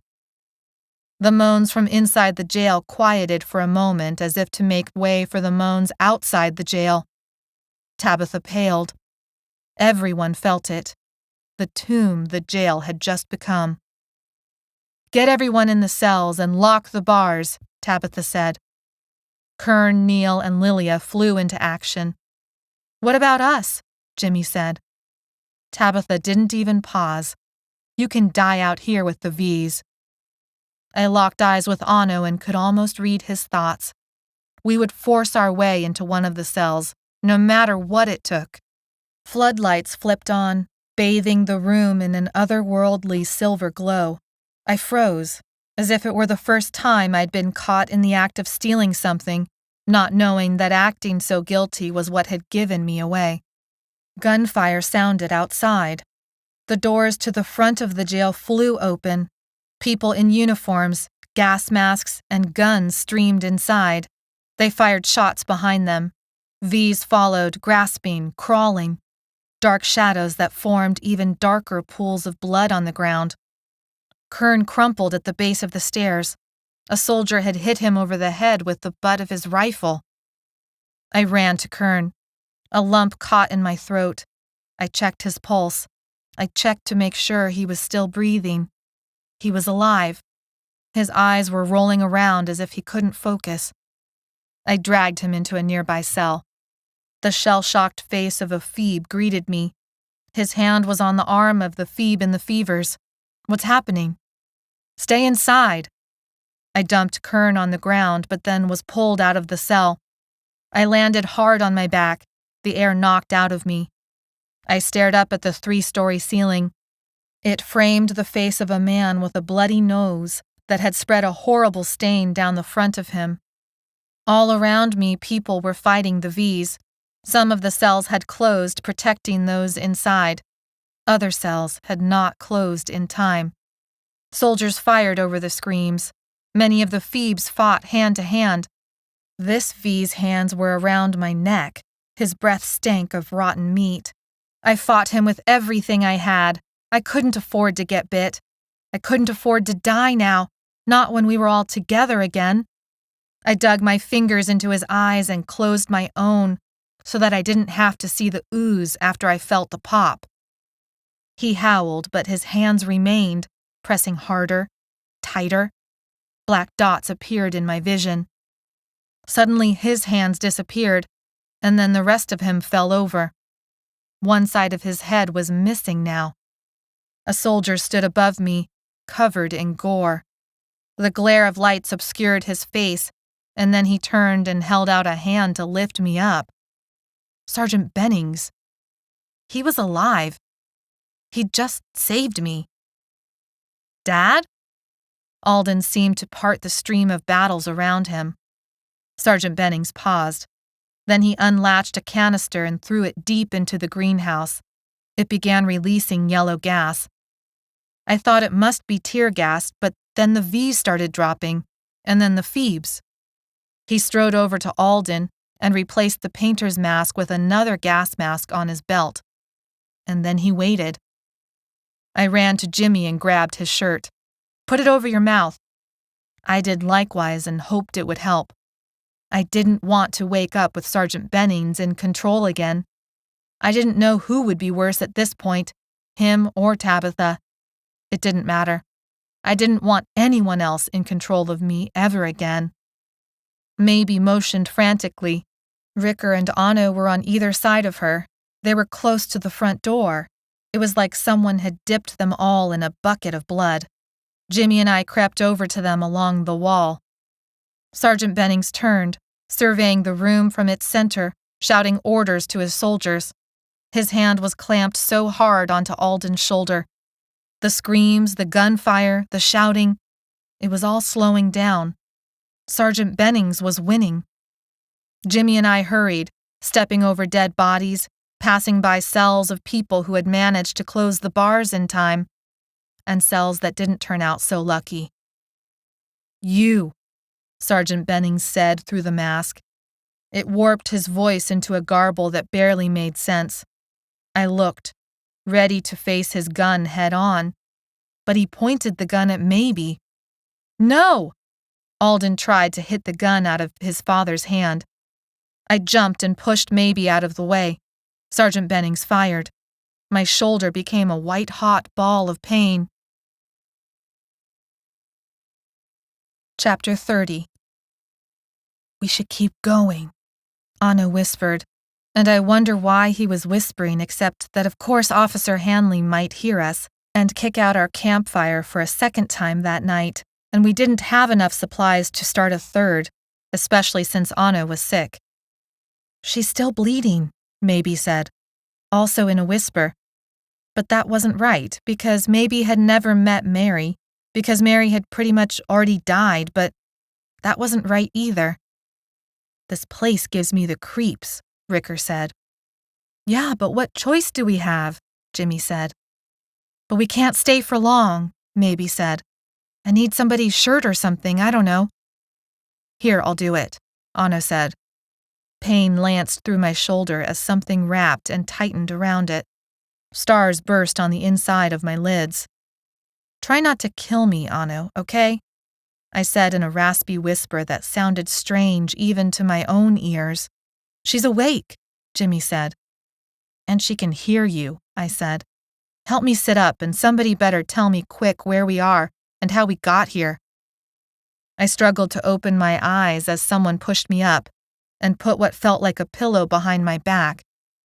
4 faces stared at me, their skin cracked and bruised and papery and dirt-streaked. Their clothes dirty and torn and smelling like something awful. So awful it made me want to gag. Their faces were a rainbow of worries.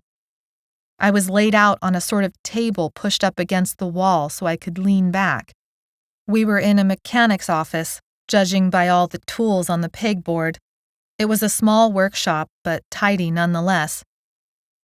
"We made it about 4 miles before you fell off your bike," Anno said, ever a good lieutenant. I don't remember falling, though I vaguely remembered getting out of the jail and through the path of dead V's that Sergeant Bennings' people had made. "You've been unconscious," Maybe said. "How long?" "Not that long," Jimmy said. 10 minutes?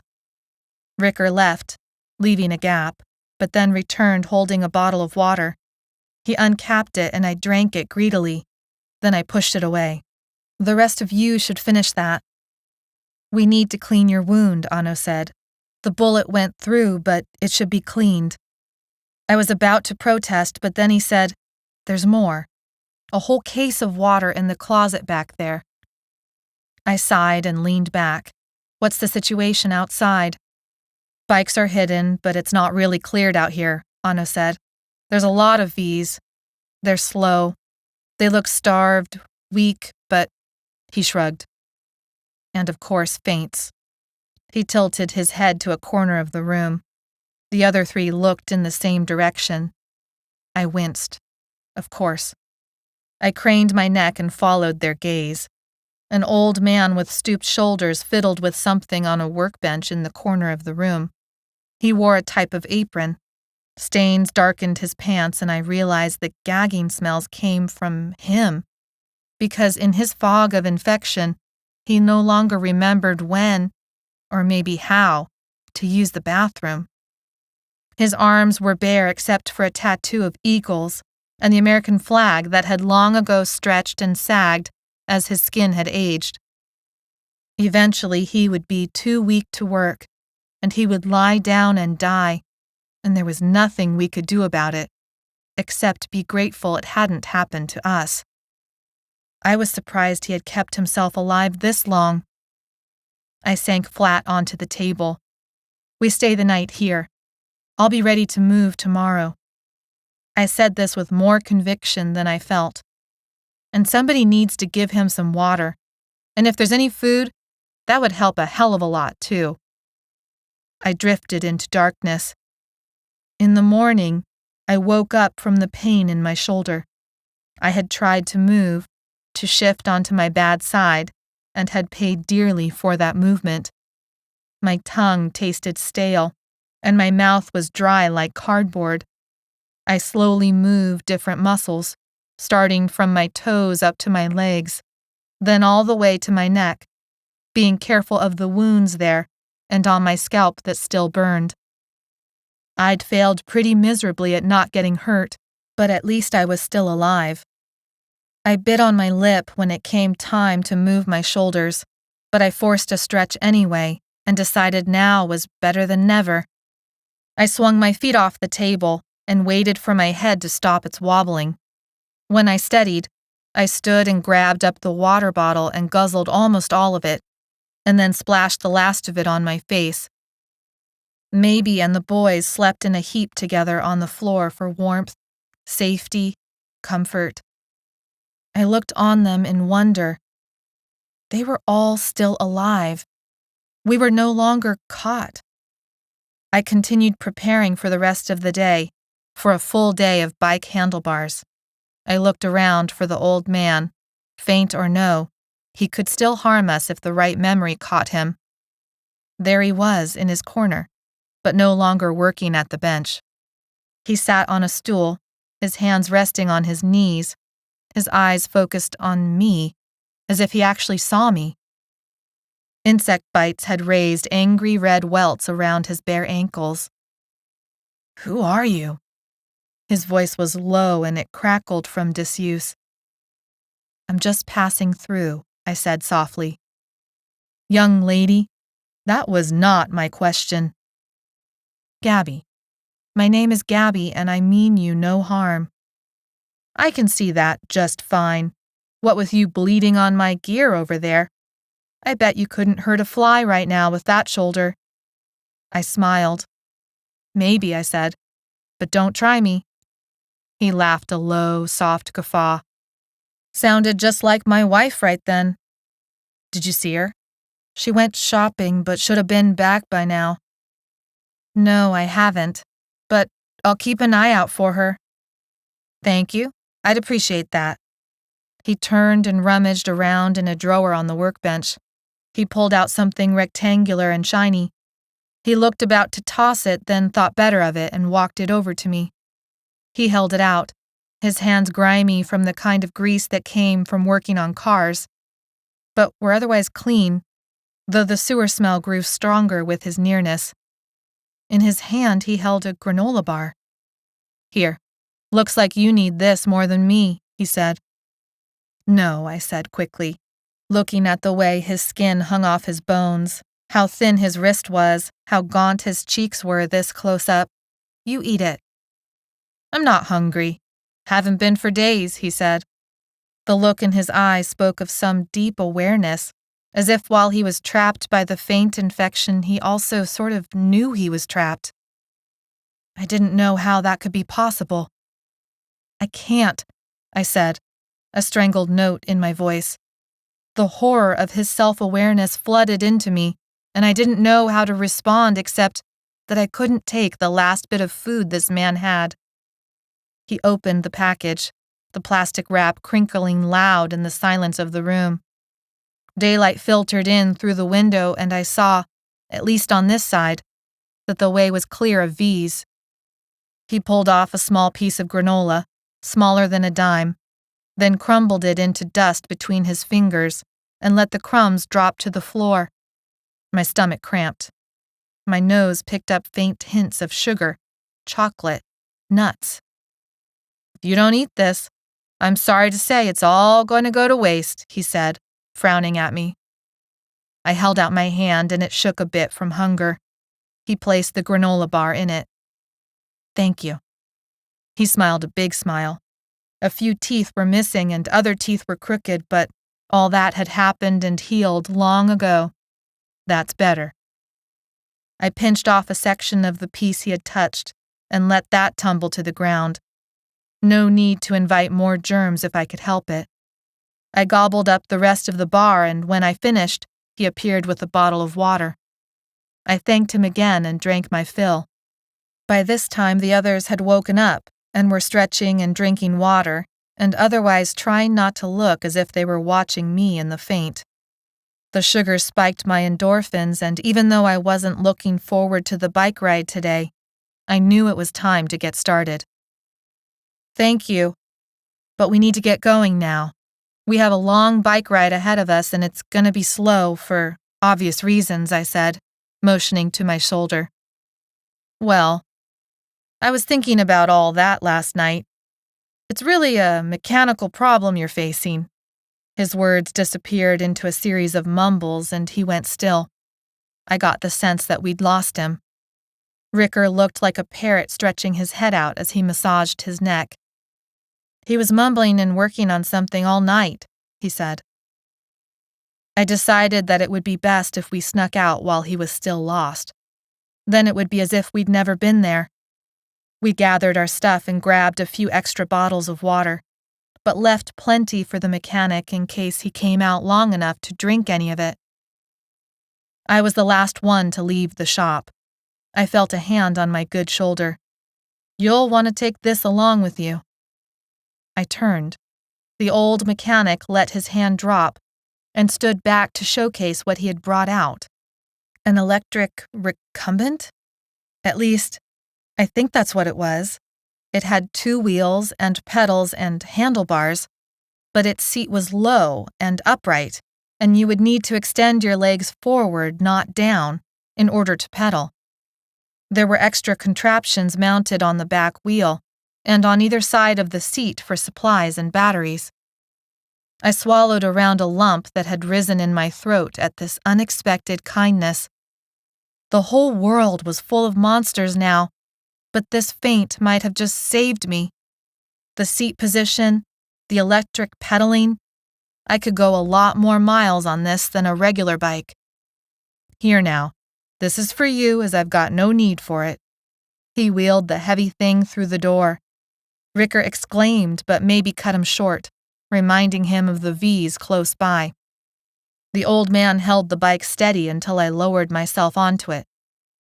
All right, you all get gone. I've got plenty of work ahead of me today and can't waste time in conversation.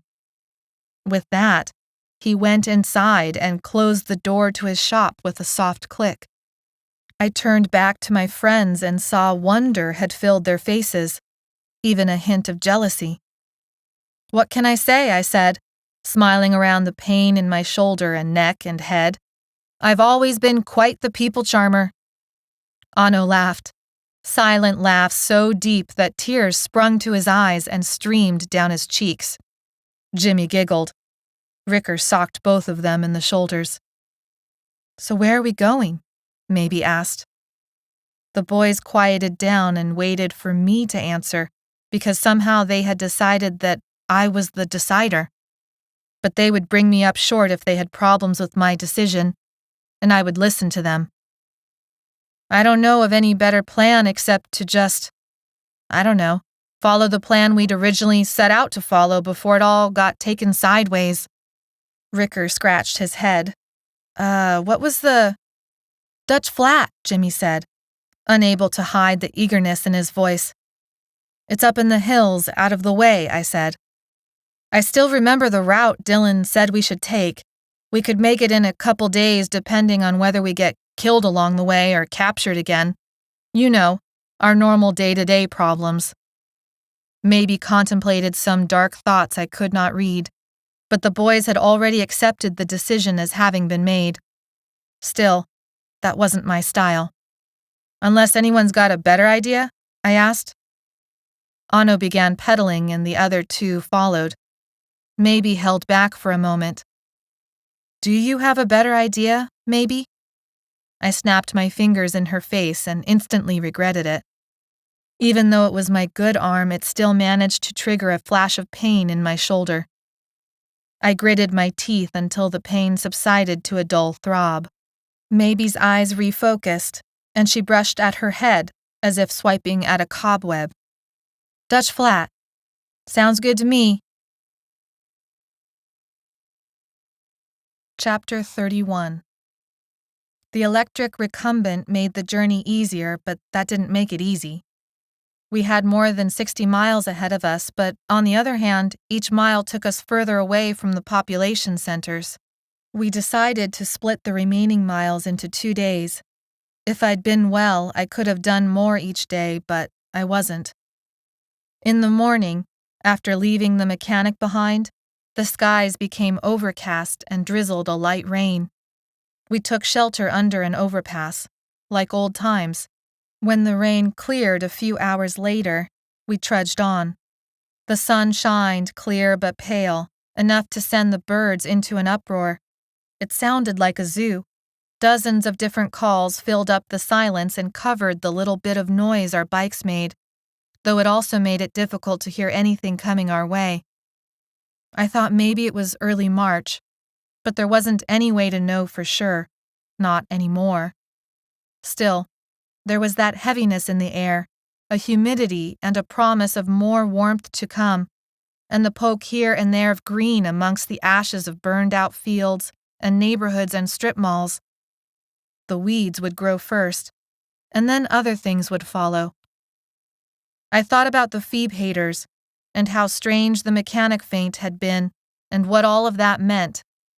I thought about Dr. Farad and Tabitha and Sergeant Bennings, and Kern sometimes too. None of it made any sense to me, the way they had all tried to control things and hurt people. We'd fallen under the spell of the empty safety they'd offered. But all of that was over now. I wouldn't let us fall for it again. We made terrible time through the last few towns, stopping and scouting for supplies, working around feints, outrunning V's. There weren't many, but there were enough. Still, we made 36 miles that day, according to the recumbent's odometer. I was the slowest, even with the recumbent, but Anno made sure to stay behind me and called for a stop every now and then to have Ricker rebandage my shoulder. That night we bedded down in a barn that was empty, except for a horse long dead from starvation, little more than skin and bones now. A few chickens scampered around the yard as if everything was normal.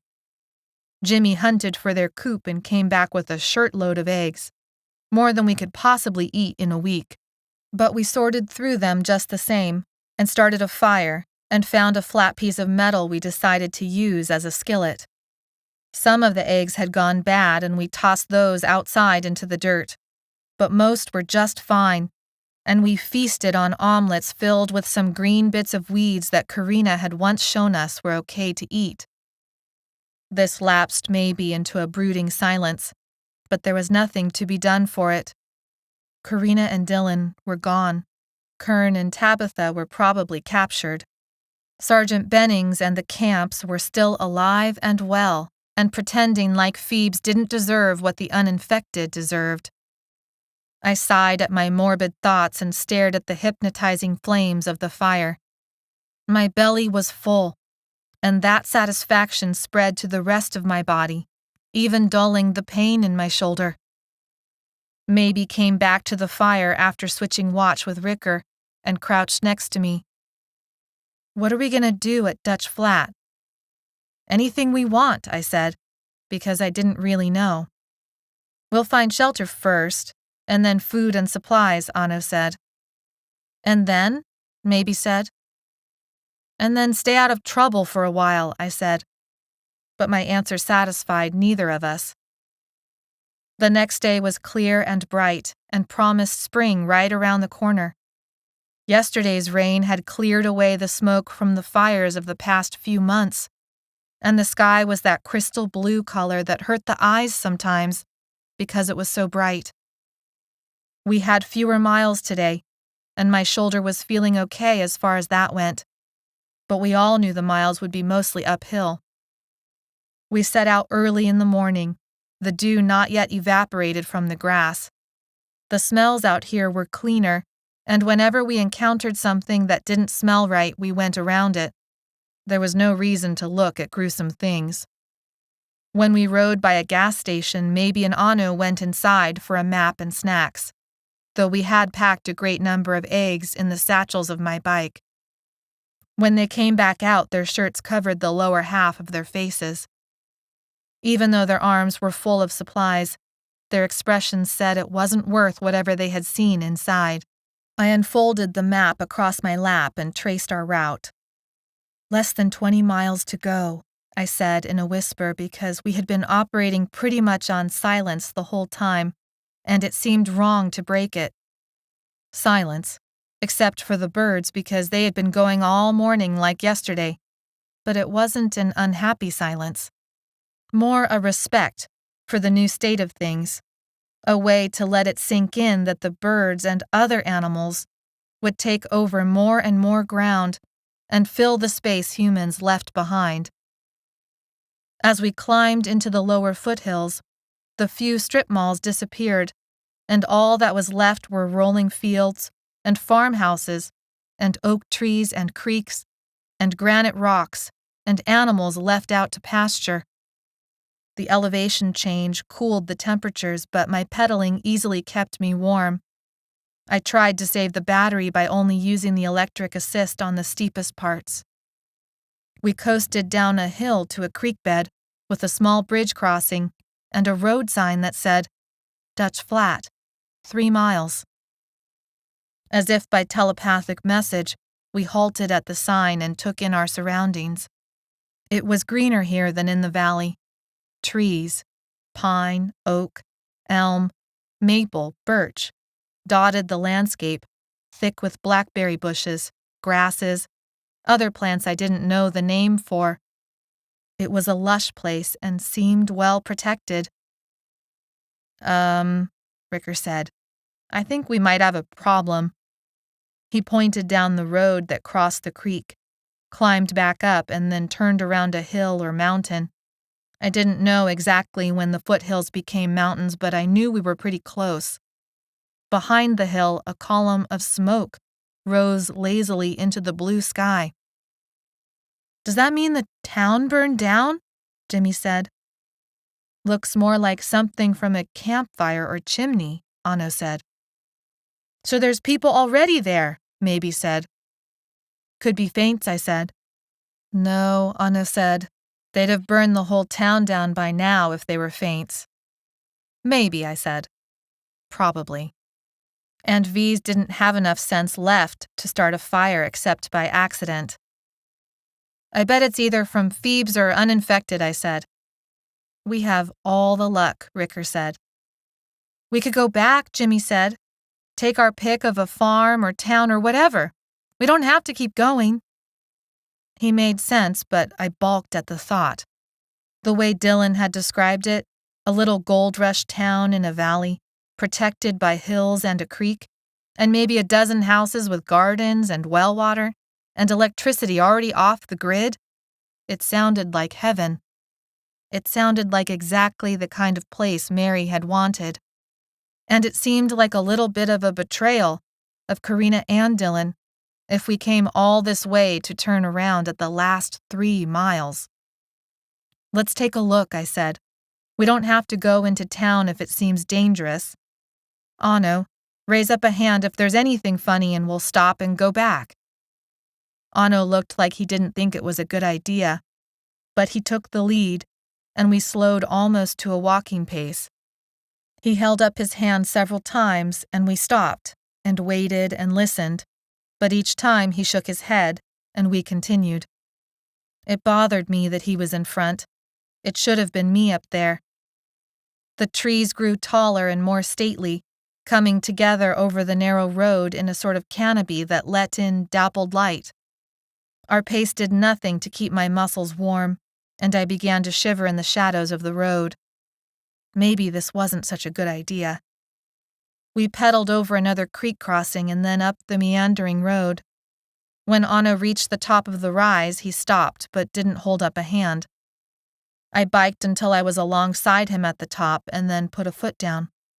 The others did the same, and we spread out across the rise, covering the street with our bikes, and we looked down the gentle slope onto Dutch Flat. The sun shone directly in our eyes, which meant we'd traveled east of the town and curved back around on the road to it. It was as Dylan had described it.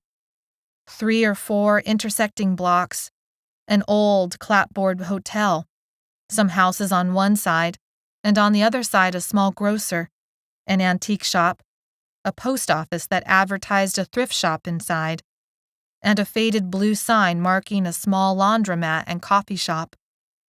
The streets were easy to picture as the dirt roads they used to be. This must have been the main strip of town. Smoke curled into the air. It was obvious now that it came from a chimney from the tallest building, the 3-story hotel. We were several hundred yards away. Other than the smoke, the town looked peaceful, quiet, tucked away, eager for company. A person stepped off the wooden walkway on the post office side, arms filled with what looked a lot like laundry. She crossed over to the hotel. She had long hair that fell halfway to her back, untamed and wild. "You've got to be kidding me," I said. "What?" Ricker said. Maybe looked at me. "Are you seeing this?" I said. "Did you see her? It's not some ghost memory I'm having, right?" "I saw it," Maybe whispered. A smile crept onto my lips. We coasted down the slope and stopped in front of the hotel. 2 people stood on the porch now, both carrying rifles. "Maybe?" Karina said. "Gabbi?"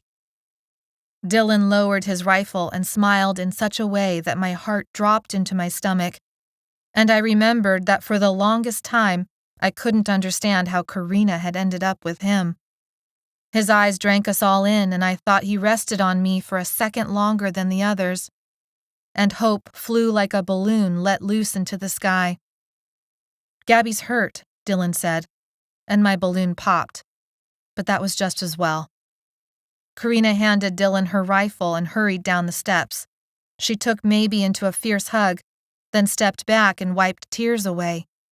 Dylan clapped each of the boys on the shoulders and told them to get inside because there was food and water and even some soda cans left over from the little grocer across the street. Karina came over to me and, while I didn't get a hug, she was nice enough to probe my shoulder wound until I exclaimed in pain, which was better than hugs and tears, because it would have been just a little too much coming from her, and I might have had to vomit in my mouth a little bit. "Sorry," she said, at my exclamation. "Come inside. I've got some stuff we can put on this." We all went inside, Karina and Anno propping me up as I stumbled on the steps, and realized how the only thing that had been keeping me going these last few miles was sheer will. They sat me down in a chair. Karina left and came back with a box filled with bandages, cleaning supplies, and other basic first aid stuff. "Any painkillers in there?"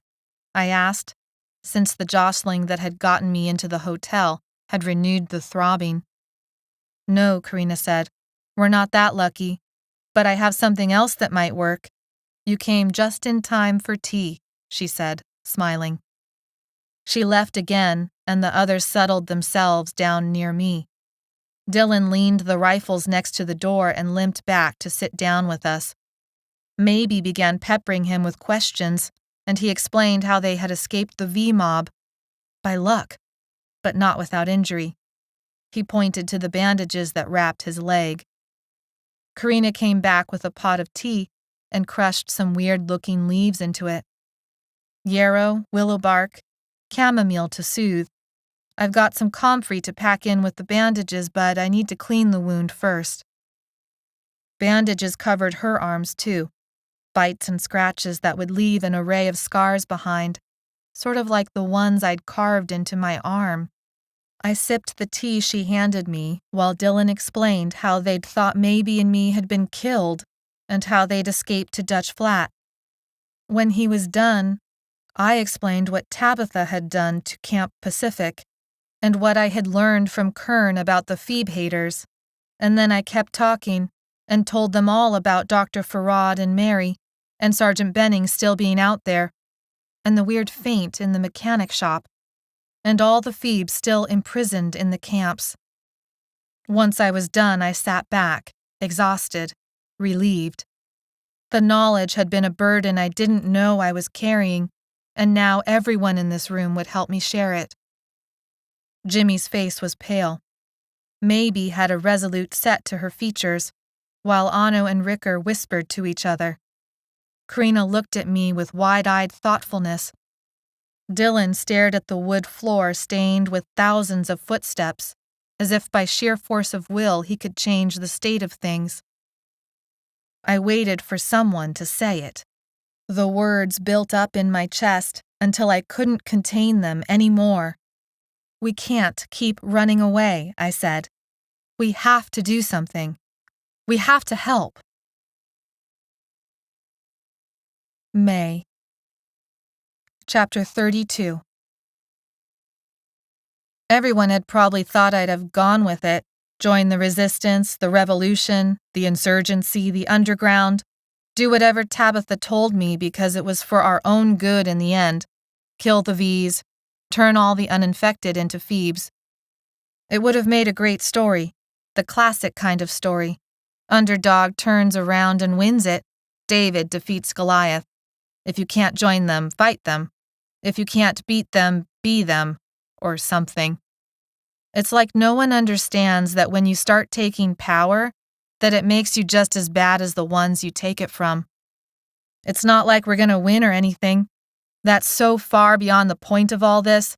If you think that's even the goal here, well, then you just wasted a whole bunch of your time reading what happened to me for pretty much nothing. It's not about winning. It's about fighting back and making sure that we don't become like what we're fighting. That's really hard to do. Almost impossible. Just pick up any history book from any library and you'll see. Well, any library that made it through the fires. But that's so obvious it should go without saying. The point is, Gabbi, I think it's time, Maybe said. I set down my pen and closed the notebook. It was dark in the van. We'd covered the windows with blackout curtains and the only light was a little battery-powered pen light I'd picked up during our last supply run. It wouldn't last much longer. How come you always write in there? Maybe asked. It's always before we do something big, you have to write it down. I turned off the light and stretched my legs, and then rolled my arms to warm up the muscles. My shoulder and neck were a mass of scars now mostly healed, except for a general weakness that hadn't gone away, even with weeks of careful training on a weight set Dylan had found. I don't want them to be the only ones telling the story. They'll tell it wrong, I said. They make themselves out to be the heroes when they're just as bad as the other side. Which side? Both sides, dumbass. Both sides. But I grinned to take the sting out of my words. Maybe smiled, letting me know she got the joke at her expense. She handed over the binoculars. I peeked out between the curtain and the window frame. One uninfected with a gun watched over several Feebs who worked at digging something out of the dirt. They were in the middle of a field rimmed with trees that obscured our van from their sight. Alden had gotten us a message about 2 cousins who were about to be shipped off. So what's the plan? Maybe said. She'd changed out her pink sweatshirt long ago for something a bit more stealthy. A dark sweater and leggings, though the weather would soon turn too hot for much more than shorts and a t-shirt. We'd all have to go clothes hunting soon, if we didn't want to melt during the summer. Gabbi? Yeah, I said, and coughed. About the plan. I trailed off because even though we'd staked the place for several hours already, I hadn't thought of anything yet. Karina, Dylan, and Jimmy were back at Dutch Flat, taking care of the last group of Feebs we'd brought them. I cursed myself for letting Anno and Ricker go out on their own this time to search for Mary and Dr. Farad. I should have made them stay and finish this job with us first. They're leaving, Maybe said. All right, I said. We'll rush them and in the confusion. Maybe's look silenced me. Yeah, it was a pretty stupid idea. Okay, something will come to me in a minute. Trust me. I grinned, showing her all my teeth. She rolled her eyes. Yeah, okay, so I think we should...